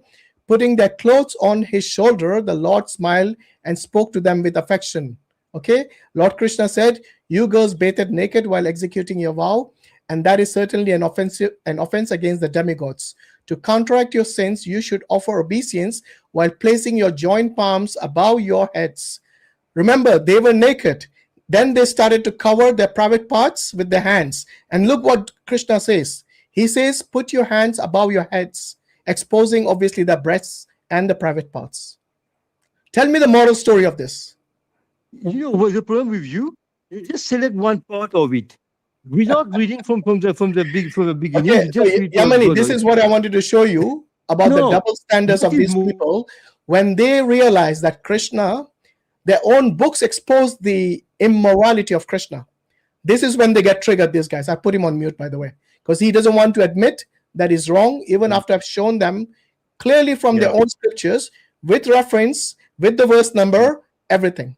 He keeps on arguing because he knows that this is Krishna, so they will, just like the way when we discuss with the Christians, and when we expose for example, the ignorance of Jesus about the last hour and so on. His deficiencies, they can't accept that. So they'll start making excuses and stories And this guy kept saying past times. But when past times basically it's like some sort of an illusion the God creates to impart some sort of lesson. That's why I asked him, okay, what is the moral lesson one learns from these gopis who were naked and Krishna wanted to expose their nakedness completely? Here he had no answer. He said there was no moral story. What is the point of the pastime then? Makes no sense. But Hashim, one point over here. One point over here. If he's saying that they wanted Krishna to be the husband and Krishna said maid servant, so it proves that the relationship between husband and wife is that of a master and a maid servant then. Yeah. If we accept his theory. So there's no concept of a husband is a master and the wife is not the same equal. She is considered to be a maid servant if you accept the version of what he's saying. And don't forget, all this is happening in public. So this is a public river. When I say public river, I mean a river which anyone can go and take a bath in. They were actually doing, they were sinning by taking a bath naked in the river. Was that? Yeah, Krishna's friends were present over there as well. By the way, Kesavan, you're muted, so we can't hear you. So please hold on while we discuss this and then get back to you, okay? Okay.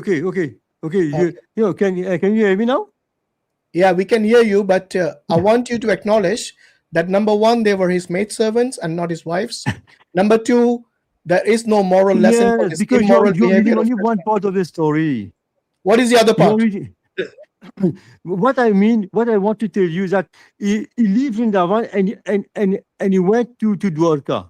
To Dwarka, and all these gopis, they all expanded themselves. They went to Dwarka, they become Satyabhama and Rukmini and so on. They become his wives there. Yeah, but at this point, they were not his wives. Do you not understand the difference? At this point, when Krishna stole their clothes, they were not his wives. Yeah, no, because you told me that they wanted him to be their husband. What? So what if they desire him? So what? What is the point you're making? What he told them. The fact is, at that point, they were not married. Yeah. Do you not understand the difference? Yes. It is not married according to you. The question to you, Kesavan, is why does Krishna want women who he is not married to be exposed of their nudity in public? Why? They were exposed to him, not to the public. Are you saying there were no other people over there? There were no. Okay, even if they were exposing to him, they were not married to him, and he was not married to them. Why expose? Why expose naked women to him? Why? He is God. He is God. Krishna is God. So wait. Why is he God when he died by his own creation? What makes him God? What makes him God? He does not die. He doesn't die? Then why did they burn him? Why did they cremate him? You mean that Krishna? Why did they cremate him if he didn't die? This is, you want to seem like this? Krishna does not die. Krishna answer the question. Why did they cremate his body if he didn't die? This is what you are seeing from your material point of view. So from material point of view, you see. I can only see material point of view. Yeah. Okay. Krishna says. You know, when you see somebody's body being cremated, would you say they died? This is from you should see it with the spiritual eyes. Krishna this is the logical way of thinking. When you see someone being buried or someone being cremated, you automatically know that they died, because they wouldn't bury a live person and they wouldn't cremate a live person. So logically, it follows that they died, and that's the reason his wives also jumped in fire and they committed suicide. No. Yes. Let me explain to you. Your logic is limited. My logic is limited, says the guy who doesn't know what is a moral story of seeing women naked. No. What I want to tell you. You know what? Let's leave it here, because it looks like you are driven not by logic but by emotion. No, because you know what the problem is with you is that you jump from the first country to the third. I can give you many more pastimes of Krishna which shows his immorality. So just before we finish, because Kesavan, you several times you keep saying, "Oh, but this is in the past. This is in the past." No, he's not saying past. He's saying past times. Which means like he created an illusion. There is no illusion in it. Okay, so what is past times? Wait, what's the Maya? difference between pastimes and in the past? What's the No, difference? no. Am I- Pastimes is like just something which he creates, It's drama. like a Maya. Is that what you're saying? No, it is a drama. It is true. Each It is time what? each time Krishna descends on the earth, it comes like it comes like Ram. It comes like Varaha. It comes like No, those are the avatars. We know the avatars. Mubashir, yes, are you it comes there? like them. Yeah, but what do you mean by past times?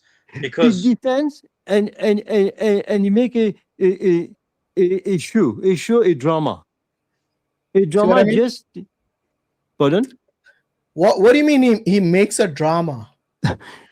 You know, when you descend on earth, What is the point of a drama that has immorality in it? no, when you descend on earth, it doesn't mean that now it takes birth.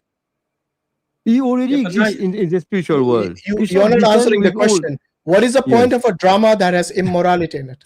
For you, this is immoral. For Okay, spiritual, let me ask you, Kesavan. If someone sees naked women, is that immoral if they are not married to them? this is for human being. Can you Human answer the beings question? is Can you immoral. answer the For question? God, this is not. If this is you are trying to understand God from your material point of view. Okay, so were the gopis material or immaterial? The gopis are all spiritual.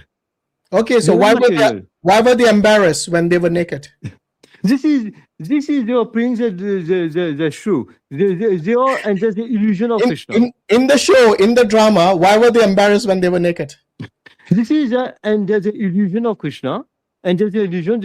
I'm talking about the gopis. I'm talking about the gopis. Why were the gopis embarrassed when they were naked? You know, when Krishna is playing You're not answering the question, man. Just answer the question. Why were the gopis embarrassed when they were naked? Because they were under the illusion of Krishna. Because of Krishna, they were embarrassed, yeah? They were under the illusion of Krishna. Now you're telling me they were embarrassed because of Krishna. Is that what you're telling me? No, there was Make up your mind, man. illusion. Why were they embarrassed then? Illusion. Okay, even illusion. Why were they embarrassed within the illusion? Because earlier I told him illusion, he didn't want to agree. Now he's saying illusion himself. But Kesavan, you just said that the gopis were expansion of Radha, right? So how can Radha be under illusion? Krishna, he can make you under illusion. No, wait. The gopis are expansions of Radha, right? Yeah. Yes. Can Radha be under illusion? But Krishna, he can make you under illusion just for the pastimes. Because Krishna is God. So, but even Radha is God, right? Radha is a part and parcel of God. Are you the part and parcel of God as well? we are not in the same platform. But you are part of parcel of God, right? According to your philosophy. No, we are all part and parcel of God. All the living entities, we are all part and parcel of God. But we are not at the same level of them, like them. This does not make any sense. We are not at the same level like the gopis. They are on another level, very, very, very high level. Okay? But brother, when you were saying that, the gopis, they went to Dwarka, right?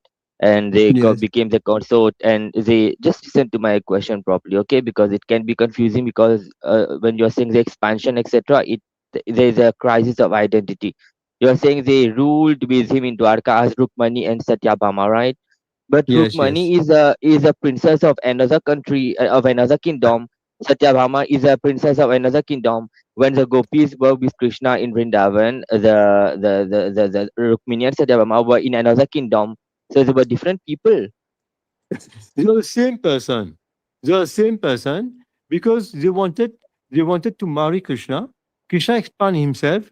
He went to Dwarka as a king, and they also expanded themselves, and they become his wife in Dwarka. They are the same persons. So one person, but different places at different times and different forms. They can expand. They can expand themselves. This is but But what Brother Hashim was trying to tell you, that when the gopis came out of the river, they were not yet married to Krishna. he could have married them, then he could have done the leelas. Why even before No, marriage no, he was doing that? this is your point of view. This is my maybe this is my point of view. But in the point of view of God, it is not the same. You see, this is for our material point of view. But when God comes on the planet, he behaves like a human being to set an example, right? Yeah, this is what I'm telling you. This is a confidential knowledge, and this is not these pastimes are not done in public. This pastime, yeah. In public, what do you mean? No, all these people, all the ordinary people, they can't understand these pastimes. Yeah, you said it right, because if you go on Dawa channel and you go to the reels, Brother Hashim, if you will know about it, he was saying that this thing should not be said in public because you are not able to understand it. If you know your Brother Hashim, the channel one, there was a brother, he was talking to a Hare Krishna girl, and the girl, when she was trying to explain, she said it that these things are quite not controversial but quite confidential. Confidential. Yeah. So you have we do have a lot of people, the ISKCON people. They say when these topics come, they say that it should not be discussed in public because material people like us, for in your point of view, we are not be able to understand it. No, and only devotees. Not only you. Any person who don't have this knowledge, they won't understand it. This is why I was telling you. So how can we understand it then? You know, with all due respect, I don't think you have read the scriptures to have the knowledge yourself. This is what I'm telling you. You start for Srimad Bhagavatam, you start from first canto to ninth canto, then you haven't read it yourself though. Canto. In fact, even the 10th canto, all your stories were upside down. I had to correct you. Without reading the first canto, you kept saying that Krishna wanted to marry them, which is completely false according to the Bhagavatam. No. Which makes even less sense. What I mean. Don't try to make a U-turn. Just acknowledge you were wrong. It's much easier that way. It actually makes less sense. I'm trying to understand something here, because you mentioned that, and correct me if I'm wrong, but you mentioned that the gopis, or how do you say it? Gopis? Gopis. The girls. G-O-P-I. Oh, P-I-S. Okay, the gopis. They are an extension of Krishna, right? But if they are an extension of Krishna, then how would they want to marry him if they already him? No, this is what I'm telling you. When they descend on earth, this is a pastime. When they descend on earth, it doesn't matter if it's a pastime or not. The concept still remains. The concept still remains. Pardon? The concept still remains. It's like me saying that I'm marrying myself. It doesn't make any sense. Yes. No. You know, this is when they have the desire, they are not they are the expansion of Radha. Radha is the first expansion. You're mistaking me. I'm not arguing with you. It doesn't make sense. Right? There is no argument to be made here. Right? If I say that I'm going to marry myself, whether it's physically, whether it's spiritually, whether it's, what's the word? In in my astral form, whichever form it is in any of those forms, if I say I'm going to marry myself, it wouldn't make sense.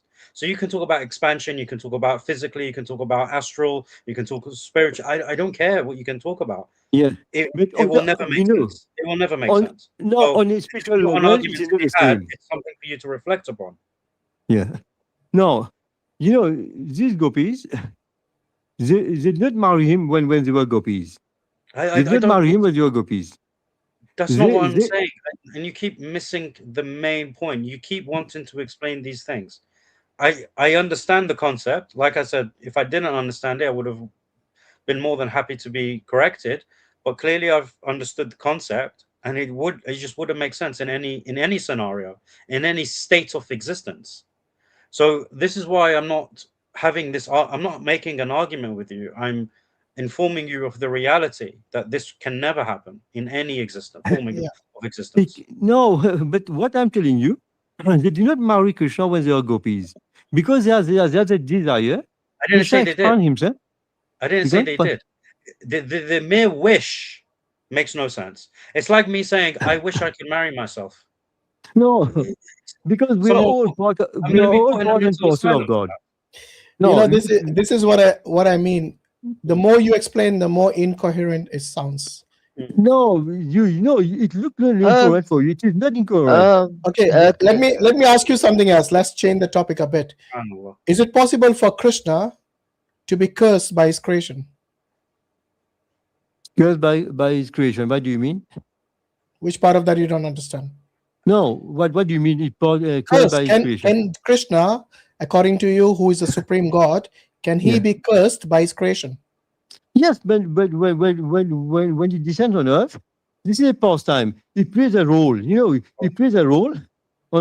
It can be cursed. Is he God when he descends on earth? Pardon?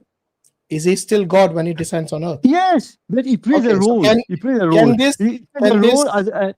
No problem. When he descends on earth, while he's still God, can he be cursed by his creation? But of course. Okay, why not? So he's not all powerful then, if he can be cursed. He can be cursed because he's not all powerful then. He cannot stop the curse of his own creation. Like Gandhari, she cursed him, right? Yes, but they can't curse him. There's no problem. How can somebody curse all powerful God? Makes no sense. Because again, it is incoherent. Again, when he descends on earth, he plays a role. No. Look, what did we mention? For God to be all powerful, he must encompass everything, and nothing can encompass him. Nothing can overpower him. This is your point of view. This is not a.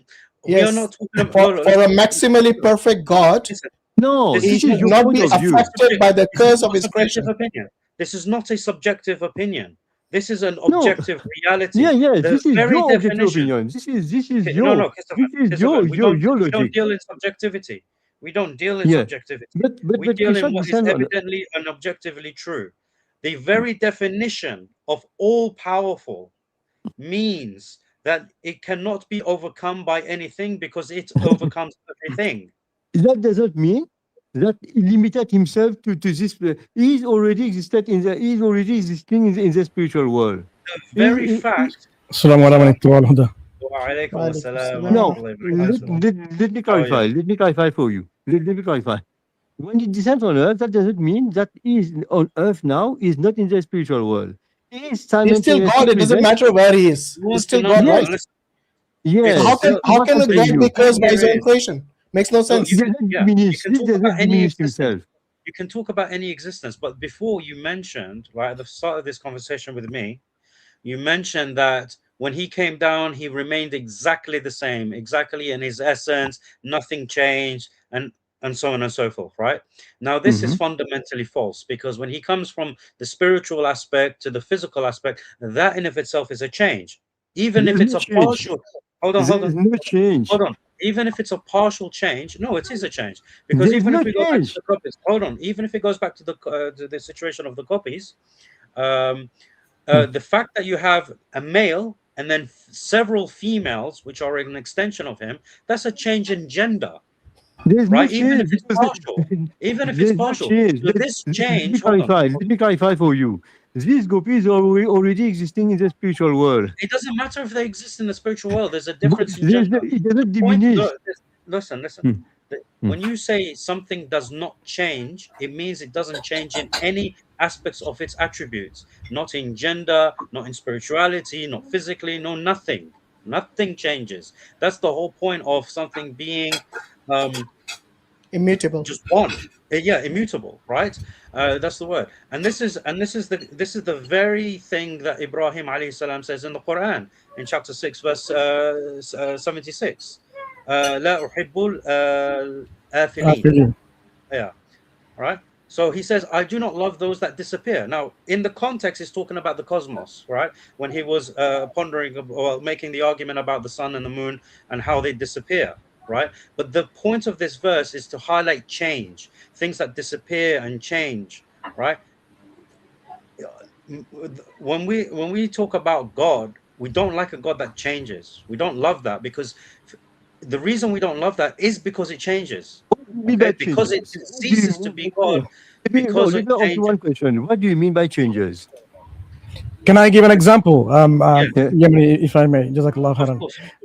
Who are we speaking to? What's your name? K7. K7?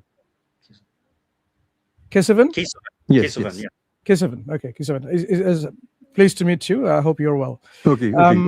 When we say change in God, to understand this, I think we need to go to the very fundamental concepts to illustrate this point. If we say what is infinite, the infinite has no limits, no boundaries, right? And as opposed to that, it's finite.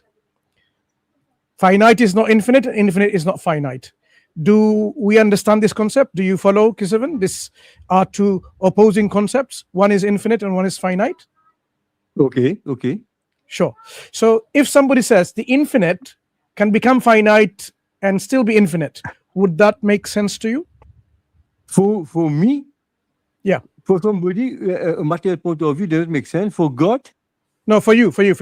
Would it make sense to you and your children, those who are studying? No.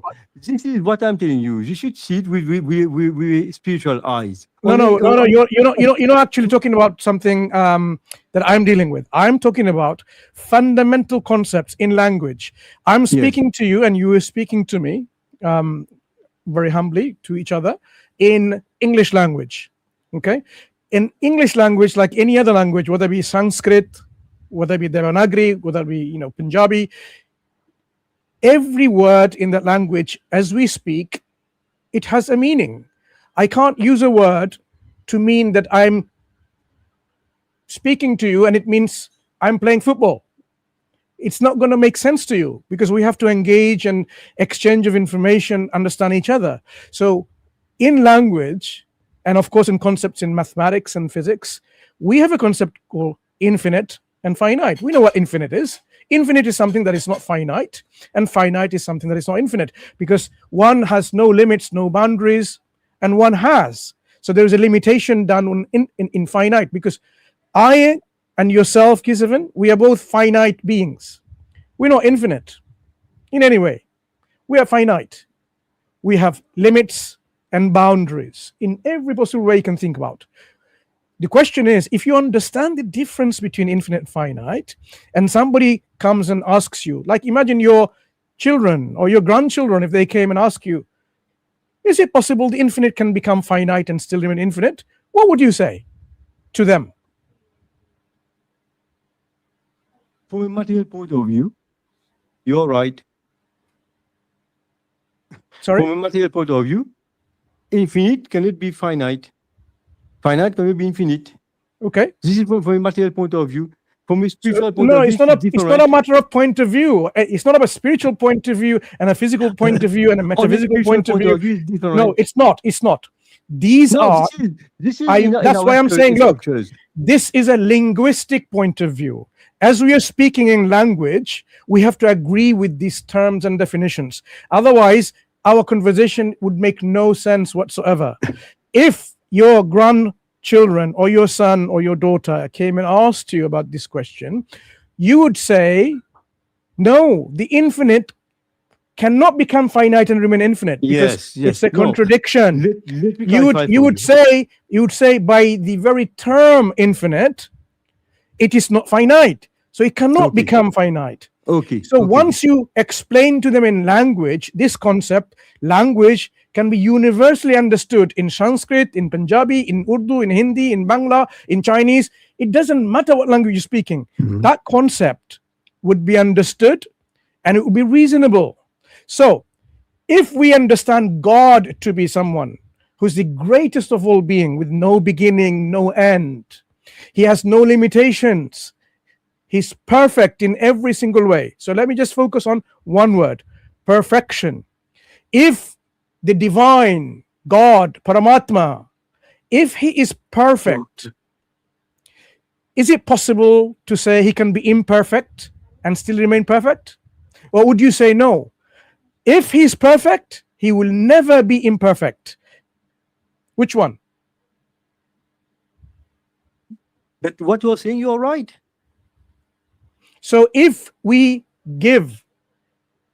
grant that the greatest of all beings, the originator of everything, if he is perfect, and we know he is perfect, has to be perfect, because he necessarily has to be perfect. I mean, you can go in this line to establish that. You can ask Yemeni and go on for hours, I'm sure. But if we establish and we know that he has to be necessarily perfect, then anything that opposes his perfection is going to be false. So when we see, for example, thank you. So now we have a lot in common. So when we see concepts about this greatest being in certain religion or belief systems, in which he becomes a man or a woman or some kind of other, creation that you can imagine, and is imperfect, doesn't know, does things which is adharma, ungodly things, you would say this cannot be the divine Paramatma, the greatest being, because he's going to be perfect always. He will never be imperfect. So when Krishna, for example, comes and steals the butter, or he steals the clothes of someone else, and then shows some kind of things which are not very palatable to us Muslims, like saying, okay, come up with your hands up on the air to get your clothes, we would say this is an imperfection. It is not a sign or indication of perfection. Yes. Now let me speak now. I'll listen to you. Okay. I respect what you're saying. But let me tell you that when God descends, he doesn't become limit. He doesn't limited. He doesn't limit himself. He is infinite there, infinite. He remains infinite there. He just plays the roles here. Just like in a film, you play the role in a film. That does not mean that you limit yourself. You play the role in the film. This is what when Krishna descends on the earth, this is his pastime. He plays a role here. He can play the role in any situation, in whatever situation you want, how you want to do it. You can't force. You can't say you can't do it like this. You can't do it. He can do it. God, he can do it in any way he wants it. So you're saying he can play an immoral role in this pastime. What is immoral for you? You look it in immoral. It is not immoral. It is okay. Moral. So let me ask you something. Is anything immoral for Krishna? There's nothing immoral for Krishna. There you go. Okay. So adultery is not immoral. Rape is not immoral for him. Yeah. He can rape anyone he wants. It's still not immoral. Yeah. Let me follow up a question with our friend Kisivan. Look, you agreed with me earlier that the Paramatma, the divine, the greatest being, God, if you want to call it Ishar, he is perfect. So would a perfect being play a role of imperfect? Yes, he can play the roles. There's no problem in it. That is not perfection. If you play a role, if you act a role, if you think a role which is imperfect, listen, my friend. Yeah. Yes, before you answer, I would like to hear an answer. If you're perfect, you can't think imperfect. You can't act imperfect. You cannot do imperfect. You cannot play imperfect because you are perfect. Perfection has no imperfection associated with it in any way, shape, or form. That is in thoughts, in perceptions, in actions, and behavior. You name it. Every possible way, perfection can never be imperfect. Do you agree or disagree? On a material point of view, I agree with you. On a spiritual point of view, I don't agree with you. No, there is no spiritual point and physical point of view. There is only one point of view, which is a perfect being. A perfect being can never be in any way, shape, or form acting, doing, playing, thinking, considering, it never imperfect. Because by definition, perfection is the absence of all imperfection in any way, shape, or form. Because he's the most perfect. Most perfect. I agree with you. But for God, then you have to agree with me. Then all his playing of imperfect is not going to be God. The thing is, you're saying you agree. You're saying you disagree spiritually, but the thing is, you must also believe that Krishna is perfect spiritually. Yes, he's perfect. So if he's perfect spiritually, then he cannot be imperfect spiritually. He cannot act, think, or pretend spiritually in an imperfect way. God, he can do it. God, he can do it.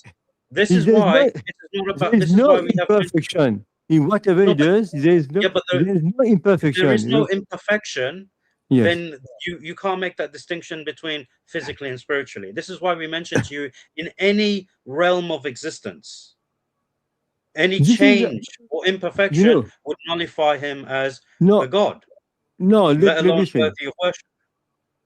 Spiritual and material, they are symmetrically different, opposite. The spiritual point of view, you can't compare something material with spiritual. When God is perfect, whatever he does, it remains perfect. From our point of view, guys, he already admitted that there is nothing imperfect, regardless of what Krishna does. So even if Krishna rapes someone, for him it is perfect. Am I right? What for you is rape? There's no rape. Can you answer the question, please? If Krishna rapes someone, is it perfect? When you're saying rapes, you understand exactly what rape means. Come on. Point of view. Don't make me define it. Rape is it perfect for Krishna if he rapes someone? On a spiritual point of view, there's no rape. So what about the material point of view? What about the victim? Point of view? Does the victim experience? Does the victim of Krishna experience rape? Victim of Krishna. What do you mean? Well, the one that he raped. Does she experience this immorality? There's no rape on a spiritual point of view. There's no this term rape. I'm not talking about Krishna. I'm talking about the victim. Does the victim experience the rape, and is that immoral according to the victim?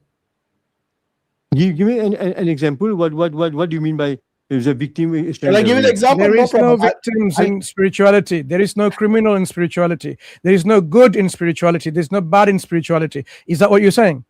Yeah. No. Everything is perfect. As long as it's associated with Krishna, it's okay. Anything goes. Mr. Kesavan, would you mind explaining again? Is there any good and bad in spirituality? There's no bad. Everything is good in spirituality. There's no everything is good. Bad exists. Okay, if everything is good, then why did Krishna accept the curse of Gandhari? What I want to tell you, I told you before, when he comes on the earth, he plays the roles. He plays different roles on the earth. What was the role he played? Different for roles. Which he got cursed. What was the role he played? I don't remember. But shall I tell you? Shall I remind you? I don't think you're reminding. Hashim, I would like to know what was the role actually he played for his creation cursed him, and then he suffered his curse. God being cursed and being punished by his creation. What was the role? What did he do? Yes, Hashim, because what I told you, he plays the roles. When you come on earth, he plays the roles. What was the reason that he accepted the curse? Why did Krishna accept the curse of Gandhari? But in the role, if you have done something, then something. What was that something? No, but you tell me because you told me that you. This guy isn't with the scriptures. This is the most fundamental. If anyone knows the story of Mahabharata, they will know this. This guy doesn't even know the Mahabharata. The reason he was cursed by Gandhari is because he was the reason for which reason for Gandhari's children being killed. The Kauravas. By the way, do you even know what was the reason? For killing her children, 100 of them or something. Why did he kill? Why do you guys not read your scriptures? Why? No, you're telling me something. I'm telling you something that you don't know. No, but go on. I'm clarifying for you why she cursed Krishna, and Krishna accepted the curse because he acknowledged the mistake he has done. So, tell me why did he? I just literally told you why. Because Krishna was the one responsible for the death of her children. Mahabharata. Have you read Mahabharata? Yes. When did Mahabharata take place? 5,000 years ago. 5,000 only? Really? When did Krishna exist? Krishna always exists. No. In the Mahabharata, when did he exist in the Mahabharata? He came at the end of such as at the end of Dwapar Yuga. Yeah, when was the Dwapar Yuga? Dwapar Yuga ends 5,000 years ago. How many years ago? 5,000 years ago. Only 5,000. That's too less. Yes, only 5,000 years ago. That's yes, too less. How long did it last? 5,127 years. Okay, when did Ram exist? Ram exists one yuga before Dwapar Yuga. What was the yuga called? Treta Yuga. When did that happen? This happened according to our calculation. It is 5,000 years plus 864 years. It around 870,000 years. 870 years. 870,000 years. 870,000 years. Nearly a million years. So you're telling me less than this. Less. So you're telling me Ram existed in the Ice Age? Of course. There were no human beings in the Ice Age. What are you on about? No, who told you this? Okay, do you have evidence of... Okay, I'll tell you what. Do you have evidence of human beings, let alone having chariots and palaces and weapons in the Ice Age? Do you know if humans existed in the Ice Age 870,000 years ago? You know, humans existed millions of years ago, you know? Oh, dear. Okay, you know what? If you want to go with that logic, then anything goes, isn't it? Like you would believe anything that's fiction. According to our scriptures, millions of years ago, human beings existed. Okay. When did at the end of every yuga, there is a devastation. Who wrote the Ramayana?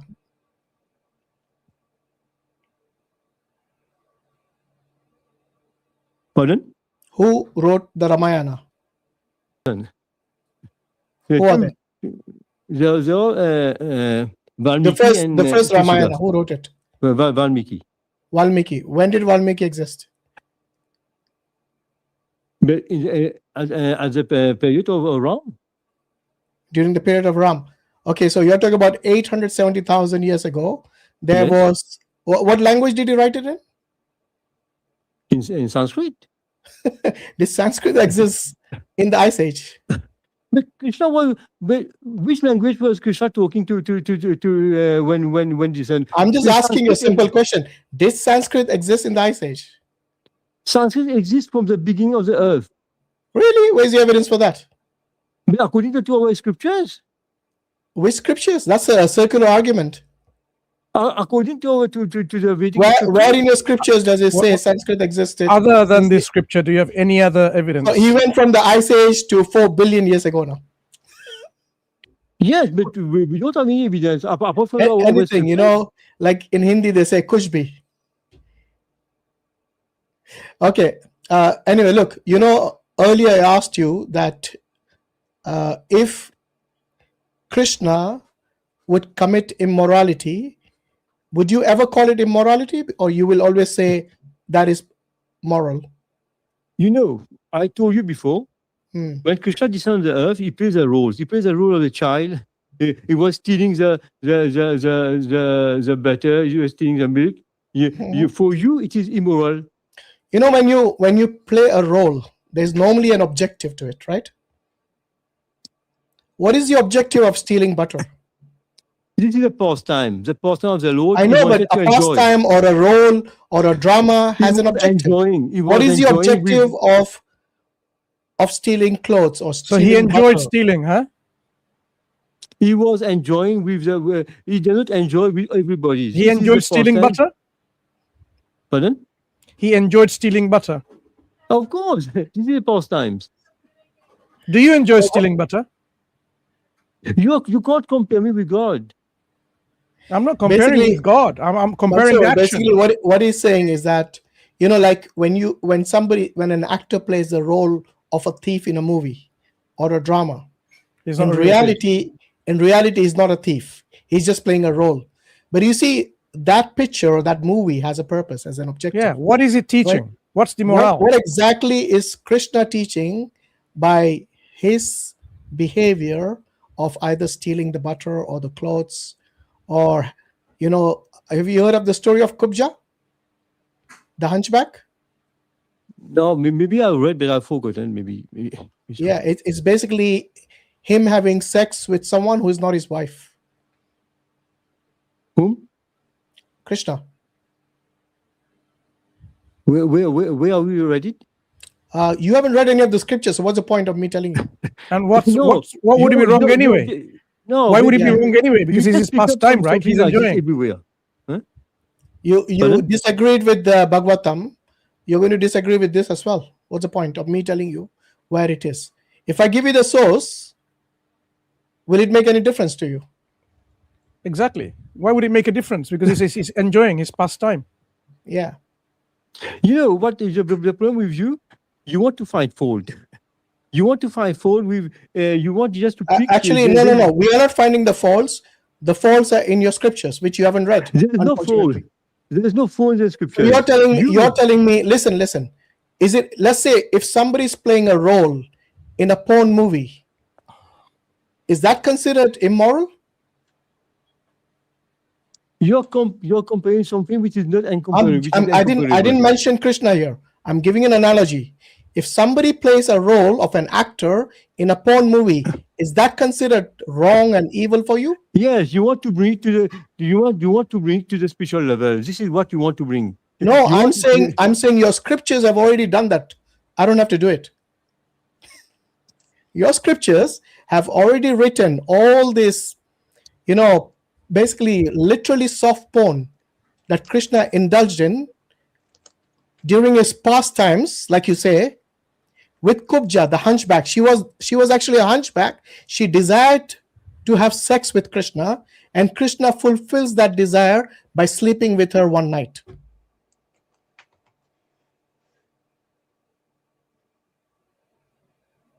Then what do you mean by this? Which part you didn't understand? No, but you can't find anything immoral, would you? Because whatever he does, because you already have a particular mindset that doesn't matter any actions which you consider immoral. Yeah. If Krishna was to do it, it's his choice, his pastime, it's his spiritual level. There's nothing immoral about it. So So what I just want to ask you one question, if I may, please. Yeah, I want to hear your answer. If you have a concept of God, Ishwar, in which perfection all the way, and another concept of God, perfection mixed with imperfection, which one would you choose? God is perfect. There's no imperfection in God. So which one would you choose between the two concepts of God, in which in one concept, like in Islam, God is always perfect? Can I finish my question? Maybe you can then answer. I'd like to hear your answer. I don't want, without me interrupting you, I'd like to hear your answer. So let me say it again. If you have two concepts of God, in which I want to clarify. In one concept of God, God is perfect all the way, in every way, no imperfection whatsoever, flawless. And another concept of God, God is perfect sometimes, imperfect sometimes, spiritually, physically, acting, playing. There's perfection and imperfection. Sometimes he is imperfect in his acting, imperfect. So which concepts would your heart and your mind, your intellect would choose in the concept of God? Perfection all the way, flawless, or perfection and imperfection mixed? Which one would your heart and mind accept or choose or God want is to accept? always, I already told you, God is perfect. There's no imperfection in God. So which one would you choose? Would you choose a God which is perfect all the way, in every possible way, or would you choose a God, Ishwar, which is perfect and imperfect? God is perfect in all possible ways. Okay. So which one would you choose? So I have given you two options. I want to really hear the answer. I want to look. Can you see my hands? Okay. So in this hand, let me answer you. Let me answer you. God is perfect in all possible ways. No, that's not what I asked. That's not what I asked you. I didn't ask you your concept. I didn't ask about your concept. He's in denial about the imperfection. I asked you about two different concepts of God, in which I already answered you. So, in the two concepts of God, one concept has perfection and imperfection. There is spiritually perfection, but acting imperfection, playing imperfection. And another concept of God, God is always acting and is in his behavior, in his qualities, always perfect. Which one would you choose? Which God would you worship? Perfect all the way or perfect with imperfection? When he's playing the role in perfection, is not on a material level, it That's is on not a what I spiritual asked. level. My There's question no is something perfection. different. There's My no question perfection is, in it. who would you want to worship? The one who is perfect all the way, every single way, or the one who is perfect and imperfect mixed? Yes, is perfect every single way. Okay, There you I don't go. think we're Become a going to. Muslim then. Become a Muslim. No, God is That's it. perfect I in think every there's single nothing way. further to be said. Thank you. From your material point of view, you see So- it imperfect. It is not imperfect. It is so a just material to- point of view. Okay, so Kisavan, just to inshallah try and put this as concisely as I can, and I'm not the most concise person, but in order for us to truly understand morality, okay, and not have it be arbitrary, just be like, oh, it's moral if God says it is, because anyone can say that. Anyone could perform an immoral act or believe in immorality and just say, oh yeah, God's fine, my God does that, so it's fine. It's imbalanced. It's not correct, right? Rather, how do we know that morality is objective? Morality is first demonstrated in the attributes of God, but then it is also commanded by God. You have that balance, because morality is not separate from God, right? Nor is it only because God does it. God does something. God doesn't allow for himself injustice in any form, no immorality, but then he also commands justice and morality. So we know morality by what is commanded by God as well as his perfect attributes. I hope that makes sense. This is your point of view. No, this is how it is. No, this is your point of view. You want to see it like this. Look, objectively, that's how it would be. Because, and I'll tell you why. Because if God is perfect, then, like you said, everything he will do is perfect. But if it is truly moral, then he would command that thing as well, because he would want the best for us. This is not the natural way. But if he's not commanding this, then it's not.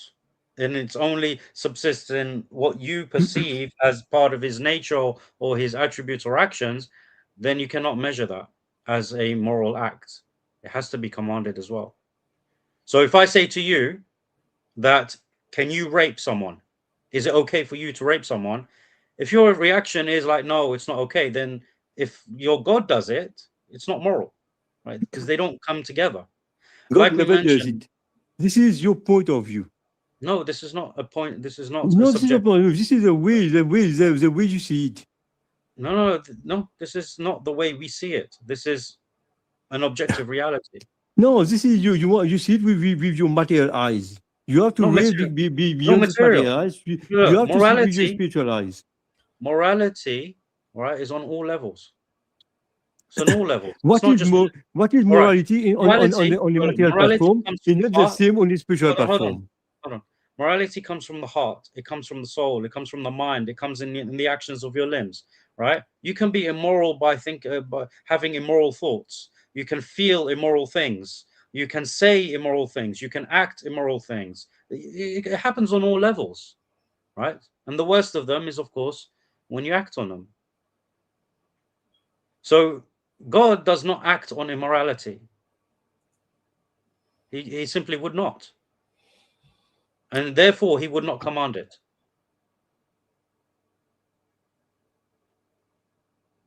You know, he keeps saying it's with your material eyes without realizing that all the books, all the scriptures were written for the material eyes. Yeah. Yes. What is the point of what is the point of this scriptures which were meant for the material eyes, but it's filled with the immoralities of your God? Yes. When you read the scriptures, you should read it with a spiritual teacher. Not you should be under the guidance of a spiritual teacher. You can't just read the scripture like this. Have you done that? Without the guidance of a spiritual teacher, Yes, have you done that? Have you read the scriptures with a spiritual guide? Of course. Then why couldn't you answer any of the questions I asked you? I asked you what is the point of this particular pastime. You couldn't respond. Because what I'm telling you, these pastimes, they are confidential. They are not for confidential. The ordinary people. They're literally written in the scriptures. In the age of information, it's no longer confidential. No, this is what I'm telling you. When you read the scriptures, it is advisable that you read it under the guidance of a spiritual leader. Okay, I'll tell you what. Why don't you explain to me this with the guidance that you attain with from your spiritual guide? Okay. But by the way, the reference. You don't want to accept it. The reference for this. What I'm telling you. I do understand what you're saying. The reference for this is what I'm saying. In the Srimad Bhagavatam again, the same reference. Remember I told you about Kubja? It's in the same book, Srimad Bhagavatam. This is also Canto 10. Yeah, you're taking it out of context. Why don't you put it in context if you think it's out of context? Okay. Okay, I'll tell you what. So the chapter starts with, in this chapter, Lord Krishna first visits Trivakra, which is actually Kubja, and enjoys with her. You know what he enjoys with her? Sex. And then he visits Akrura. Now let's see what he says in in verse 7 here. And you tell me with your spiritual guidance that you had, what does it mean actually? Simply by smelling the fragrance of Krishna's lotus feet, Trivkara, which is Kubja, cleansed away the burning lust Cupid had aroused in her breasts, chest, and eyes. With her two arms, she embraced between her breast her lover, not her husband, her lover Krishna, the personification of bliss, and thus she gave up her long-standing distress. Why does Krishna end up in her arms and between her breasts? Can you explain that with your spiritual guidance? Yes. You want these persons, they are not only ordinary persons. They are not ordinary person. You want to compare this person with ordinary person in this material world. No, I'm asking you, Krishna wasn't married to Kubja. So why does he end up between her breasts? Because as I told you, these persons, they are part and parcel of Krishna. No, she said she's his lover. What do you mean part and parcel? So you're saying, wait, what do you mean part and parcel? Can you explain that, please? There is closest. You want to compare it with a material level. Can you just answer the question I'm asking you instead of going on a rant again? Okay. First tell me, what is the reason or what is the moral lesson that one learns from this pastime or drama of Krishna? These pastimes, they are not made for ordinary human beings. Where does it say that? Where does it say that? This is why I told you. This is it is in the 10th canto. You can't read the 10th Where canto. Does it say it's not meant for everyone to read? Where does it say that? You cannot read the 10th canto unless you have read 1 to 9th canto. Have you read from 1 to 9? I'm not completed. Okay. So you are saying you don't understand the 10 because you haven't read from 1 to 9. I don't want to discuss it because it is. You don't want to discuss it all of a sudden. It is no, but you want to. I don't blame you actually. That's fine. That's fine. You know, if I'm in if I'm between a rock and a hard place, I would want to evade that as well. Because you have started the discussion, I told you in the beginning that look here, my friend. If you're playing the role of a porn actor, then doesn't matter whether it's spiritual or material world, that is immoral. Anyway, I think. Okay, so wait. You don't end up between the breast of a woman who is not your wife. Okay. From every angle, that is wrong. And by the way, he was married at that time. Do you know that? Krishna was married at that time when he ended up between. And by the way, do you know she was actually a prostitute, Kubja? Are you aware of that? No, to you frankly, I wrote yet read these parts. I mean, Krishna ending up between the breast of a prostitute. Yeah. What do you learn from this? for Krishna. What do you learn as a Hindu or a non-Hindu? What does one learn from this pastime of Krishna, where he ends up between the breast of a prostitute? Yes, let me tell you. For Krishna, he considers every person. He considers every person on the same level. It is not that he prostitute. So you're saying his wife and a prostitute as the same level, yeah? Yes. Wow, look at this. No, it just gets worse for you every time you open your mouth, honestly. No, just want to ask a question on this one. Just one question. Sorry, just one question from my learning. We here in the Shastra of the Sanatanis, you have the gods or the devas, or even they have their own wives. Whether it's Brahma, Shiva, Vishnu, they have their own wives. Yeah. So are you suggesting they have their own wives as well as they can have relationship with other women? It's okay? Because they are gods, because they are part of God, because they are gods themselves. Ishwar, even though they have their own wives, but they can also have like Shiva and Parvati. So instead of having relationship with Parvati alone, Shiva can go and have relationship with other women. Is that what you're saying? Yeah, it's okay? Like Mohini. Remember Mohini? He has relationship with Mohini. Is that okay? Is that okay for your gods to have relationship with other women other than their wives? Whatever no, they are not gods. They are demigods. Shiva is a god. Shiva is a transformation of Mahavishnu. Yeah, he's a god. Mahavishnu, yes. Mahavishnu and Mohini both are god and goddess. Do you know that? Yes, but Shiva and at that time when Shiva lusted after Mohini, they were not married. Yeah, but do you agree? You know who was Mohini? Vishnu. Who is Mohini? You know who is Mohini? Yeah, it was Vishnu. But is Vishnu? It was Vishnu. Yes. Are you not aware of this? Are you not aware of it? Shall I educate you from the scriptures again? No, but is Vishnu? What you are going to Vishnu became Mohini, a female goddess. Yes, of course. And then Shiva had sex with her. What's wrong with it? Man and man having sex. What's wrong with it? You tell me. It is on a spiritual level. It is not a material level. Oh my God! This wasn't. By the way, this wasn't material level. They are both God. Yeah. But only excuses go out the window now. I think we got to end it here with him. You know what you are trying to do? You're laughing. I'm laughing because it shows the immorality of what you believe as gods. Not even normal human beings would do this. Yeah, fornication and adultery are sins in Islam and also in Hinduism. But for your gods, everything is okay. This is not adultery. It's not adultery. So tell me, how do you define adultery? This is Can you define adultery for me, please? Define it. This is not adultery on the material level. Define the term adultery. You know adultery, but yeah, tell me about it. How do you define it? But which is not you tell me about which is not moral, which is something which is not moral. Tell me the definition of adultery, because you said this is not adultery, which means you probably know the meaning.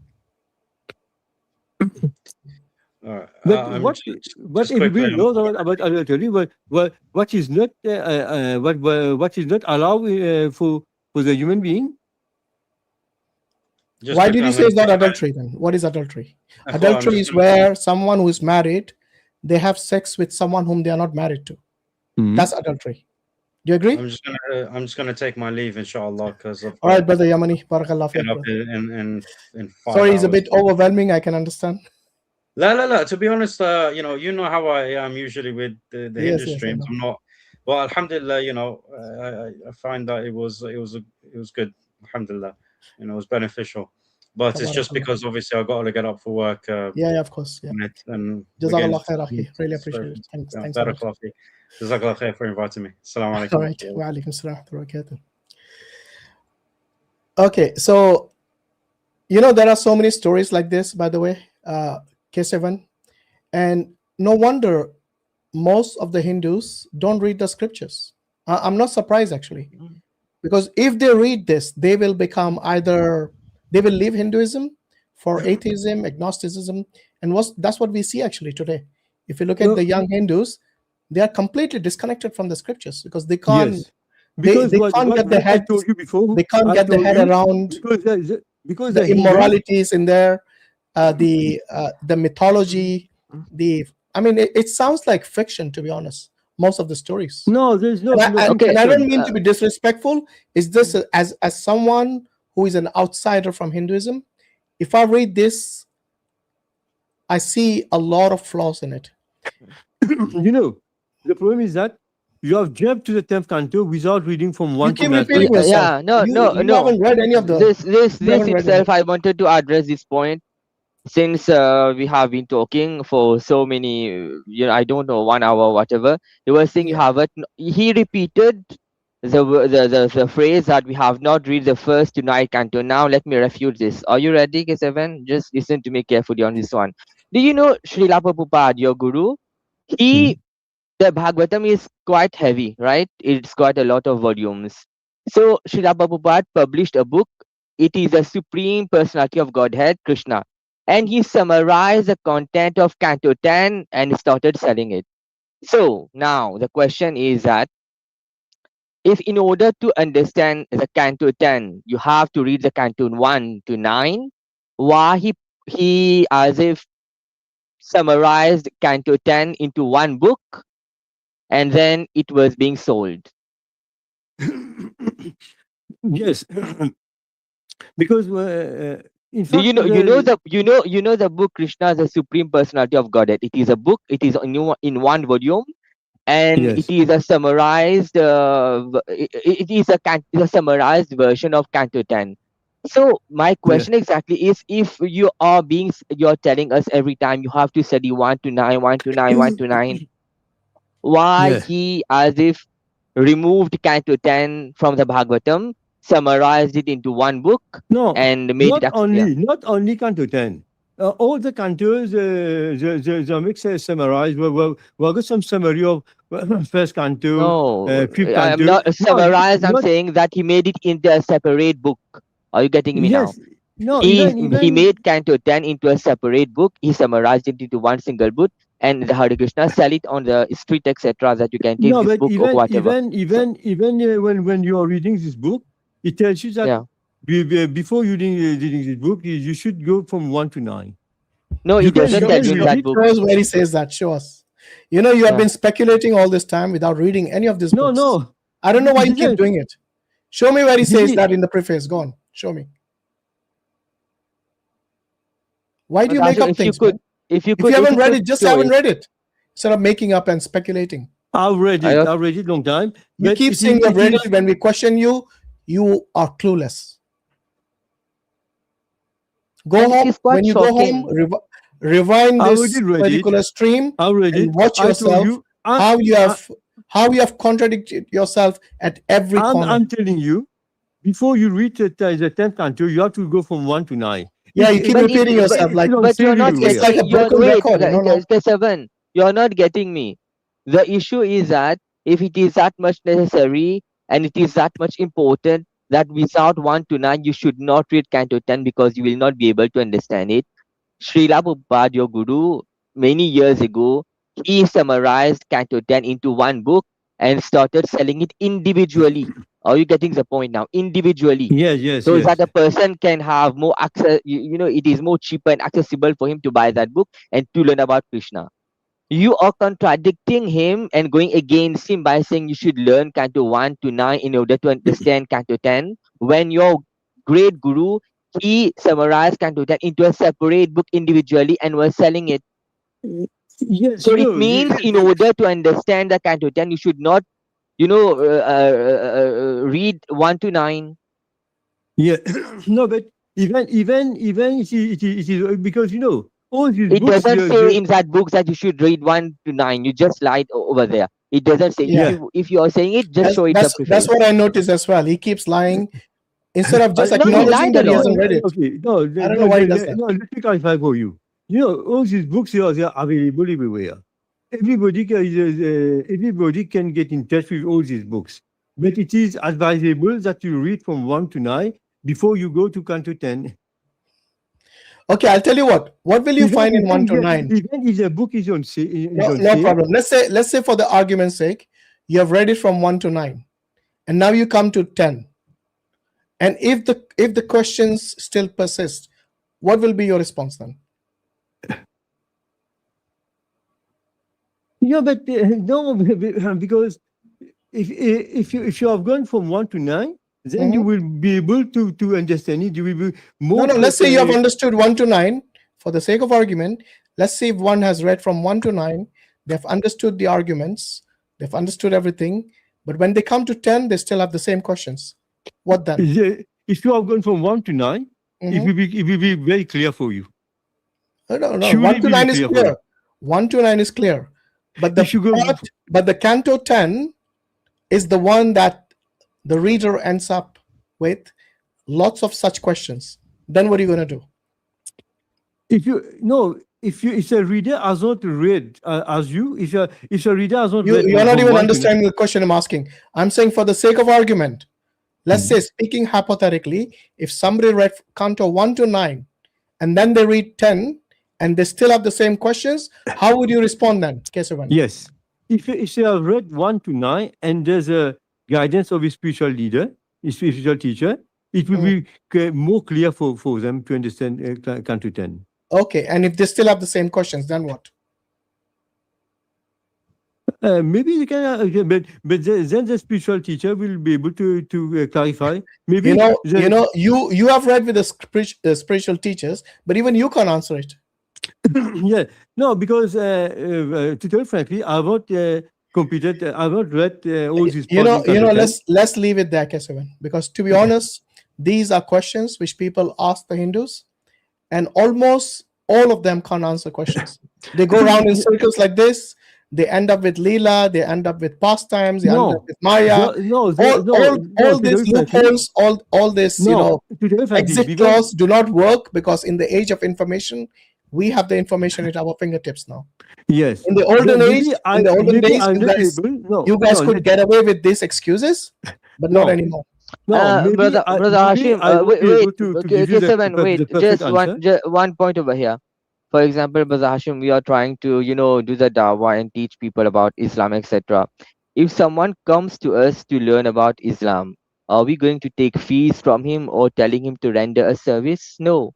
But he's saying that you need to learn from a guru. The Gita tells you when you go to a guru to learn the truth, you should render him service. You should prostration to him. So the issue is, when I haven't even, what if I do all that, and at the end of the day I know what he's teaching me is wrong? So what if somebody is poor, they can't afford the fees, then what? Are they not permitted to learn? Yeah. No. Because wait. Just let me complete it. It depends. For example, in Islam, you're not taking fees, but the Hindu may say that. I'm talking about the Hindu. I'm talking about the Hindu spiritual guru. When I'm saying service, it doesn't mean only by money. The Hindu may defend it by saying service, but the service in the commentary, etc. It says service. It may say that you should prostrate to him. Press his feet or whatever. So. Yeah. In Islam, when you get convinced, and that is why when you do the Shahada, it is ethics of the Muslim, we ask the person, are you sure about it? We make it, he has to be sure and accept it. But when we read the Gita, it is telling you in the chapter 434, first you render service to him, right? You do everything for the Guru. So you have to be like the servant. Yeah, and then he will brainwash you because you do all that. You will be like it. And then what if after doing all that, pressing his feet, like the Indian move, pressing his feet, doing his seva, doing his service, and then you learn that what he's saying, it is false. So all what he did, I did as a stupid person. My effort went to waste. Let me clarify it. Why do you need service in order to learn that? Brother Hashim, if you could just open chapter 434 of the Gita, it will tell you over there. Yes. 434. Yes. Go on. You wanted to say something, Kesavan? Yeah. You mean you have mentioned two things. What happened is that person is not that person is wrong, no? And because it is said that you have that person, it should be in one of the sampradayas first. You can't get any guru like this. It should be one in one of these sampradayas. And secondly, it describes how a guru should be. Yeah, there's a description of his spiritual master. You can't anybody can't become a guru. You said you're from Mauritius, a small island. Yes. Do you have spiritual gurus there? Yes. Okay. Do you know anyone yourself? Yes, we have got many spiritual teachers. Yes. No, I don't mean like a self-appointed one. I mean like someone who is qualified. Yes. Okay. So what are the qualifications? What does one require as qualification to be a spiritual guru? Yes, we have got. They have to cover all these books. They have got so many books to cover.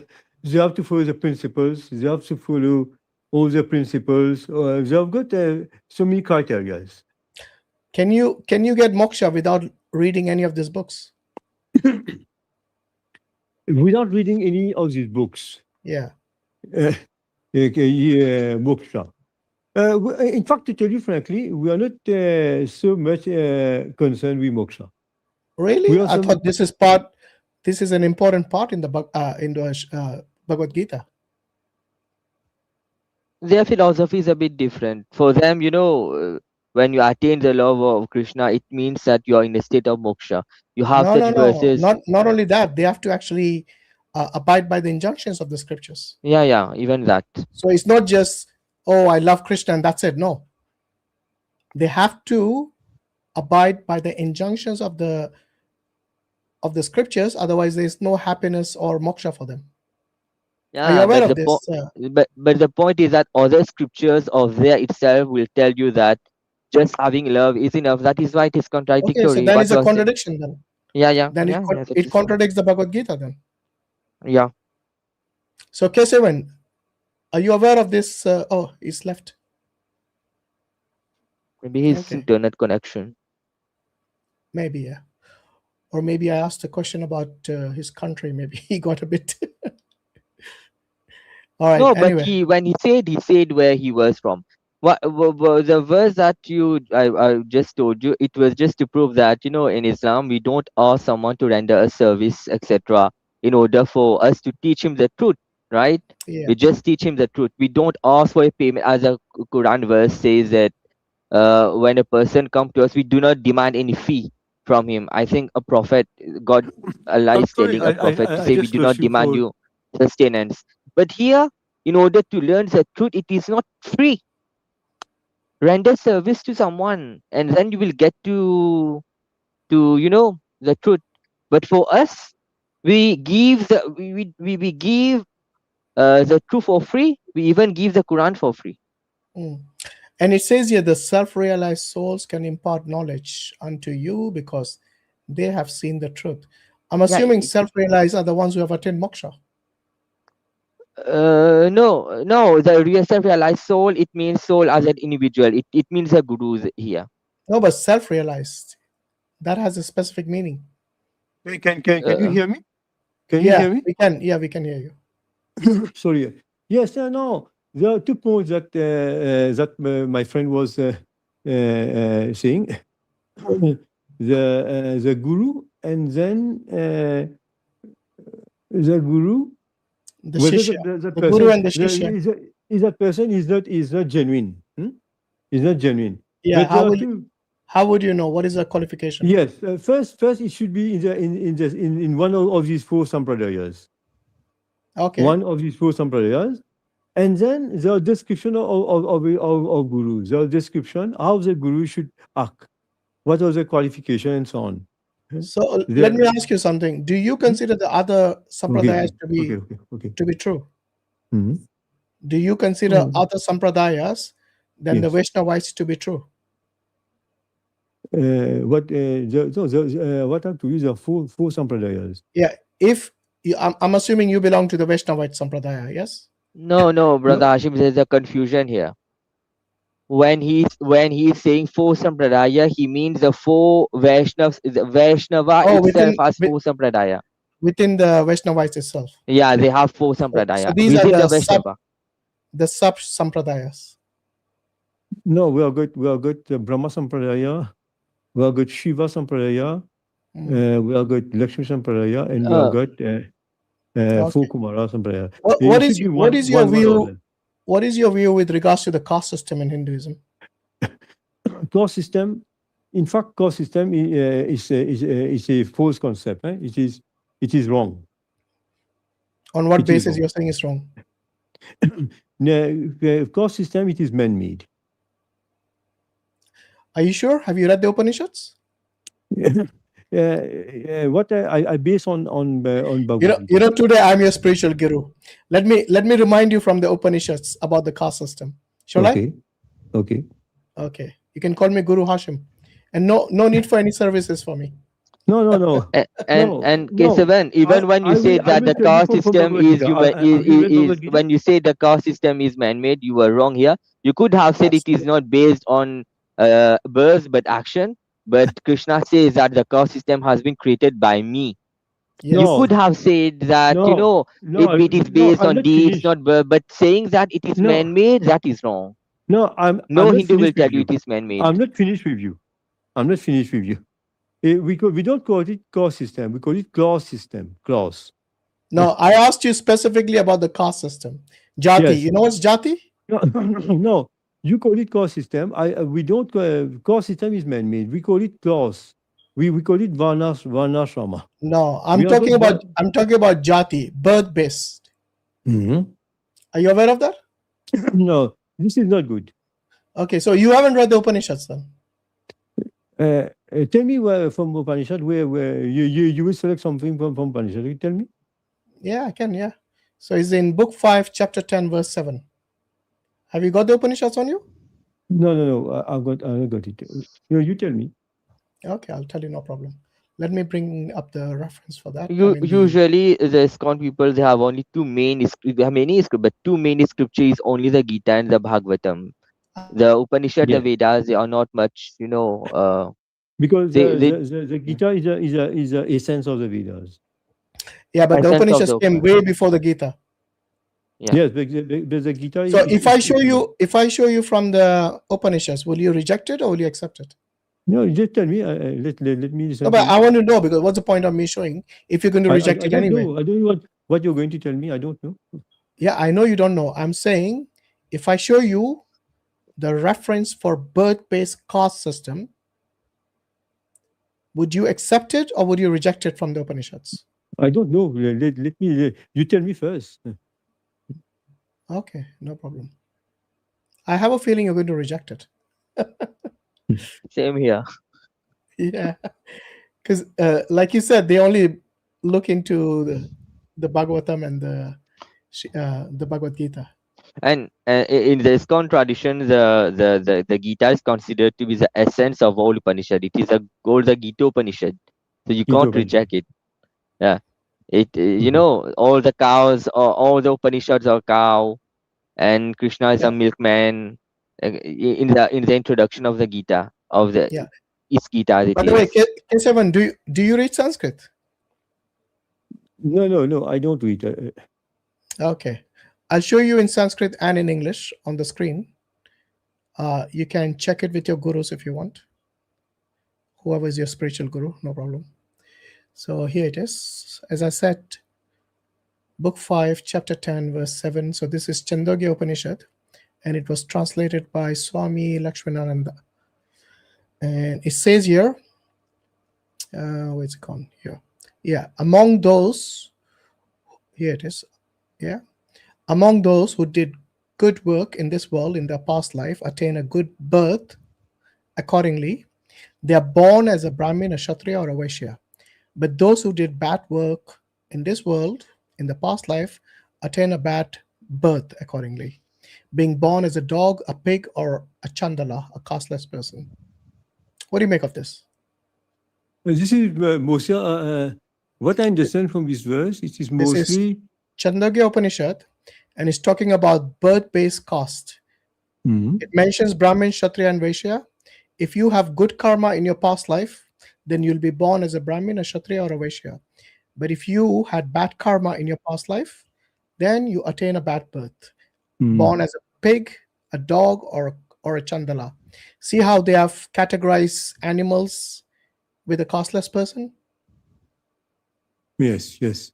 Yeah? What do you make of it?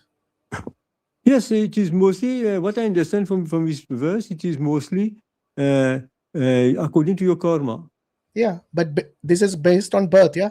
Not based on your vocation. Yeah, it is, no, it means karma. In your previous birth. So karma, because nobody knows their past karma, yes. The only way they can determine the caste is at birth. So if you are born in the house of a Brahmin, you'll be a Brahmin. If you're born in the house of a Kshatriya, obviously you're a Kshatriya. But if you're born in the house of a Chandala, then you'll be considered outside the caste, a casteless person. And your level will be like that of a dog or a pig. No. What do you mean no? What do you mean no? It clearly says here, you'll be born as a dog, a pig, or a Chandala. No, listen to me. According to your karma, to your past karma, you get the opportunity to take birth in such and such family. No, you don't get an opportunity to decide where you're going to be born. No, not you. You don't decide. This is according to the laws of nature, according to God. laws of nature or laws of God? Laws of nature. It is. So you're saying God has no control over karma? No, this is laws of nature. It is under the control of God. Does God have control over karma or not? Of course. So why you called it laws of nature? Call it the law of God. So it laws is God who decides. It is God who decides whether you'll be born as a level of a Brahmin or at the level of a dog or a pig. Yeah. This is what I'm telling you. You don't listen to me. I know where you're going with this. You just listen to me, please. According to your previous birth, you get you're born in such and such family. You may be born in a family of Brahman, Kshatriya, Vaishya, or Shudra. You get the opportunity to take birth in this and such family. That does not mean. And what is the difference between a Brahmin and a casteless person? What's the difference in the way you treat? I'm not finished. Let me listen to me. Okay. And you get the opportunity to take birth in a Brahman family. That does not mean that when you take birth in a Brahman family, you become a Brahman. That's what it says. That's what the scripture says. No, it does not say this. It says you are born as a Brahmin. Which part of that you don't understand? No, it literally says you are born as a Brahmin, a Kshatriya, or a Vaishya. From the day one of your birth, your caste is decided. Can you read? Can you show me it again? Yeah, I'll show it to you again. No problem. I'm surprised you missed that part. Here, it says they are born as a Brahmin, a Kshatriya, or Vaishya. So from day one, their caste is decided. Born. Brahmin, Kshatriya, or Vaishya. You understand now? Yes. You know what it means. What do you mean no? Wait. What do you mean no? No, you don't become a Brahman. You don't, when you take birth, you become a Brahman. No, you're born as a Brahmin. Yes. So from day one, your caste is decided whether you're a Brahmin, a Kshatriya, or a Vaishya. How is it decided? By birth. That's what it says. They are born as. Yes, but when you take birth in a Brahmin family, you don't become a Brahman. You don't become That's what I said. But how did they decide? How did they decide they're Brahmin or not? Yes, but when you read this book, you have to read together with Bhagavad Gita. You have to read. Okay, so I'll tell you what. You have read Bhagavad Gita, right? Yes. Okay, what is the difference between a Chandala and a Brahmin? No, let me finish. I'm not finished. I let you finish so many times. You're not answering the questions. You don't. You're just jumping from one point to another. No, it's the same question still. I asked you previously, and I'm repeating myself now. No. What is the difference between a Brahmin and a Chandala? Chandala means those who are meat eaters. Those who are meat eaters. Then Ram is a Chandala because he ate meat. Where please don't tell me you don't know where Ram ate meat. It's in the Ramayana. Never eat meat. It's literally in the Ramayana. That's why I said you Hindus do not read your scriptures. The Muslims have to Ram teach never you eat now. meat. These never ate meat. How about if I show you, what will you give me? These maybe if I, Hashim, Guru, your Guru now, yeah? No, if I show you your spiritual Guru, if I show you Ram and Krishna, Ram and Lakshman ate meat, what will you give me? From the Ramayana, I'll show you. Even if they ate No, don't go even. You were very positive that they never ate meat. Are you changing your mind now? No, maybe. No, don't go maybe now. Don't go maybe, because earlier you were very confident. No. What happened? Let us finish with the first issue first. We were talking about Brahman Kshatriya. No, hold on. You said they never ate meat. Those were your words, right? Are you going to backtrack now? Yes. No. I don't know whether they added something in the. They did not add. They literally killed. I'll tell you what. When they went hunting, they killed deer, they skinned them, and then they ate the meat. It's that clear. In the Ramayana, it is that clear. I've never read about it. Of course, that's why I'm teaching you. Remember, I'm your Guru. No, you can't be my The Guru. fact, You can't be my Guru. the fact is, wait. I don't know which version you have got. That's when you're telling us what version. ISKCON has not published Mahabharata and Ramayana fully till now. How can we, learn the truth about it when you guys have not, By the way, it's in Valmiki Ramayana. Do you know that? Unless you're going to reject Valmiki Ramayana now, which you said was written by Valmiki in the time of Ram, then only you can reject it. If you reject that part, then you can reject this part. I don't know which version you sound like you're surprised when I told you Ram ate meat. Honestly, the way you reacted, you were surprised, you were shocked. Have you it was a shocking revelation to you. No, Kesavan, have you ever read the Valmiki Ramayana? Tell me truly. Have you I don't ever think he's read read even the Bhagavad Gita, brother. The guy hasn't read Bhagavatam, he hasn't read Bhagavad Gita, he hasn't read Ramayana, he hasn't read Mahabharata. I don't think he's read anything. Like majority of the Hindus, they don't read the scriptures. No, you're making you're telling lies. Did I tell you that I did not read Bhagavad Gita? No, I said based on what you discussed with us today, it looks like you haven't read any of the scriptures. No, but don't. Because every time you were shocked when I showed you the evidence from the scriptures with references, with the book number, the chapter number, and the verse number. I'm telling you, and you were actually refuted every time. Yes, and it's recorded. This is recorded, by the way. So I'm not just making it up. No, when you're reading this, when you're reading the Upanishad, you should read it together with Bhagavad Gita. I'll tell you what. What is your cost? I don't have any cost. Of course, you have a cost. Every Hindu has a cost. We don't have a cost. Every Hindu has a cost. We don't have a cost. Unless you're a fake Hindu. Unless you're a fake Hindu. We don't believe trust me, every Hindu has a cost. Because the day you were born, they will decide your cost. No. This is man-made. Then how did it end up in the Upanishad? Unless you're telling me the Upanishads are man-made. What I tell you, when you read the Upanishad, you should read it together with Bhagavad Gita. But during the time of the Upanishads, there was no Gita. How people used to understand exactly. In the time of Upanishads, the Bhagavad Gita didn't exist. So how do you think the Hindus read it? This is why Krishna came back and instructed Bhagavad Gita to. How many years after the Upanishad did Krishna come? When Krishna, because how many million years? How many million years after did he come? Yes. Because Krishna existed even after Ram. You said Ram existed in the Ice Age, and Upanishads were written even before Ram. So how many years after did Krishna come? Yes, because how many millennia? How many eons after did he come? Can you answer that question before we proceed? I told you before. No, you did not tell me about the Upanishad. You told me about Ramayana. So tell me, how many years after the Upanishad did Krishna arrive? The Upanishad, they were all written by Vyasadeva. By whom? Because Vyasa. Yes. So how many years after? Tell me. Just are you saying at least 1,000,000 years after? 5,000 years ago.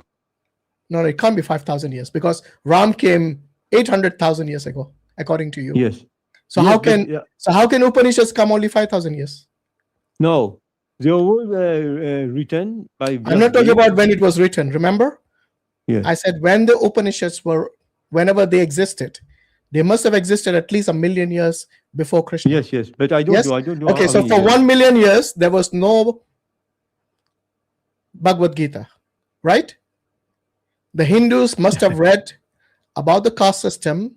No, without the aid of the Bhagavad Gita for 1,000,000 years. No. And you're coming and telling me that you cannot read it without the Bhagavad Gita. Come on. No. Krishna told Arjuna, what I'm teaching you, I already taught it to the sun god 800,000 years before. Yeah, that's what I'm saying. Upanishads are before the Ramayana. Yes. No, but the Bhagavad Gita was already spoken before. It was lost, and Krishna came back again. Look, you can spin it however you want. We will let the audience decide. Okay, if you want to read the Upanishads with the aid of the Bhagavad Gita, because Bhagavad Gita doesn't mention the casteless people, it doesn't mention the Chandala, does it? Because Bhagavad Gita it talks about the class, the 4 classes. Yeah, that's why I said it doesn't mention the Chandala. So how will someone who never mentions the Chandala will try to interpret a book that came 1,000,000 years before? Yeah. How will they interpret it? Because because at that time also there was Bhagavad Gita. It was. I'm surprised you don't have a caste. I think that's a lie. Either your parents did not tell you, or you are some fake Hindu. Every Hindu has a caste. Yes. This is man-made. By the way, this is man-made. This is not according to Bhagavad Gita. Brother Hashim, by the way, the ISKCON people, they do not consider themselves Hindus. Why? When you read the books of Prabhupada tells you that the Hindu word was given to us by the Arabs or the Persians. So we are not. They feel, so they do feel ashamed. Not ashamed, but they don't like it. For them, of course they don't. Of course they don't like it. That's the reason I keep asking them. So because sometimes without the caste system, there is no Hinduism, because it's based on karma. Karma and caste system are interlinked. You cannot separate one and the other.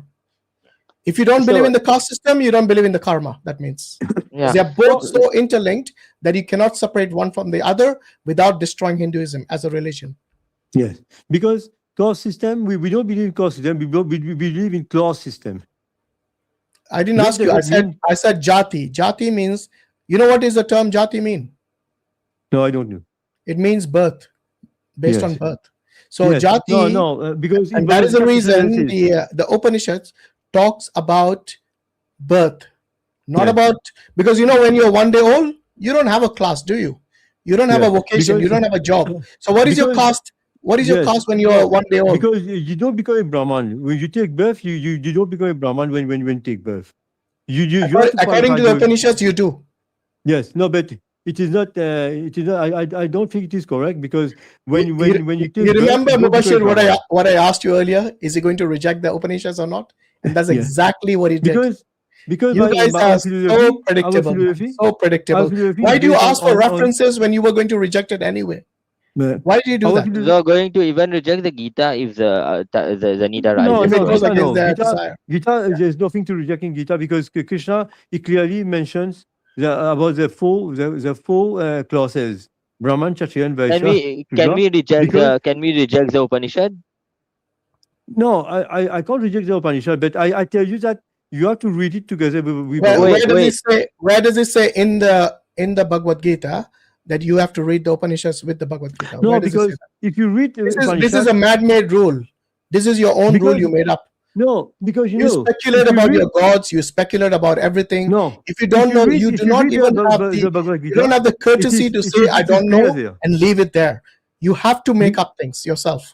No, and this is exactly what Krishna warned against. He said, do not follow your desires. Follow the injunctions of the scriptures. In the scripture, there is no injunction that says that you have to read Upanishads with the Bhagavad Gita. There is no such injunction. You made it up based on your desire. Where have you got the information? What's that? Where have you got this information that you have just told me?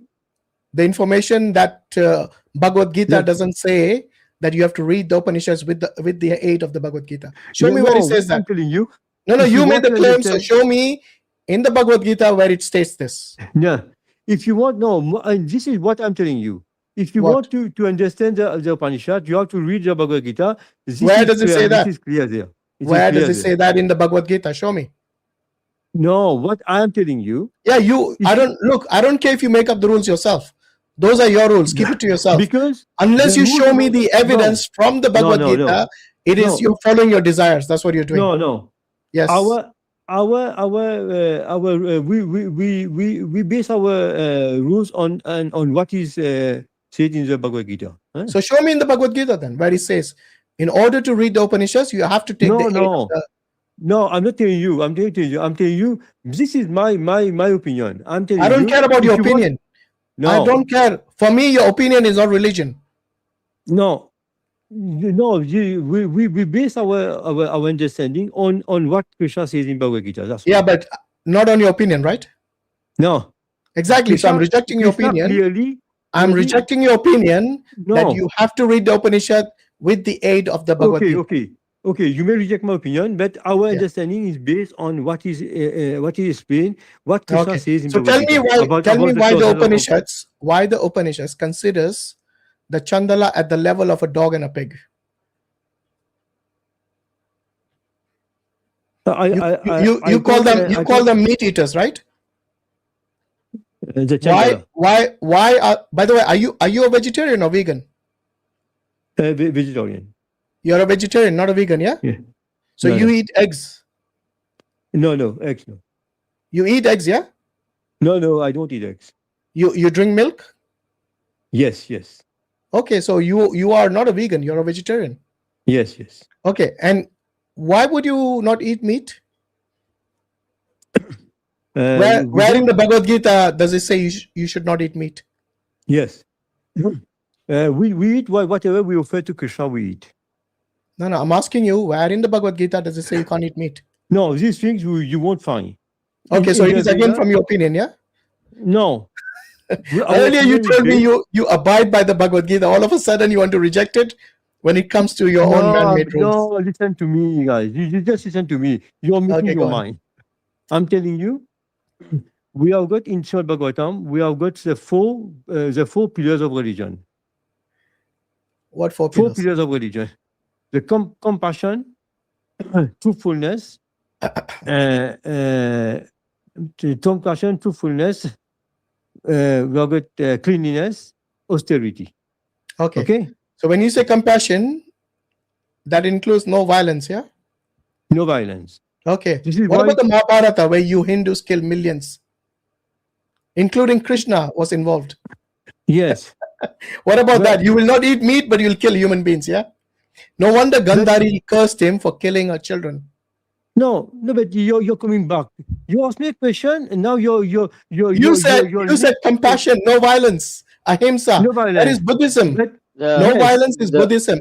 In Hinduism, there's literally a caste called Kshatriya who were actually trained to kill other human beings. Yes, but you know why Krishna? In fact, Krishna was a Kshatriya, wasn't he? No.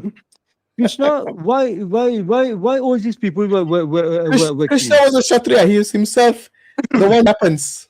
Okay, listen to me now. You just listen to me. You put up your question. Dude, you keep tripping yourself every time you contradict yourself. No, you put a question. Do you want to listen to me or not? I did listen to you all this time. Come on. But you just listen to me, please. You told me that all these millions of people were killed. Krishna told them. Exactly my point. Yeah. Are you listening to me or not? I'm listening to you. You're agreeing with me, actually. Krishna gives you when the fight starts, whoever die in the fight, those who won the race, won the war, they will continue. They will continue to rule. Then those devotees who are dead, they will get moksha, or they will go to the spiritual world. No, none of them, all of them, they are not lost. No, nobody lost in the war. What do you mean nobody Even lost?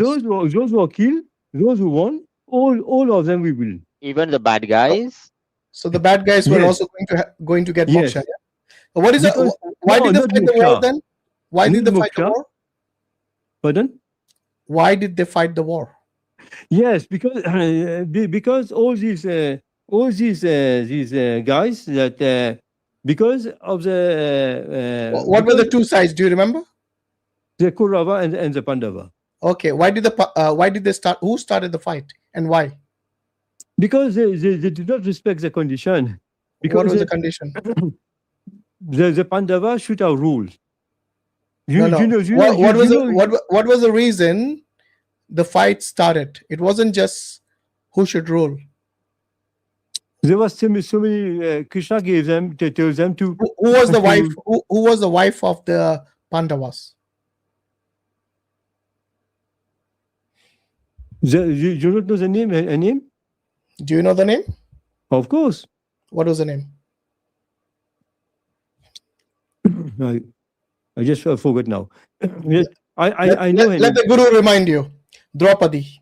Draupadi is the wife of the Pandavas. Yes. So 5 brothers married 1 woman. Yeah. Yes. And what happened? What did the eldest? Who was the eldest son of the Pandavas? Yudhishthira. Yeah, Yudhishthira. Yudhishthira was known as the what is this title, Mubashir? Dharmaraja. Yeah, Dharamraj. What did he do to Draupadi?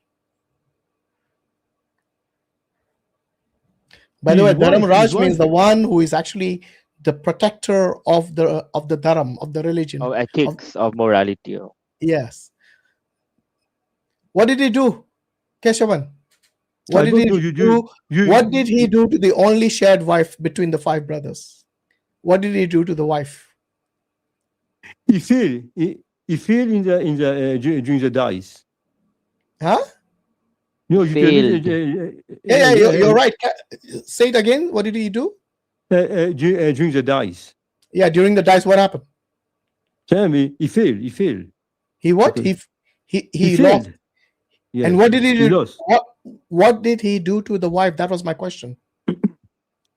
Of course, they captured the wife and why the did, brother. No. What was it? What did exactly he do? He actually gambled his only wife. Yes. That was shared between the 5 brothers. Why are you embarrassed to say that? Of course. So this guy is supposed to be the Dharamraj. He's not Dharamraj. Head of morality, or the head of the spiritual head. Wrong. He's not Dharamraj. The spiritual head. He basically had 1 wife, which the 5 brothers shared, and even that woman he gambled her away. Okay. And it is quite okay. Let's say that the Kauravas were bad, but how can God support people who gambled away their wife? Yeah.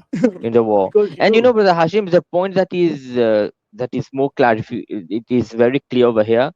Whatever your husband is, even he's good or bad, in Islam, if your husband is abusive, you can seek a khula or whatever. But you see, Draupadi couldn't go away because the marriage is, forever. You cannot. There's no concept of divorce.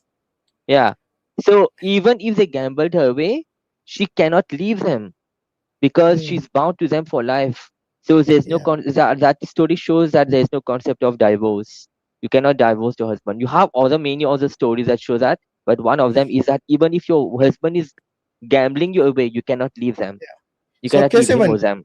Based on this story, do you consider the Pandavas to be good guys or bad guys?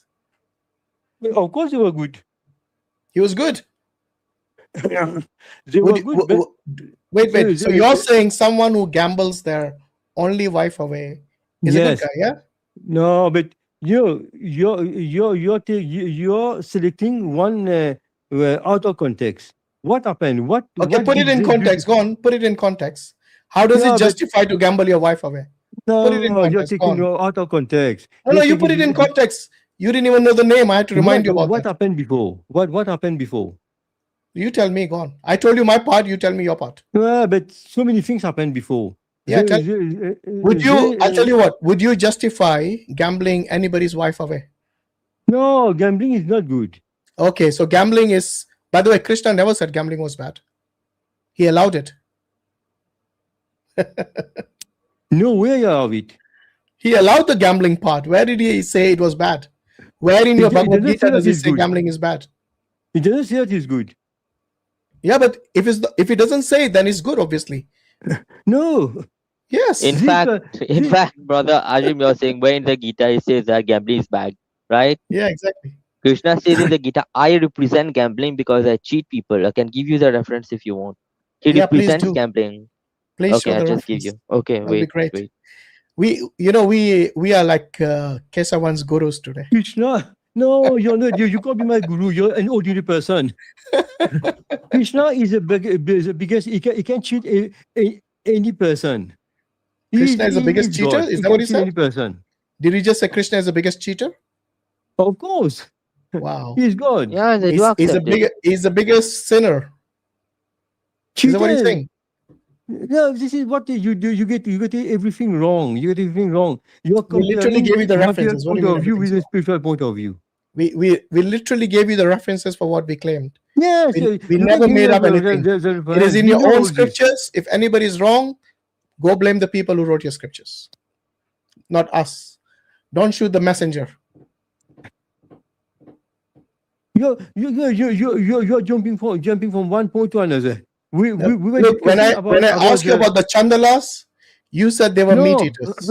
Automatically, you said they were meat eaters, as if the other. Today the discussion we are having is about this particular goddess. This goddess here, Kamakhya. She accepts Bali. She accepts sacrifices of animals, including buffaloes and goats and pigeons, and even donkeys. Of course. Even donkeys. Yes. Kamakhya. The Kamakhya Mandir, they literally sacrifice animals on a daily basis. Do you think they are doing wrong? It is not wrong. It is not wrong. Wow. It is not wrong. It is there in the Vedic scriptures. In the Bhagavata Purana, it is mentioned there. So why do you consider it to be wrong to eat meat? It is according to the level, to the different classes of people. Yeah, what's your class? We are not in all these classes. We are not. You said it's according to different levels of the class. What's your class? Yeah. No, you don't have to know which class I am. Yeah, I think you're a Shudra. You might be a Shudra. You don't know. Which is like the lowest class of the caste system. They have to basically serve the upper caste. Yeah, what's the reference? It is you read it and you read the first paragraphs of the purport. It is 1036. In the Gita? Yeah, 1036. It is a ISKCON Gita itself. If you the Veda base, just 1036. He is saying that he represents this or that, and then you read the commentary of the first paragraph of the commentary itself. It will tell you that what it means by that. It says that I am also the gambling of cheats. Oh dear. 1036. Yeah. And even he is accepting it. No, it is not. It is not like the gambling that you are saying now. It is not that. No, gambling. we will read it. We will read it. Let the Gita speak for you itself. Can read it. You can read it. You're just you're misinterpreting it. Why don't you interpret it? Here's a book. No, it is clear there. You interpret it, go on, because you don't even know Sanskrit. How will you interpret it? You don't know Sanskrit. You barely read your books. No, you want us to tell you all the references out of context. Until now you haven't provided a single reference. Have you noticed? Not a single reference. You know why? Because like most Hindus, you do not read your scriptures. No, I've already read, but I don't have the book in front of me. I don't think you have provided a single reference. Yeah. But anyway, let's read this one here. Yeah. So this is Bhagavad Gita, chapter 10, verse 36. It says, I am also the gambling of cheats, and of the splendid I am the splendor. I am victory, I am adventure, and I am strength of the strong. So why don't you interpret this for us? I am also the gambling of cheats. Yes, you see, Krishna, you have to read from the beginning. Krishna is telling you in every part of the world is among the bird, among the fish and the sharks, among the animals. Can you just answer the question I asked you about gambling? What do you understand by this? I am also the gambling of cheats. Yeah, you just read in the purport. In the purport, it is okay. Which gambling is it referring to here? You said gambling doesn't mean gambling. Can you tell us what does the gambling mean here? Huh? The other purports. You read the purports. Okay. Let's read the purport. It says gambling stands supreme and therefore represents Krishna. That's the purport. Now what? Gambling stands supreme and therefore represents Krishna. That's all. That's all. You just read one. You said to read it. Full paragraph. I've read it. Now you're quiet. Look here. There are many kinds of cheaters all over the universe. Of all the cheating processes, gambling stands supreme and therefore represents Krishna. Did you understand that part? Of course. What does it mean? Because Krishna means what Krishna tells you, among the cheaters, I'm the biggest cheaters of all. This is what I'm telling you. Okay. In all parts of the world, he is the best in everything. By the way, what do you understand by the term cheater? Is it cheaters? Yeah. In the spiritual, Krishna means Krishna wants to tell you that he is the biggest cheater. What does the term cheater mean? Anybody. What does it mean? Because he's God. What does the term cheater mean? A cheater that you cheat somebody, but he's the biggest cheater. Is it a virtue or is it not? For Krishna, it is a virtue. Okay, for God, it is a virtue. So you're saying for you it is not a virtue. It is a virtue. Is it a virtue for you or is it not? It is a virtue. For you also it is a virtue to cheat. Yes. Oh dear. Let's leave it there.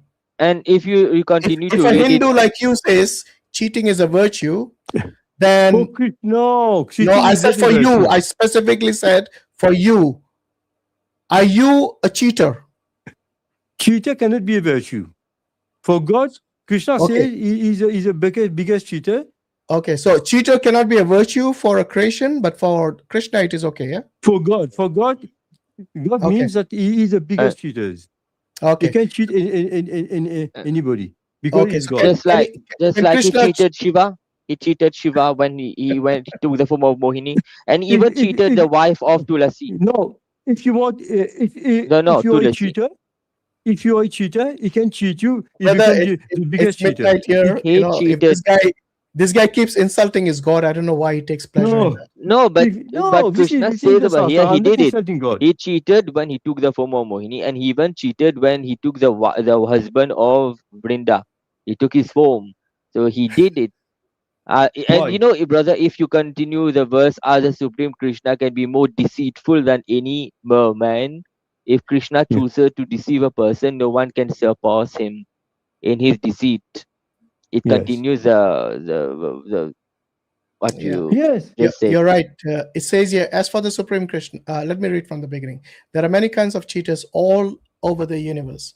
Of all cheating processes, gambling stands supreme and therefore represents Krishna, as the Supreme Krishna can be more deceitful than any mere man. If Krishna chooses to deceive a person, no one can surpass him in his deceit. His greatness is not simply one-sided, it is all-sided. So let me ask you something. Based on this, is Krishna also the best liar? Of course. How do you know he's not lying to you?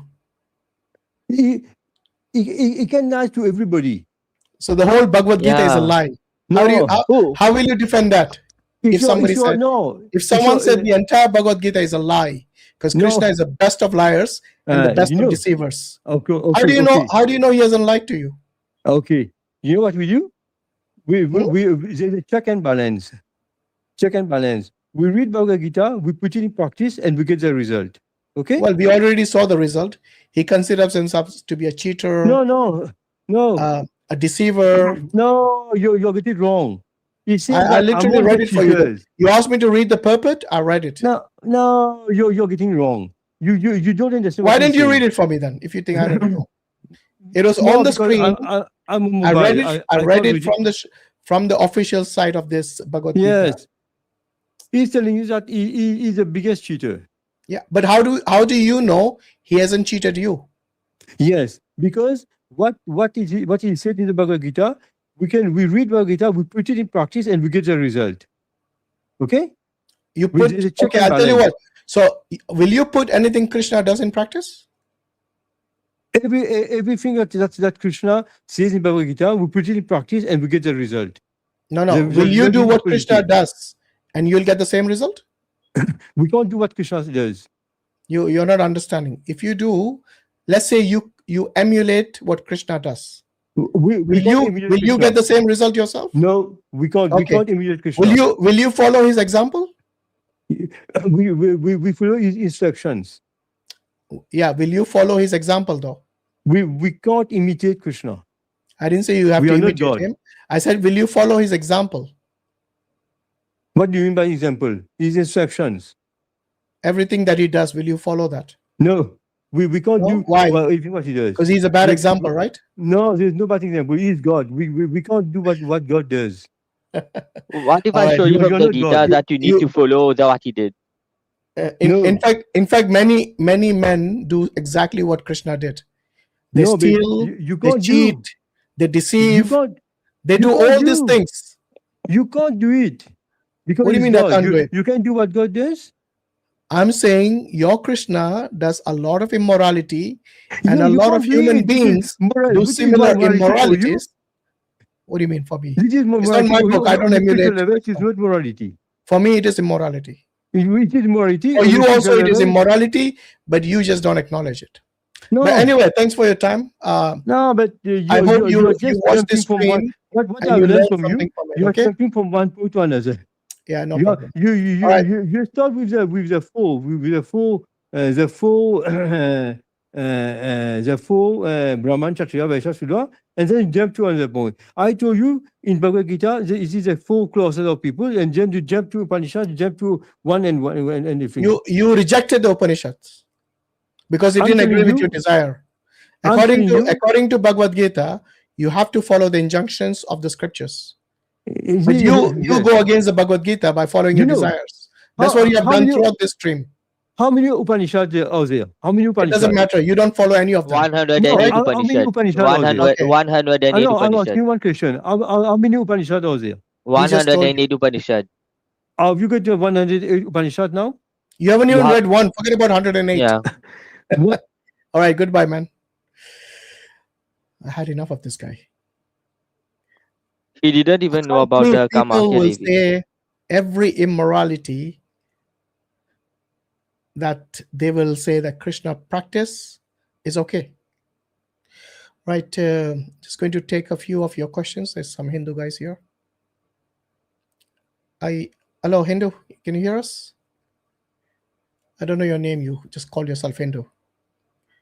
You need to unmute yourself. We can't hear you. Hello, Mr. Hashim. Hey, Rohan. Yeah. I can recognize your voice now. Really, thank you very much. Okay. Where were you all this time, man? Haven't heard from you in a while. Yeah, but it's early morning in India, and yes. Like I really felt like you were going overboard. So I felt like asking you a very sincere, genuine question. Go ahead. Just like how you are doing with the Hindu scriptures, and the Hindus will do the same thing with the Islamic scriptures. You don't think they already do this? Yeah, and who's and by the way, how did I go overboard by quoting the scriptures verbatim, giving the exact references and everything? How did I go overboard? Yeah, like for example, the word Chandala, which you constantly refer to, it's a household name in India. My mother uses that word upon me so many times whenever I do mistakes. And even many in what context does she use it? In the context of caste? No, see, whoever does a wrong thing, which is not agreeable, then you will say is a chandala. Why are you behaving like a chandala? It's an Yeah, but abuse. what does chandala mean to you? Yeah, somebody who will not uh, behave to his best. That's what it is. Like, for example, in that day and age, Do you think you are at the level of a dog or a pig? no, of course. See, that's what when some of our That's why I'm asking you, when I quote the Upanishad, I'm talking in reference to the caste, not in the reference of colloquial meaning of it. No, that's how So when you say I'm going overboard, you're actually completely disregarding the context in which I'm using it. Yeah, please understand. See how communities get formed. By the time that Upanishad came, already society had got crystallized. Okay, so reject the Upanishad then. Why keep it there? No, it's how can we do that? See, you can say it's been abrogated or something. No, the fact that in India the caste system is still thriving to this day is the proof of the pudding. No, who is the president of India? It doesn't matter. I'm not talking about. Listen, I'm not talking about the vocation. I'm talking about the day they were born. Have they been labeled a particular caste? Yes or no? No, that's only for the government's upliftment No, programs. absolutely wrong. Every Hindu will have a caste designated on the day they were born. Every Hindu. Please try and understand. Every Muslim also, I see someone is a Sayyid, someone else is a Sheikh. Show me from the Quran, like the way I showed from the Upanishad. Go on. Show me from the Hadith or the Quran where there is a designation of a particular caste based on a birth within Islam. Until you do that, I don't care about the culture. Today, Muharram, in India, they will be having this tajiyas. I completely reject that because that's culture. That's nothing to do with Islam. So when something in Islam comes as a culture, then that is not part of our faith, our iman. We make a distinction between what our religion is from the Quran and Sunnah and from the ulama, from the scholars of Islam and the consensus, versus what people bring in as part of the culture. Two clear, distinct things.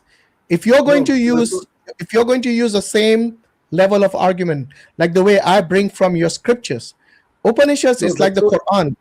It's like the Vedas are like the Quran for the Hindus.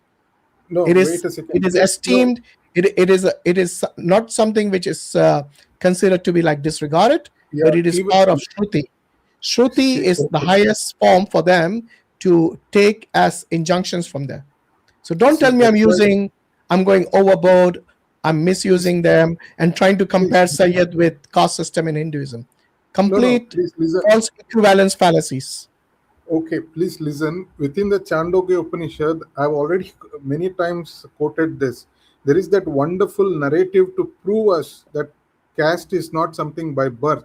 That famous story of Satyakama. It doesn't matter. That is not an injunction. Even that can be refuted. That story, no, look, whatever that story is, that is not an injunction. But this particular reference I give you, that is an injunction. No, it's not an injunction. You're misunderstanding it. So are you willing to reject book 5, chapter 10, verse 7? No, it is not a rejection. Just that you are not. Do you consider it to be wrong then? No, your understanding is wrong. That's why. Okay, I'll tell you what. Why don't you give me your understanding of book 5, chapter 10, verse 7? Go on. Of course. See, you're saying. By the way, without deviating from this verse, explain to me this verse first. Okay, definitely. Like for example, you are taking the concept of karma. So in my previous birth, what were my tendencies? My tendencies was Brahmin. And what it means to be a Brahmin, somebody who is in the quest of God. So in my previous birth, I ceased to attain that ultimate realization. So that tendency will not get nullified. The same tendencies I carry into this life. So -1 to 0 and to +1. So what am I carrying in this birth? The same Brahminical tendencies. And what about the Chandala? Yes, the same. And the dogs and the pigs. What about that? Indeed. Yes, for example, in this life, if I'm somebody into alcoholism, those tendencies remain. The moment I take a new birth, it's not that it all got nullified. The same wait a minute. So you're telling me that someone who was an alcoholic in the previous life, they will also be alcoholic in this life? The same tendencies they will carry. Can you answer the question? Can you answer the question? If someone's an alcoholic in the previous life, will they also be an alcoholic in this life? Yes, they will be alcoholic, but that's not the end of story. They can become. So if you're an alcoholic, let's say if you're a Brahmin and an alcoholic, then what happens? No, the moment he's no more a Brahmin. The famous shlok verse in the Manusmriti says a Brahmin who touches alcohol, he should be burned to death. He's no more a Brahmin. Finish.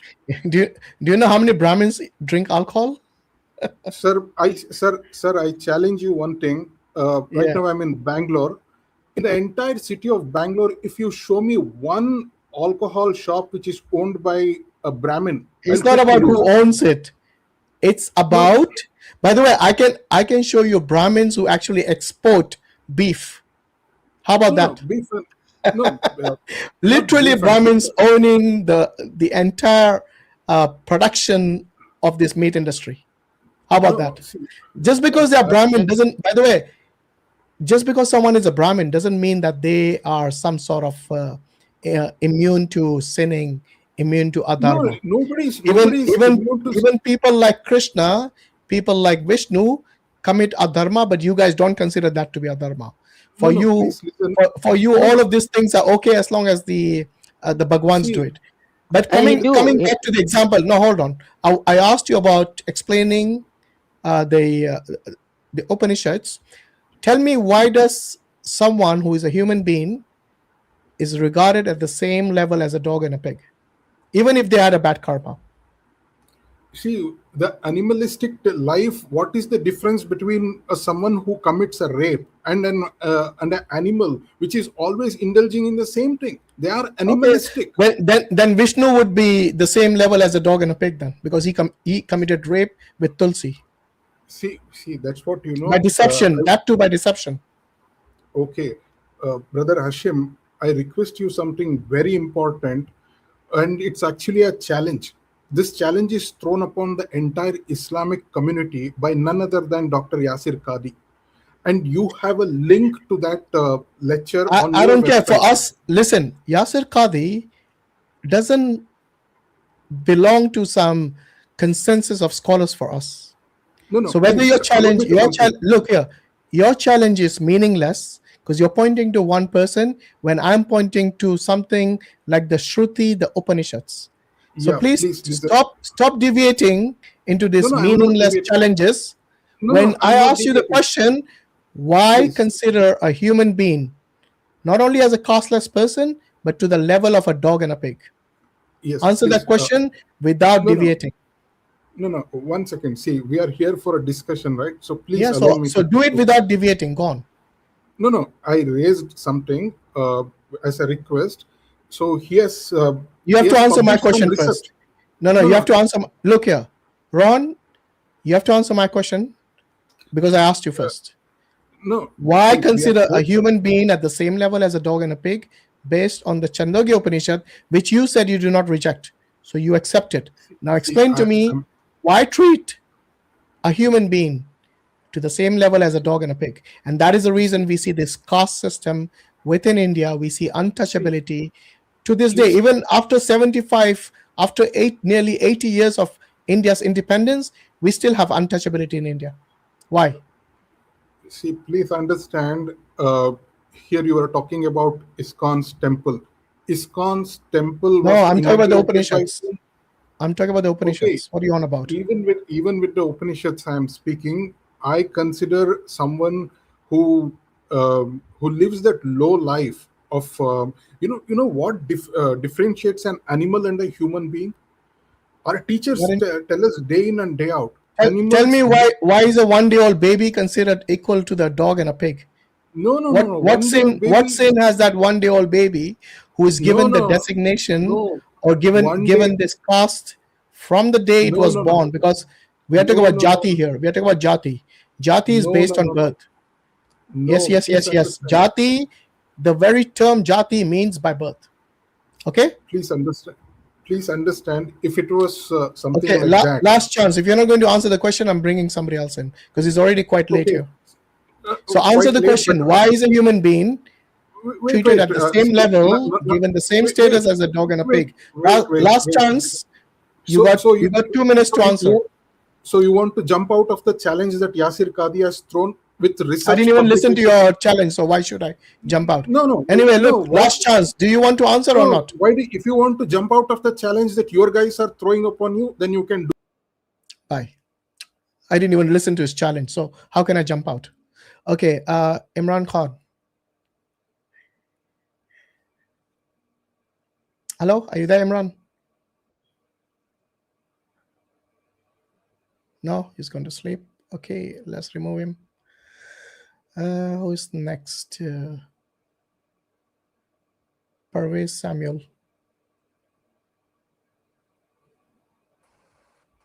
Hello, Parvez. Hello. You there? Hello. Hi. Hashim, Hi, hi. can you hear me, Parvez? Hello.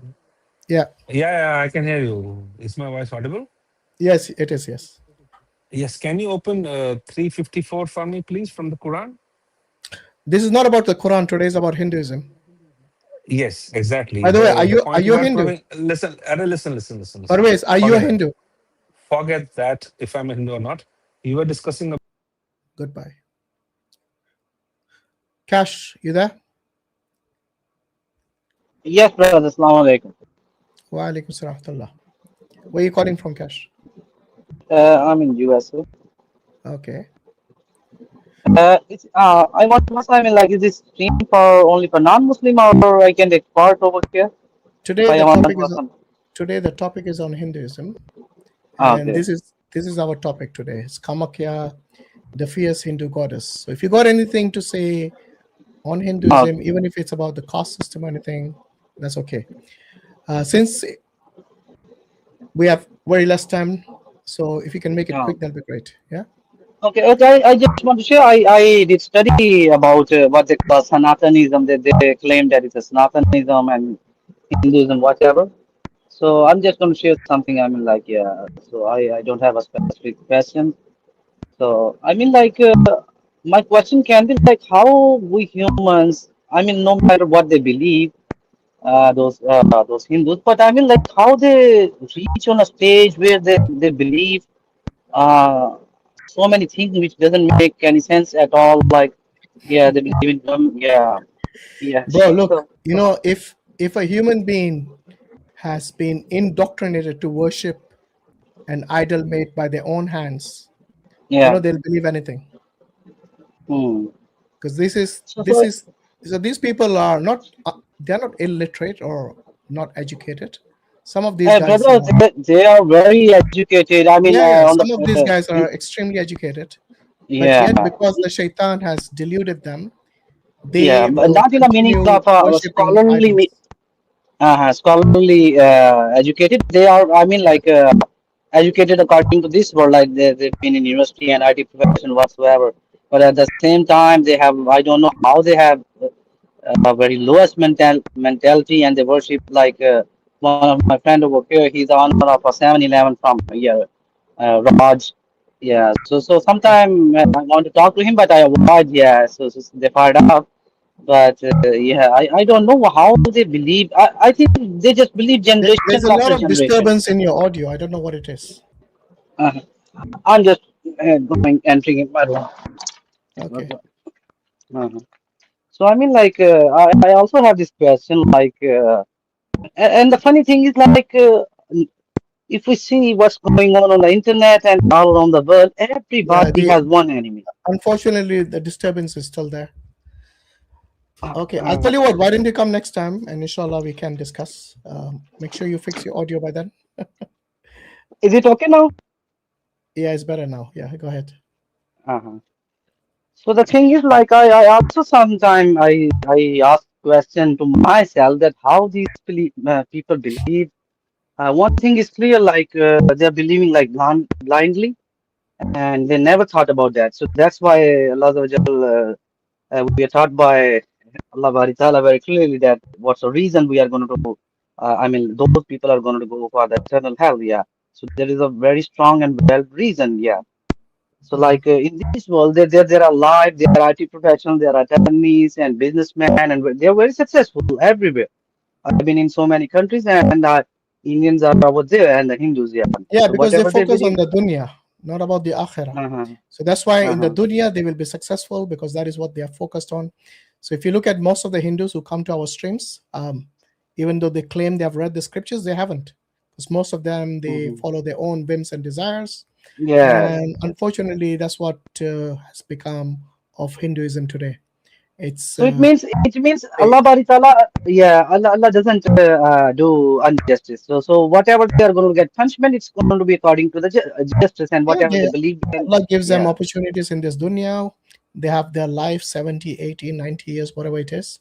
If they continue, rejecting the message of Allah subhanahu wa ta'ala, then only they have themselves to blame, nobody else. Because especially in this age of information, there's no more excuse that they don't have the information about Islam anymore. Yeah. All right, brother, you take care, inshallah. Yeah.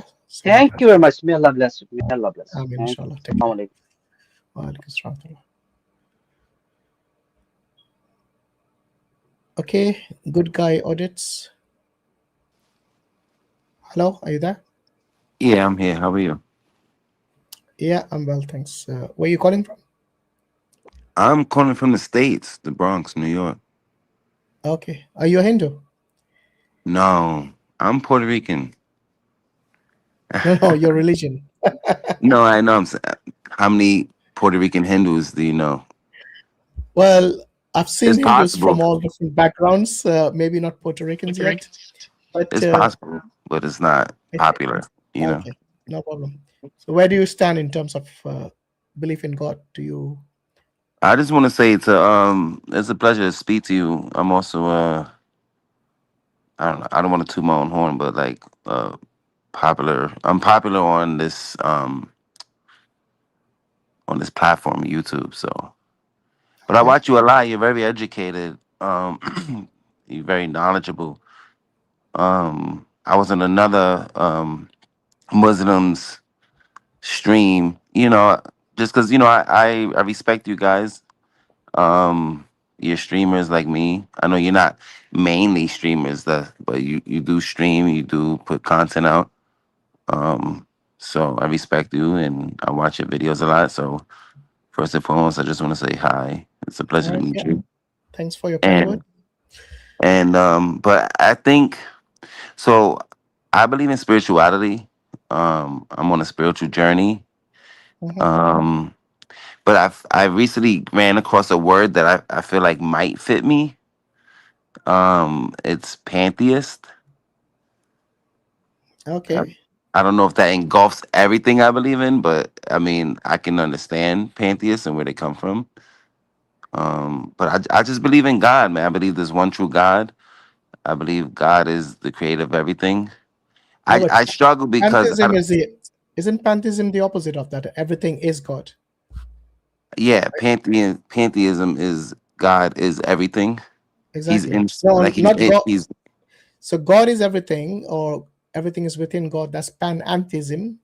Pantheism is like everything in existence is God. Right. Yeah. Right. But the thing is, I don't know if you are aware about how much you know about Islam. We actually reject that particular belief because we believe everything is a creation of God, not that you believe God is outside of creation. Yeah, we don't believe. We believe that even when there was no creation, God existed. Right. I mean, I can agree with that too. So, when did the creation become the God then? At what point? When did the creation become the God, or when did God? Yeah, because if you believe everything is creation? God, then the creation is also God, right? I believe there's traces of God in everything that He touches and creates. It's like when. So you need to make up your mind: are you a pantheist or not? Do I think God is everything? Yes. I think so. I can say you're not that. sure. So if you believe everything is, I told you, I'm on a spiritual journey. So like, I feel like, no, fair I'm enough. come. But when you start using certain terms, you need to at least know what they mean, because Right. there was a point in time when there was no creation and there was only God. Right. Okay?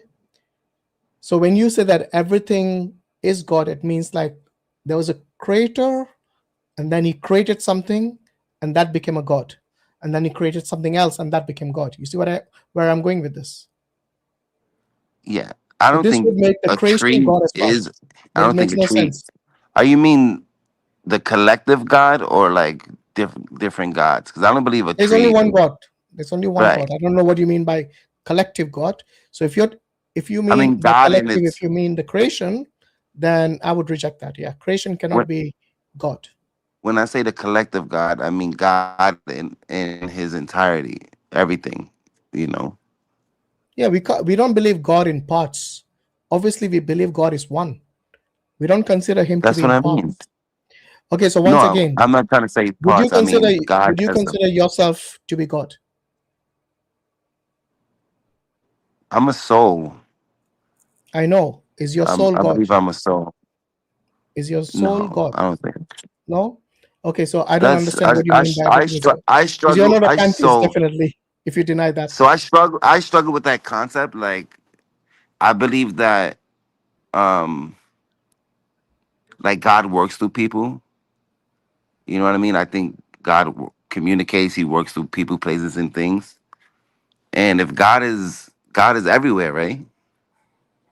Mm, as a Muslim, we believe that God is omnipotent and is Mhm, omniscient. I don't know what you mhm. mean by everywhere, because that would also include the hellfire, and we don't believe God is in hellfire. I So don't believe in hell. you don't? So No, what do you think happens to criminals who don't get caught? I think we all came from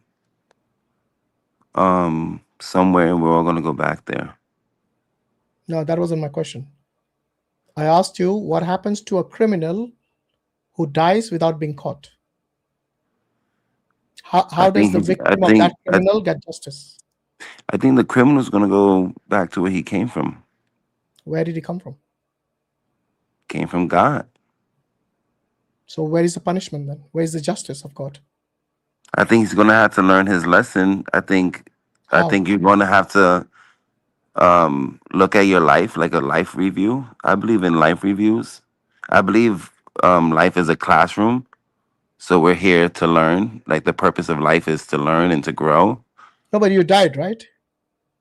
So if a criminal commits a crime and he doesn't get caught, he doesn't get punished for his crime, and he dies, how will God serve justice to his or her victim? You see, this is where I I Islam believe teaches about the I don't justice believe of God God. is a I don't believe God is a punishing God. I don't So, believe that. so when you say punishing, let me ask you something. Imagine you are in charge of traffic in your area, and Mhm. everyone is going through the red light when they should have stopped. What would you do? Would you let them?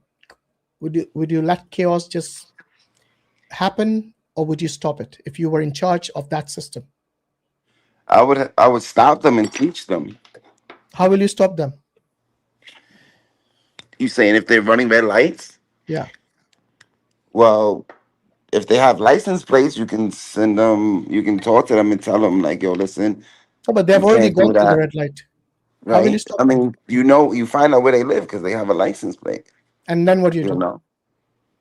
Well, running a traffic sign is that's a victimless crime. So Oh, nobody whoa, whoa, gets whoa, to be whoa, whoa, hurt. whoa. Running a red light can actually risk somebody's life. What are you on about? What I'm do you mean saying in victimless?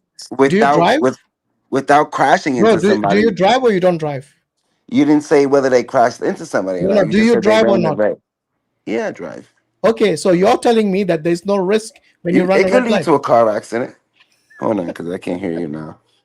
Dude, come on, be serious. Look, every system, the reason it works is because there is something Did you that. mute yourself? Say again? Are you talking to somebody else? Hold on. trying to see if it's. Okay, sorry, just one sec.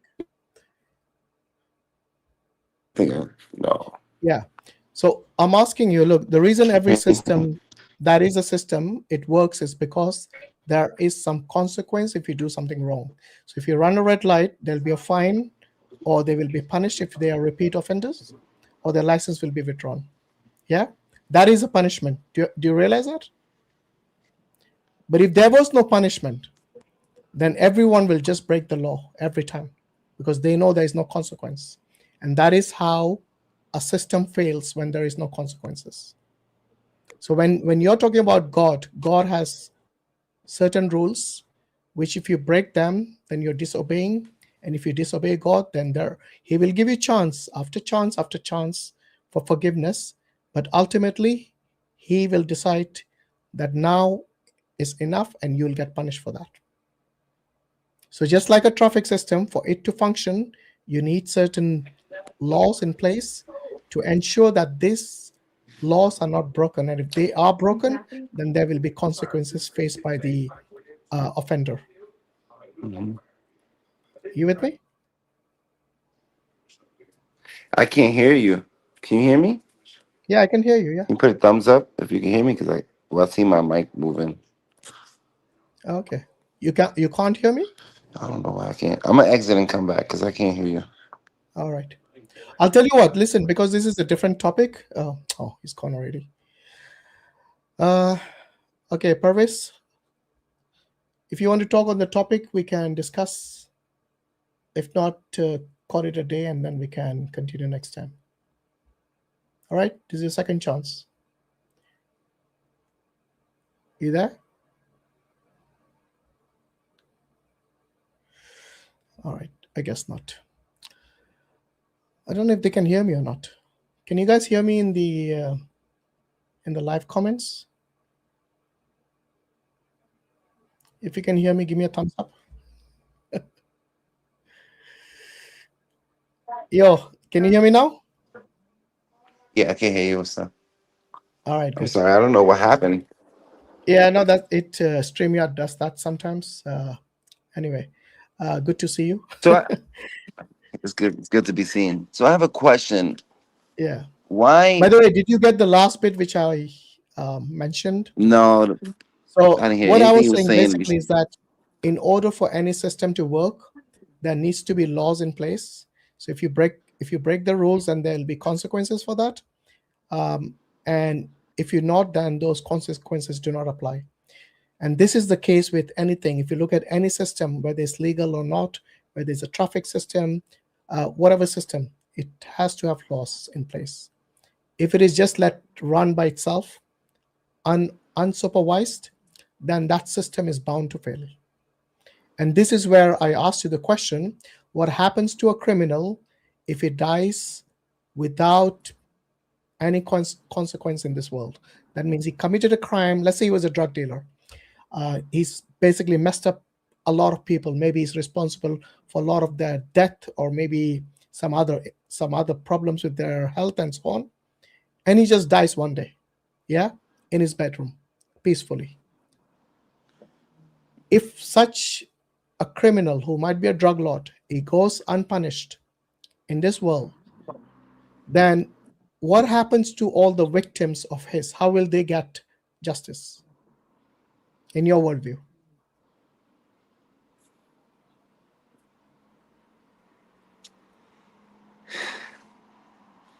Can I answer your question with a question? Yeah, go ahead. Because I believe God is love, right? I believe God knows what's in our heart. Would you agree? God knows us. He definitely He does. knows what's in our heart. Yeah. And God is all knowing, right? So does God put us in his life knowing what we're going to do? Yes. Knowing what's in our heart, so he knows that He knows person is going to everything. commit He's that omniscient. crime. He knows Right. everything. So why would God punish us for things that he knew we were going to do? When you say he knows everything, okay, that doesn't mean that just because he is merciful and loving doesn't mean he's not just. Because he also knows that this person is going to do this particular crime on this particular day, because God is not someone who is going to stop you at every event in your life, whether it's good or bad. He's given you free will for you to make those choices. So he will guide you in a way, like for example, we Muslims believe that Allah has given us guidance through his revelations. Different prophets in different times brought a message from God, because he didn't just leave us on the earth to basically go about our daily life without any guidance. He's always sent guidance through prophets and messengers. But at the same time, he has also given us the freedom to choose between obedience and disobedience. So we have that choice. Even though God knows your choices and the consequences of those choices, he still gives you the ability to choose by your own volition. That's very important for the free will. Otherwise, but he already knows. He already knows what you're going to choose, though. No, it doesn't matter if he knows. The fact that you have the choice to either obey or disobey, because you're the one making the choice. It is like the example of, imagine a classroom where the teacher has been... Is he setting you up? I don't think God will set you up. No, I'm not saying God is setting you up. You don't know what God knows, right? So when you make a choice, you're making it from your own volition. You with me? Yeah. For example, you chose to come on this stream today. Did you feel pressured? I can't make it all the way to speak. I can't make it all the way to Speaker's Corner, so. You should one day, inshallah. Yeah, so, I wish. You know, when you made the choice to come to the stream today, that was by your own choice, right? Yeah. Did God know you were going to come here today? I believe so. Yes, he did. But the fact that you made the choice to come here without feeling that God is coercing you or forcing you to come here means it is your choice. And God has allowed you to exercise your choice. Right. So you see, you have a will. Yes, you have a will, and God has a will. The fact that you are here is because you made the choice and God allowed you to exercise your free will. So do you think everything in life is... Your will basically operates under the will of God. Right. Every action you do, that is your choice. In order for you to exercise those choices, God must allow that. But ultimately, because you're the one who made the decision whether to obey or disobey in this life, that's the reason on the day of judgment, you will be held accountable, not God. Is everything that happens God's will? Yes. But remember, I said it is your choice, that your free will, which operates under the will of God. That's confusing to me. Okay, let me give you an analogy. Maybe this will be better. Imagine there's a classroom, and there's one teacher who has been teaching the class the whole year. At the end of the year, there is a test. Does the teacher know who's going to pass and fail? Like roughly, not 100%. Let's say. No, the teacher doesn't know. The teacher could tell. What the teacher knows which students are good and which students are bad, or which students are doing good and which students are failing. So yeah, so the teacher knows who has studied for the exams. Idea. They have an idea, actually. If they've been teaching the classroom for the whole year, they have an idea as to which of the students will not make it through the test and which will. That's why I said not 100%, but they have a good idea. Yeah, they have an idea. Yeah. Okay. Now the teacher, because the teacher knows which students are going to pass and which are going to fail, let's say the exams happen and the results come through and the teacher was 100% correct. The teacher might have said that, okay, these 3 students are not going to pass, definitely. And they failed, actually. Whom would you blame, the student or the teacher? I wouldn't blame anybody. Why not? Somebody's at fault. I mean, that would you punish the student for failing when you knew that they were going to fail? No, I didn't ask you about the punishment. I asked you, whose fault is it that they failed, that these 3 students failed? Whose fault was it? the same teacher has been teaching the entire class. From the entire class, let's say there were 30 students. From that, well, they both have the student has an obligation to do his or her best to learn, and the teacher has an obligation to do his or her best to teach. Okay.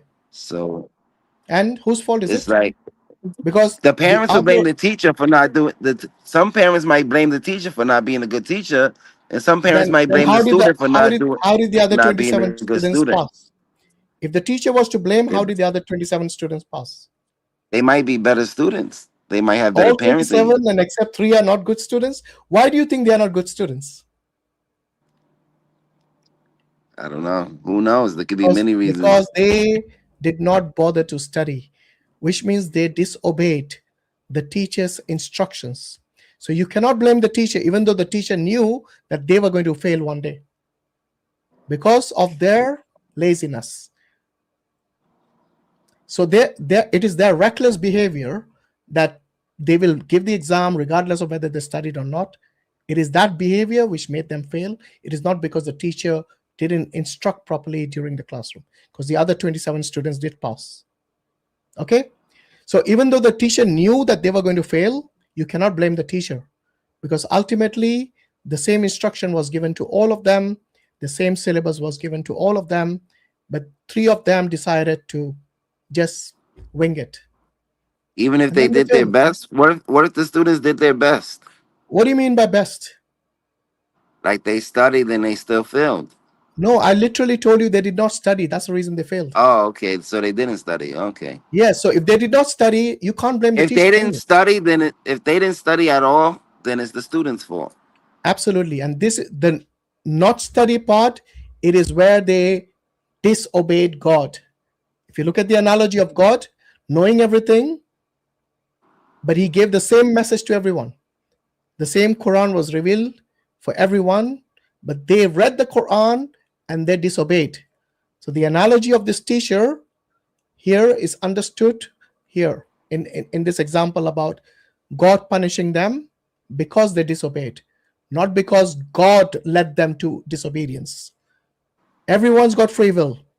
Everyone's got the message from God as well, the same Quran. Yet, yeah, but I get confused because God knows that they were going to disobey him. Yeah, just like the teacher knew they were going to fail because they didn't study. You can't blame the teacher. Similarly here, you can't blame God.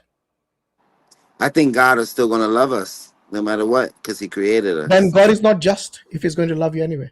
It is basically like you going to the class and saying to the teacher, let everyone pass whether they have studied or not. That is what you're proposing. Does God have all attributes, or God has only certain attributes? God has attributes that befit his majesty. So he doesn't have all attributes? Okay, all attributes will include telling lies. All attributes will include like cheating or deceiving. All attributes will include all the bad things that you can imagine. Like, for example, the attribute to, to be killed by your own creation. The weaknesses will come in as well. That's why I said God has the attributes that befits his majesty. But God created it. Created it's what? In existence. He created evil. Show me an example where he created evil. I don't think anything in this world exists without God creating it. Show me where they were evil from inception. Because even the devil, even Satan, he wasn't evil from day one. He chose to disobey.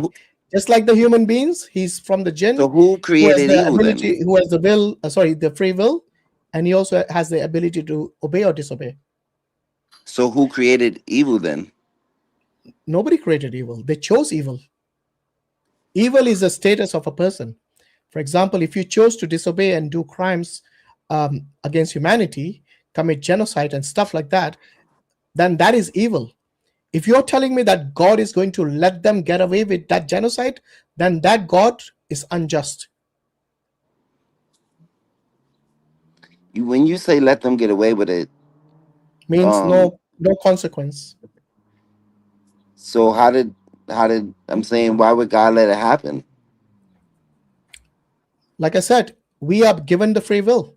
Unless you wanted to be like the angels who never sin.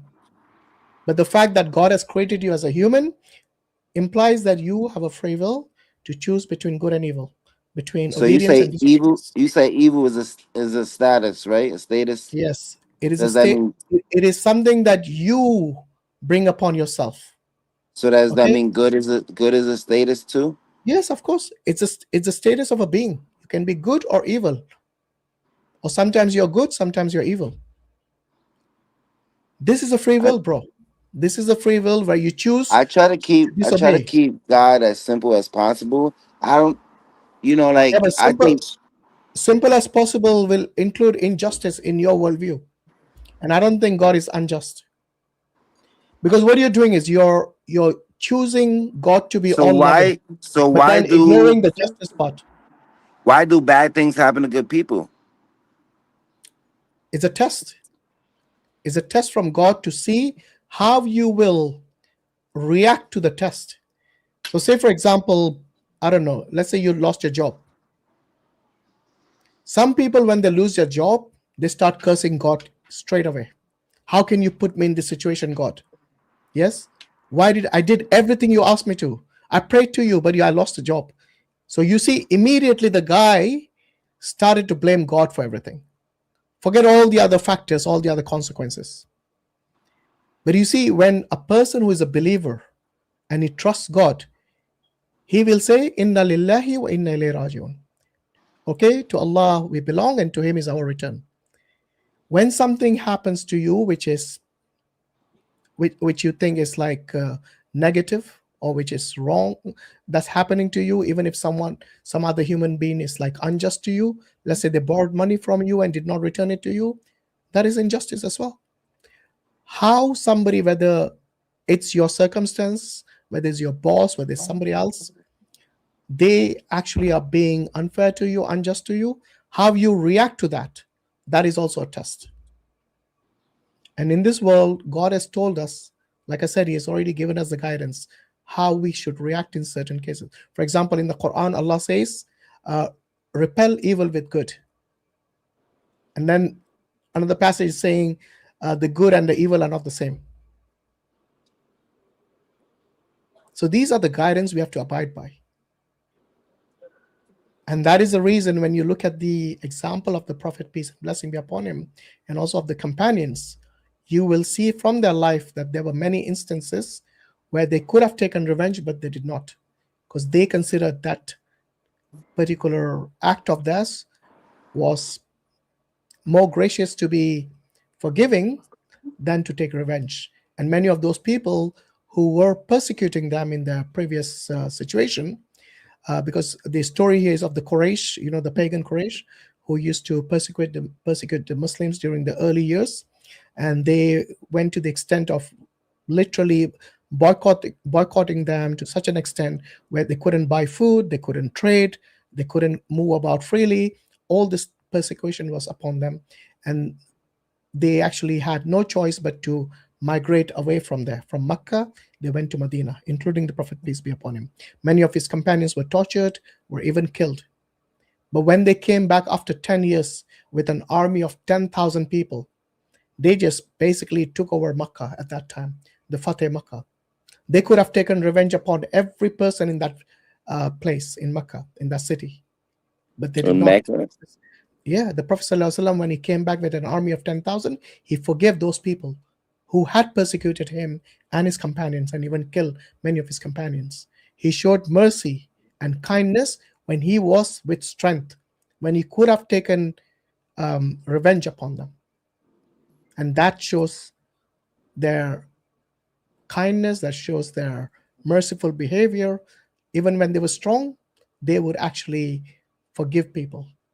So you see, this is a test, like I said. They bore that test of persecution, and they did not take revenge at that time. When they went to Medina, they grew strong and they came back, they still did not take revenge. So these are the things that we learn from the example of the Prophet and the companions. Do you believe that God's love is conditional? Yes, definitely. Why? I don't. Why would Why you? would I don't God love the? believe that. Okay, tell me something. If you were a kind person and a loving person, would you love everyone, or would you consider that to be conditional? I do. I do love everyone. Would you love someone? Would you love Hitler if you were at his time? Would I love Hitler? You asking some bold questions. I love all human beings, man. So you would love Hitler, Right? seriously? Is Hitler his actions? Hitler. It is because of the Is Hitler he? we saw this. He's the one who But is perpetrated he? the atrocities. Is he his actions? Can the actions happen without him? What kind of a question is that? When I love you do mankind. an action, I'm gonna keep it. I'm gonna keep it as I'm gonna keep it real general. I love humankind. would you? No, that's different. You see, when you talk about generic like that, humankind. Why can't we love everybody? Would you love Hitler? You're not answering the question. No, I wouldn't. Why? I don't agree with genocide. Why would you not love him? Because I don't agree with genocide. I don't agree with murder. Very good. You see, you will not love the criminals then. If your love is conditional, do you think you're being just by doing that? I would say yes. Similarly, God is also just. He would not love the criminals, the wicked, the ones who perpetrate genocide, the one who kill innocent children and women. This is not something that God is going to do, because he's not going to be unjust to anyone. Whether you're a Muslim or non-Muslim, on the day of judgment, everyone will be treated equally in terms of justice. That's deep. Okay, so love is definitely conditional, no matter how you look at it, from what angle. Because nobody wants to love someone who is a rapist, or someone who, killed a child or persecuted a group of people. There's a lot So of evil. how can God be love if it's conditional? Even love, like I just told you, love is conditional. Well, love takes on so many different forms. It does, yeah, absolutely. There's not just one definition of love. It's so broad. I know, but all of those are conditional. I guess it could be conditional and unconditional. Every category of love is conditional. I don't know, because do you have children? I do, yeah. I don't think your love for your children is conditional. I think it is. Because you see, there's a difference between when you're disciplining your child, are you loving them?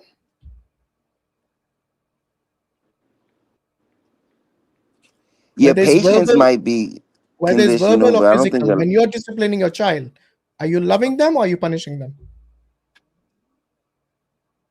if you're disciplining them, I think if you're a good father, you're always loving your children. No, but when do you not discipline your children? You let them do whatever they want? No. Exactly. If somebody I don't let my kids do whatever. If somebody misunderstands the difference between love and discipline, or love and punishment, then they don't understand the terms, and that's the reason for this confusion. Because you see, everything in this world has consequences if you are disobedient. So, for example, if stealing is wrong, yeah, and one of your child steals, you're not going to say, "I love you, child." Yes. What will he do? He'll get encouraged now, so he'll steal more because you said, "I love him." You would teach, regardless of what the action is. Yeah, this is in the 90s and early 2000s. You could discipline your child. You can't discipline your child nowadays. Well, there are many ways to discipline. I didn't mean discipline is only through physical punishment. There are many ways to discipline a child. All right. For example, I think now it's about teaching them, guiding them. You can take away certain privileges of this. Yeah, that is a way. That's a form of discipline. You can tell them, okay, next time you tell me to buy this chocolate or this particular, I don't know, device toy or phone, I'm going to buy it for you because you're not listening to me. There are many ways to teach them. But anytime somebody mixes up the different these terms, discipline and love, then that's when it gets problematic. So you brought some clarity to me to where for a while I'm believing that God is love. God is unconditional love, right? And everything, God created everything. God knows everything, right? And then when you bring up Hitler and genocide and all that stuff, it's like, I don't agree with it. I think it's wrong. I also think God allowed it to happen. I think God knew it was going to happen. But I believe that everybody's going to face a life lesson when they die. You're gonna be showing your life, and I don't believe you're gonna be allowed in heaven until you atone for your mistakes. Also, now you believe in heaven and hell? I believe in heaven. Yeah, I don't. No, but you said I atone. don't. How do you I atone think for hell. your I think sins? hell is just a word that they used to describe like the lower planes of existence. So how do you atone after that? How do you atone your mistakes, your sins? Because you You mentioned that, didn't you? you learn. You learn. When do you learn? You, You're dead. you see. You see. I'm talking about your soul. I'm not talking about your. Yeah, I'm talking about the soul as well. How will the soul atone? What do you believe? And that's where the Maybe hell comes in place. you think You you see, believe in fire and many people like think that fire and just because brimstone hell? no, Like we're gonna you think burn just for because eternity? God created hell, you somehow thinks He's devoid of love. You think people will stay there for all eternity, or If can God, they? if they deserve to have all eternity, yes. Because Wow. remember what we discussed earlier, that God knows everything about the future, the Hmm. present, and the past. By the way, Yeah. this is actually a question that's asked by people, and God mentions this in the Quran.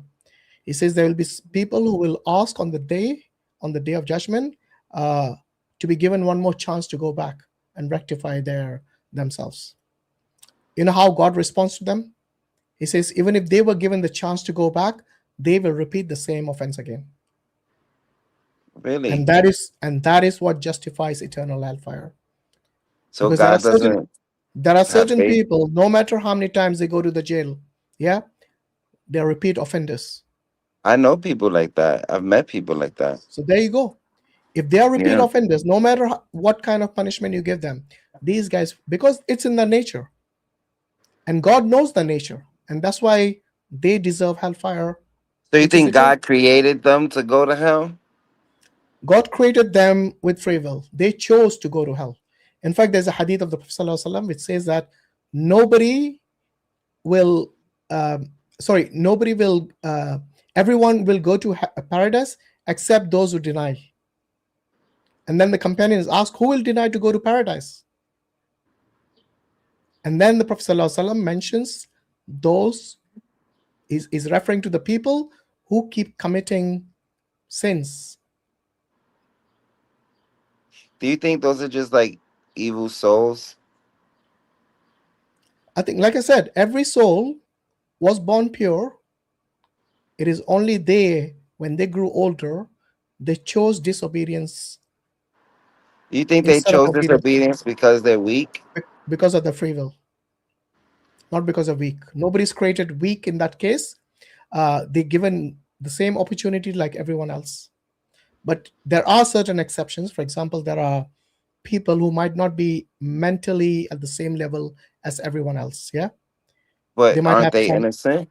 Yeah, they will be innocent. Yes, because they're unable to have that cognitive ability to choose between right and wrong sometimes. So you see, there's a hadith which says the pen is lifted on three people, and one of them is this person who has got And babies? the children, people who are like having mental deficiency, Uh-huh. and someone who's asleep. Because when you're sleeping, you don't know what you're doing, right? You mean people that haven't found religion or haven't found Allah No, yet? no, asleep means literally asleep. Because when you're sleeping, you can't commit any sins. Oh, okay. Yeah. So that is why the hadith says that the pen is lifted from these three, means that they will not be accounted for what they are doing, basically, for any of their actions. So Allah is Okay. just, and even those people who haven't heard about Islam, there are many places, many corners of the world where Islam might have not spread, or they haven't received the message from God. then on the day of judgment, God is going to be just even with them. That they will receive a special test from God within their scope. Islam the biggest religion in the world? No, I think if you're talking about numbers, then Yeah, I then somebody told me that Islam is the biggest religion in the world. Islam is the fastest growing religion, no doubt about that. Okay. Yeah, but you see, it's not the numbers. It's basically every individual will be on the day of judgment. They will have to account for their actions in this world. Well, I agree with Islam when you believe that Jesus was not God, right? Yeah. I believe We that believe too. that I don't believe Jesus is. Jesus. We believe, unlike the Jews, the Muslims believe Jesus is the Messiah. He's a prophet of God and one of the mightiest messengers of God. So I if a believe that Muslim, too. I don't believe he was God yeah, in but the I'm surprised flesh. you picked the concept of pantheism, and I realized during the Q&A that I don't think you understand the concept of pantheism. I just believe that you can find traces of God in everything because God created everything.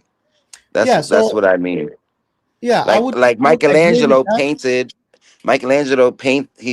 He made a painting, and you can Yeah, see so traces of God's him. signature is everywhere. That's true.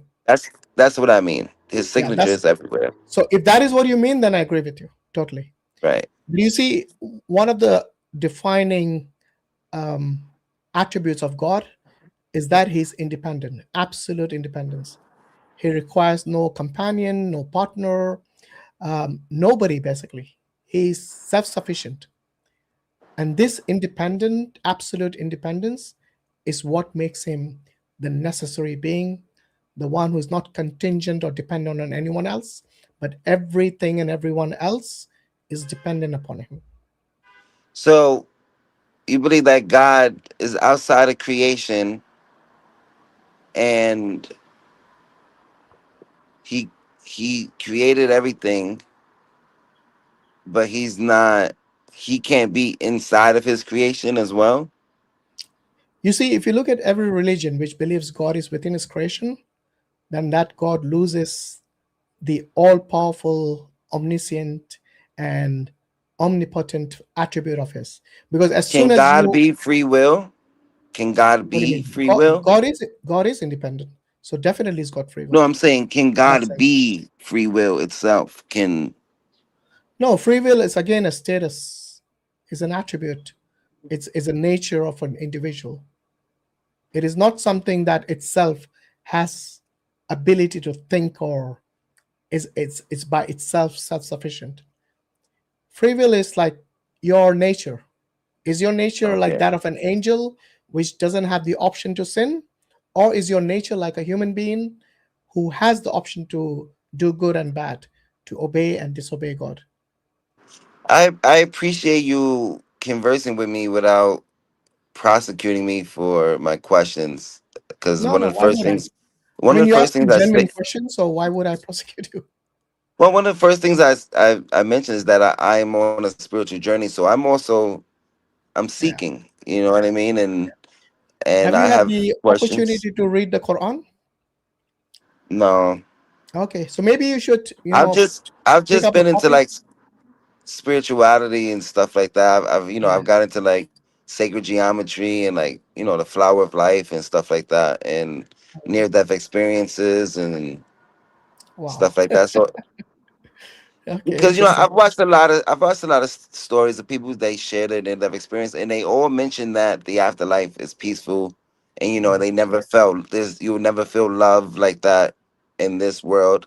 So I kind of could like agree with like heaven is nothing but love, Mhm. eternal love when you get to Yeah, heaven, heaven you definitely. know. Yeah, It's a place of bliss, and right. it is something that God has promised us if we are obedient to Him. I know And I was raised Catholic, but I don't believe in Christianity and Catholicism. I yeah, think it's too confusing. It's too many lies, hmm too many contradictions. And then that Trinity thing just doesn't make sense to me. Absolutely. Um, You see, the message I- of Islam is simple. It's to the point. It's even the definition and the identity of God is quite simple to understand for a child or a grown-up. I think life is simple. I think we complicate it as humans. So Yeah, so simple. belief in God, the basics are very straightforward and simple. But you see, understanding itself is not adequate. We believe that your intention should be right, but then the actions should follow that intention with sincerity and basically to please God. It shouldn't be like, what happens nowadays is that many human beings, they're, especially in this age of information, they have become such that they make their whims and desires their God. So what feels good No, to me, I'm going to believe that. I'm not saying you or anybody else. I'm that's called just saying ego. this is what's happening today. Unfortunately, a lot of people have stopped believing in God because their ego comes in the way. They You start have to believing that, pray. I believe you yeah, have to pray and meditate. I believe prayer is talking to God and meditation is listening for the answer. yeah, So a lot of people don't meditate. They don't listen for God's guidance. true. You know what I and, mean? and you see both meditation and conversing with God or communicating with God is actually With built within the life of a Muslim on a daily basis. We pray 5 times a day, and this includes both what you call meditation, means focusing on God when you're praying and communicating to with Him in the method and the way He's told us. And this is what we call the Salah. It takes like 10 minutes, 15 minutes, depending on why do you how, have to why do you have to pray so many times a day? because this is what God has ordained for us to keep us balanced. If you divide the 24 hours of your life into five with 5 intervals, it shows that at these interval times, for example, before sunrise, for example, yeah, this is when everybody is mostly sleeping. This is when you will be the most focused, when you sit up and pray to God without the intention to show off. Yeah, because everyone's sleeping. Whom are you going to show to? You're by yourself. You're praying to God. I You think the wake up. 5 times a day will keep you Yeah, grounded in God's love absolutely. Yeah, not only God's because love, but God's remembrance. You see, when right. you It's when easy to you get are, distracted when you going throughout the day. You worried about work. You worried about the yeah, children. You worried about everything around you. But if you just take a moment to pray, it reconnects you with your higher power. So I think that 5 times a day thing is helpful. It gets you out yeah, of absolutely. And what the you just said mess. is absolutely correct, because you can go about your daily life. Looking after your family is a part of worship. Do you know that? Providing for your family. So many people think worship is just a ritual worship, where you go in the mosque and you prostrate to Yeah. God and you pray to Him, you meditate to Him. No, that is, of course, worship, no doubt about it. But worship is not limited to that only. Worship is limited to what God has told us, and we being obedient to Him, that is a part of worship. For us to smile to someone, and if it brings cheer to their life, that is worship. If my neighbor who is a non-Muslim, he goes to sleep on an empty stomach, okay, and I don't do anything about it, I will be questioned about that. In fact, there's a hadith which says that you are not a part of you're basically, you're not a Muslim. Yes, and this is stringent. This is very strong.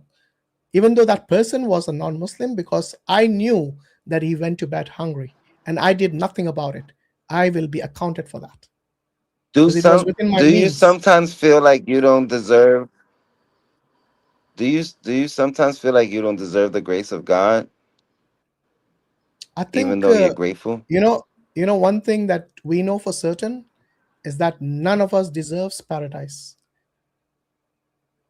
We will only be admitted to paradise by the mercy and grace of Allah. No matter how many good Right deeds now you've in my done. life, right now in my life, so I Mhm. went through active addiction for 19 years, right? I've been to the bottom of the bottom. And Mhm. in February, I'll make 11 years clean, right? Alhamdulillah. And when I first got clean, people they would promise me like, if you stay clean, your life will be beyond your wildest dreams, right? Mhm. And you know, if you ever heard of like AA or anything like that, they, you know, there's the 12 steps. Yeah. And, you know, throughout my 12 steps is when I started rebuilding my relationship with my higher power, which I choose to call God, and meditating and praying and noticing signs of God's glory in my life and God's grace and his love in my life. And, you know, where I'm at on going on year 11 is where, like, you know, like I live in a beautiful neighborhood. I met the love of my life. Um, we're married. We're having our first child. And it's like, I'm so grateful to God, right? And then it's like, I'm a little scared at the same time. You know what I mean? Like, you know, just waiting for something bad to happen. But every day I pray and I try to, I always say I'm grateful. Anytime somebody asks me, Mhm. yo, how you doing? I always say I'm grateful because Yeah. I am, you know, because it didn't have to be this way. But, you know, like, I think it's very important to stay close to God. You know what I No, no, mean? absolutely. I mean, the fact that you still have this spirituality alive in you, that shows that you still have hope in God. Yeah, because it's between hope and fear at the I same have time. hope. I have hope tattooed right here. Okay, I hope it's fear on the other one. Love. Hope and Okay. love. Actually, hope and love. Yeah, that's I good have as well. hope and But you love see, the tatted reason on my we finger. say that we should live our life between hope and fear is that hope that God is always there to look after us, and fear that we don't get complacent. You know, where we say, regardless of what I do, I'm going to be okay. So we should hope that God is always looking after us, provided we live within the framework He's established for us and we are obedient to that. Right. And if we get away from that, yeah, and try to think that no matter what I do, I'm going to be saved, then that is being complacent. Then you're So basically rejecting God's framework and saying that it is so my what whims and desire. So between so hope what I and fear try is to do what I is would. Yeah. I try not to run on self-will. Mm. My will is destructive, Yeah. you know. So I always I always pray to God that his will be done in our minds, and I pray for knowledge of his will and the power to carry that out. You know what I mean? So I try to live by God's will, and how I distinguish what God's will is for me as if I'm doing it with love, integrity, you know, Mm. humility. So I live by spiritual principles that allows me to, you know, do my best to run on God's will. You know, God wants me to be a good man and be loving and caring and kind to people, you Yeah. know. Absolutely. So that's what I try to Uh, live by. I congratulate you for being clean for 11 years. It does take a lot of Thank you. willpower to do that. Shukran, And yeah, shukriya. I give you credit for that. Definitely do keep up that willpower, keep it strong. And One yeah, day at a don't time. lose faith in God. Like when you're alone, pray to Him. You don't need to mention a name or anything like that. Just say, Almighty God, guide me. And this is very important, because what happens without guidance is that we eventually fall into our whims and desires, and we start speculating even about God, like the things that you were mentioning at the very beginning, saying that God is all loving.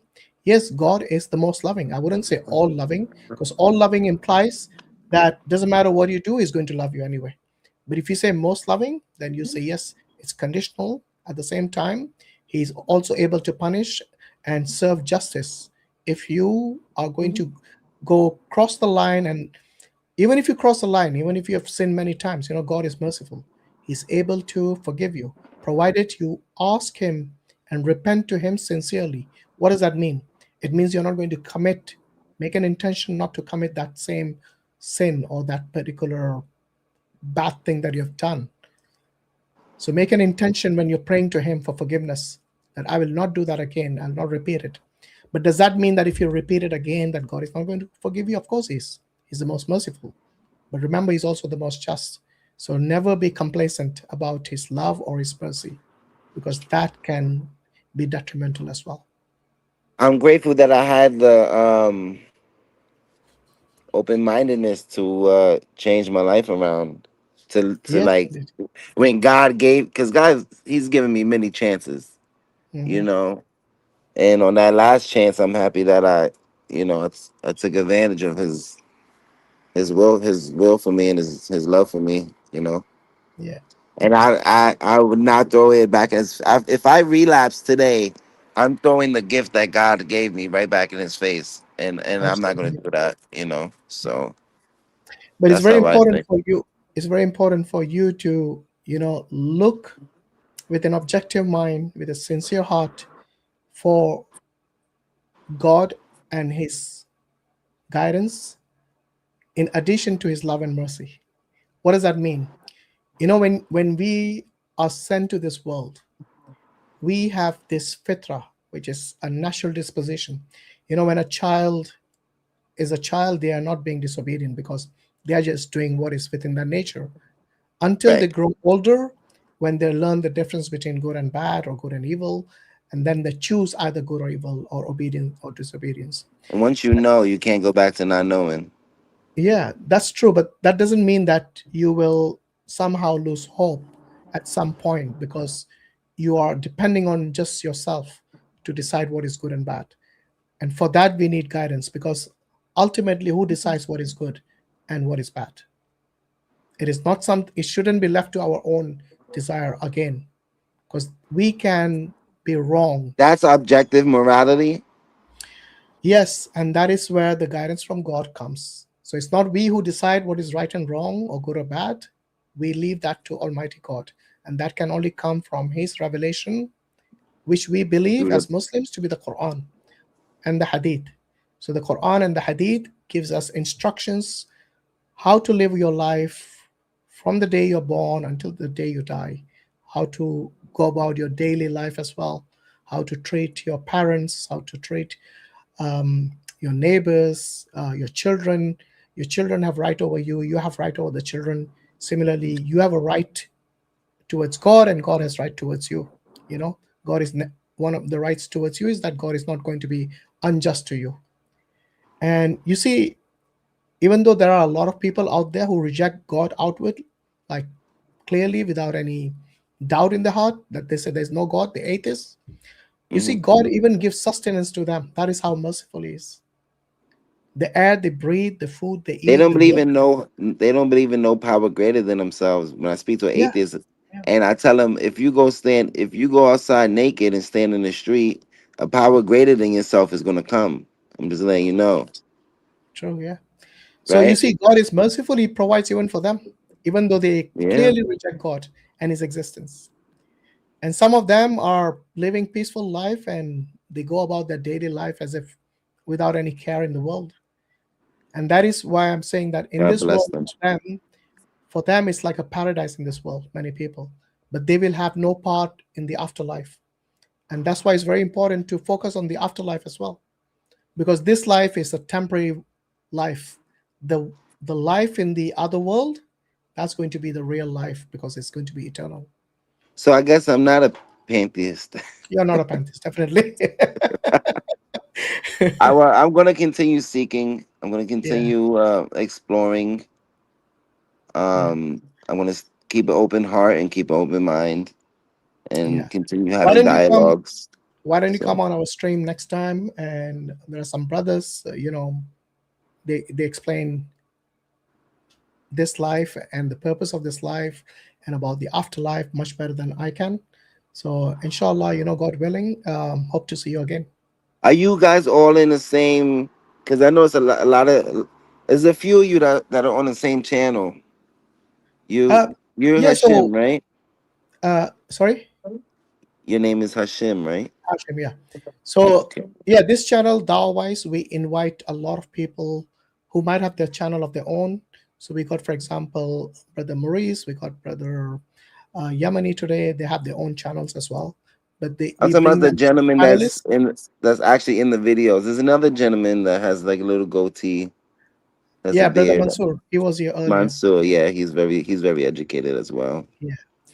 So yeah, Um, inshallah, we pray that God guides you and us all to the right path and to success. And I agree. Amen. we pray for you, and we pray for all of us as well at the same time. But Same really to nice you, speaking to brother. you, brother. What's your name? David. Good guy David. Okay. activism. Yes, nice Yeah. meeting you, It David. was a pleasure to Yeah, I meet you. mean, email me, inshallah. Hope, God willing, I'll ask these brothers to keep in touch with you, and hopefully they should be able to help you as well. Okay. Yeah, I Do would you have love a a channel? Is that Quran. your channel name? Yeah, good guy activism. I'm in New York. I'm a civil rights activist. So what I do is I record the government, and I make sure that the government respects the people's rights. I record police, public employees. Okay, I try interesting. to I try to educate the cops on our rights and our laws. You know, I'm in New York City. We have 30,000 cops, and Okay. we have one of them. How is the new mayor, Mamdani? I mean, I don't really trust. I don't trust the government. So you know, Is it? Okay, I see. as long as he's respecting the people, you know, Yeah. he seems like a Knicks fan. But you know, all I care about is that the citizens are being respected, that they're It's the protecting results us. that matter. Yeah, It is not the promises, because a politician can make 100 promises. and They he need just to got in deliver on office, that. so we gotta give him some time, and we'll see. Yeah, of You know, course. All right. but All the best, mate. I'm happy that the Knicks won the championship. So I'm still excited about that. All right. Excellent. All right, David, All you right. take care, and hope to see you again soon. Take care. Yes, definitely. Okay. All right. Oh dear, it's already 1:30. I thought that was the last call of the Hindu guy, but this gentleman jumped in, and mashallah, he's got a good heart. May Allah give him hidayah. So please make dua for him, guys. Yeah. Sorry, what was this 50 pounds this brother sent? Can we use this to send the Quran with translation for the brother? Yeah, inshallah. I think I asked him to get in touch with us. So if he does, inshallah, yeah, it'll be quite easy to get the Quran to him, especially if he's in New York. Definitely, yeah. Right. Bhupinder Singh, you're the last guest. Assalamu alaikum. Wa alaikum salam. How are you doing? You all right? I'm good. How are you, sir? Yeah, very well, thanks. Where are you calling from? India, Delhi. Okay. How old are you? I'm 14 years old. I had joined you Yeah, we sometime spoke ago. earlier. I remember now. Okay. Yes. Right. What's on your mind today? So my question was on one of the things that I saw in the Quran. So last time I came asking about that does Quran allow to kill disbelievers, which it prohibits. So I was last time I asked this question. Now my question is, when I was reading the Quran in chapter 60, verse 8, it says that you can be kind towards the non-believers, Yeah. but and Only you those can treat them non-believers who do not pose a danger to you. do not throw out of your house. Yes, who do not drive you away from your homes and so on. Definitely, yeah. But later in chapter 5, verse 51, it was saying that God is commanding not to take Jews and Christians as your allies. So can you explain that verse? Yeah, so I think this is with reference to war. So in a war situation, trust is a very important thing. So especially those people who are not, who are not Muslims. So this is what Allah is referring to in this case. But again, this is dependent on a few factors. It is not something which is a blanket statement as such, because the Muslims throughout history have had allies who are non-Muslims as well. So again, this is relating to people who are untrustworthy. Yeah, because some of these Jewish tribes who had backstabbed during the campaigns that the Prophet ﷺ was going through during his lifetime, and this is where the lesson came from with regards to not to ally with the Jews and the Christians in this particular case.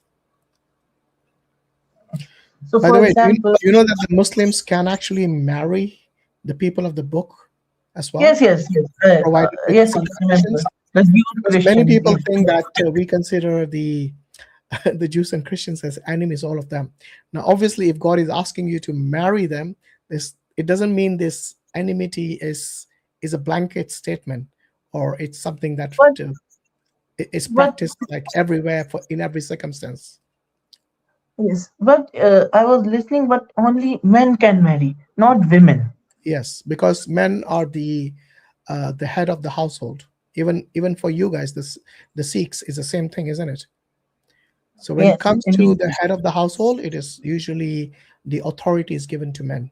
It doesn't mean the women are inferior to you, but in leadership, it's the men who excel when it comes to raising children, things like that, being compassionate to your child. Even the mother is like the first school for the child. So imagine if the mother is a non-Muslim and she starts teaching the child only about her faith, and because the man doesn't have a higher authority, then he'll have to comply, isn't it? But if he does have a higher authority, then he can say, even before they get married, he can tell her, look, I'm going to raise my children as Muslims. And that is a condition he can actually stipulate before the marriage happens as well. In that case, the children, and especially, back then, whenever they used to get married to the non-Muslims, it used to be in a position where the Muslims had the upper hand in terms of governance and everything as well. But today, I think a lot of people, especially in the West, who live in the West, I think it's a danger for them to marry people who are outside the faith, who don't share the same religion. It would be problematic because then you cannot really, be authoritative in the sense that you make this rule that you only have to listen to the father, for example. I remember there was also a verse in the Quran, chapter 4, verse 30. It was some verse, I'm not remembering, which many critics, many who have some. I was also listening that it allows wife to discipline your wife, which was using that the religion is wrong. Can you explain that verse also? Yeah, so this is again a misunderstanding of the term daraba in this case. So many people think that this can only mean one thing, because if you look at the life of the Prophet, peace and blessing be upon him, he has never raised his hand against any people in his household, not just the wives, but none of them. And this is something we see from his own life, that this is not something that he's advocated or practiced it himself at any time. Now, what does it mean in that case? So here we are talking about a woman from whom you fear, for example, some sort of mistrust, or not only mistrust, actually, even further than that, like some sort of rebellion from her, or maybe, her being unfaithful to you, for example. In that case, there are certain stages that the husband and the wife go through. So the first stage is not to beat her. That is not the first. In fact, that is the last one. And even that beating, I'll explain to you in a meaning what it actually means. So the first one is where you actually, Yes, when I was when I checked the verse, it says discipline gently. The term, yes, I remember. Yeah. Gently. So this is like a symbolic way to show that this is the last resort. After this comes divorce. And this gently, what does it mean? It means, like, I think there's a hadith which says that it is like basically hitting someone with a toothpick or toothbrush that small. Yeah. Which, and one of the conditions is you should not leave a mark. You cannot hit on the face. You cannot beat. Then he will be punished for that. Yeah, because this is a symbolic way of saying that this is the last resort. After this comes divorce. So there's in the same passage, this Surah An-Nisa, isn't it? It talks about how you should separate from one another, separate the beds from one another, and so on, and then to involve other people. If that's not resolved, then you should, the last one is where you symbolically or show that this is the last resort, and then comes divorce and separation. Because divorce itself is something which Allah has made permissible, but it's not something that is liked. It it is disliked, and it's to be used as a last resort, because it impacts a lot of people in the families. And imagine you have children and you divorce, everyone gets impacted. Yes, the whole balance is impacted within the family unit.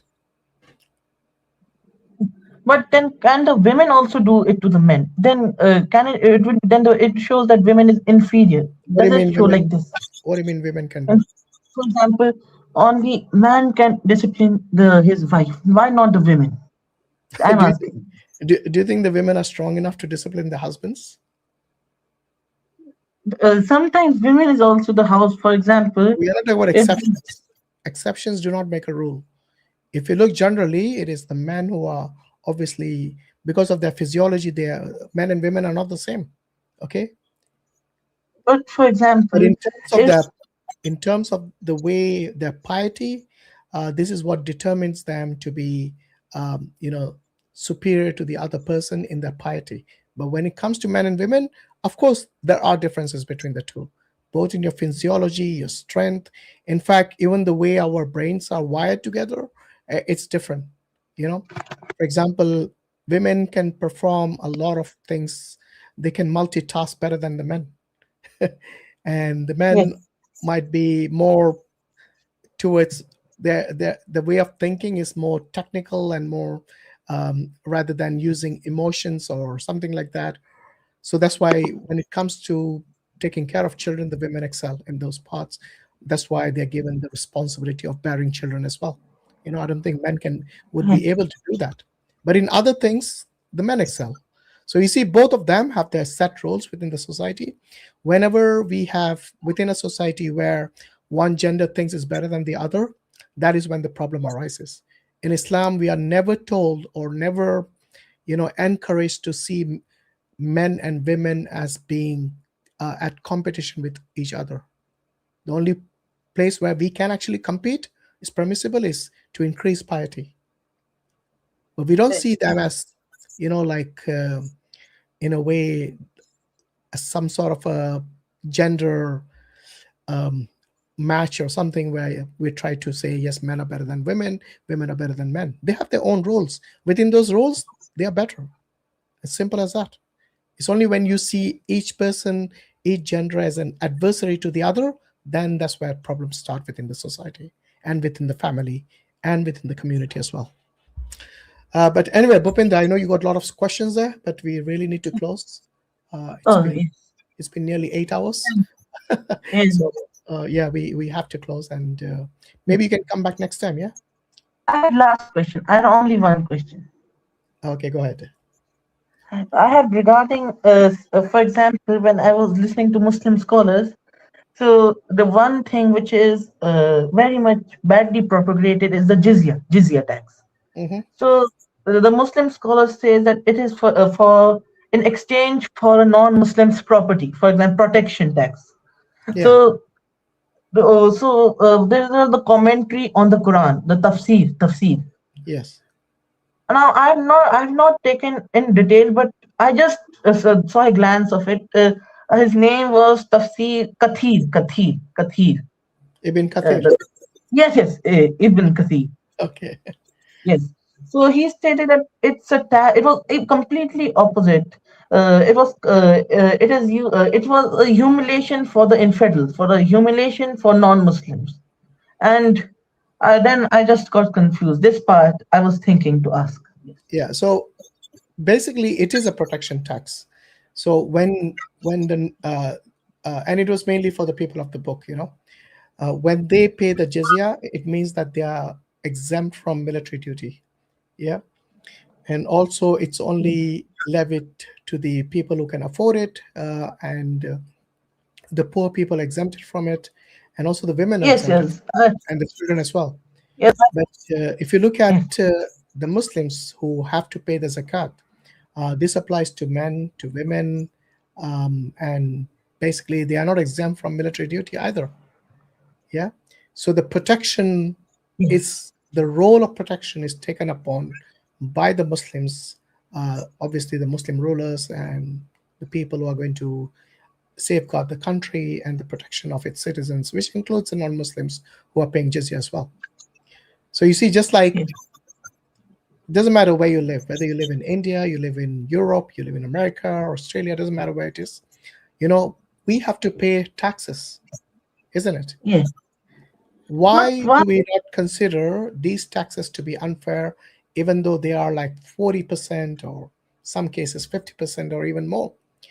Why do we not see that is unfair? But when it comes to the jizya, like the protection itself is not something that comes cheap. There is a expense for defense. There is expense for taking care of them in terms of their protection and so on.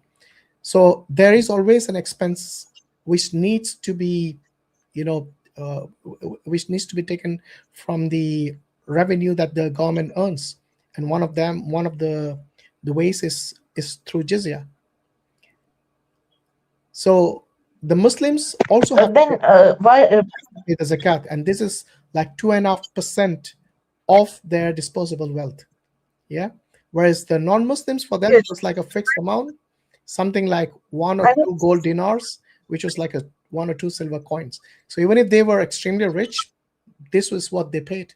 It wasn't a percentage of their wealth. So if anyone is going to complain, it will be the Muslims who will be complaining. Okay. So anyway, Bhupinder, I hope I've answered your questions. Yes, you have answered, sir. Yeah. Thank you. Thank you very much. Take care. Until Peace next be time. upon you. All right. Well, like you hidayah. Right, I'm not taking any more guests. This was the last guest. So sorry if they want anyone in the back studio. Until next time, I want to thank all the moderators who stuck with us for 8 hours. Jazakallah khairan, everyone. And thanks for your patience. Keep us in your du'as. And, these are days of Ashura, and these are important dates in the Muslim calendar. Do keep us in your du'as during this time, and all the time, actually, whenever you can, inshallah. And do remember to subscribe if you haven't. Do share and comment as well. That helps the algorithm. And if you got any suggestions as to what topic we should take on next, you know where to reach us by email. So please do that, inshallah. Jazakallah khairan. Assalamu alaikum wa rahmatullahi wa barakatuh.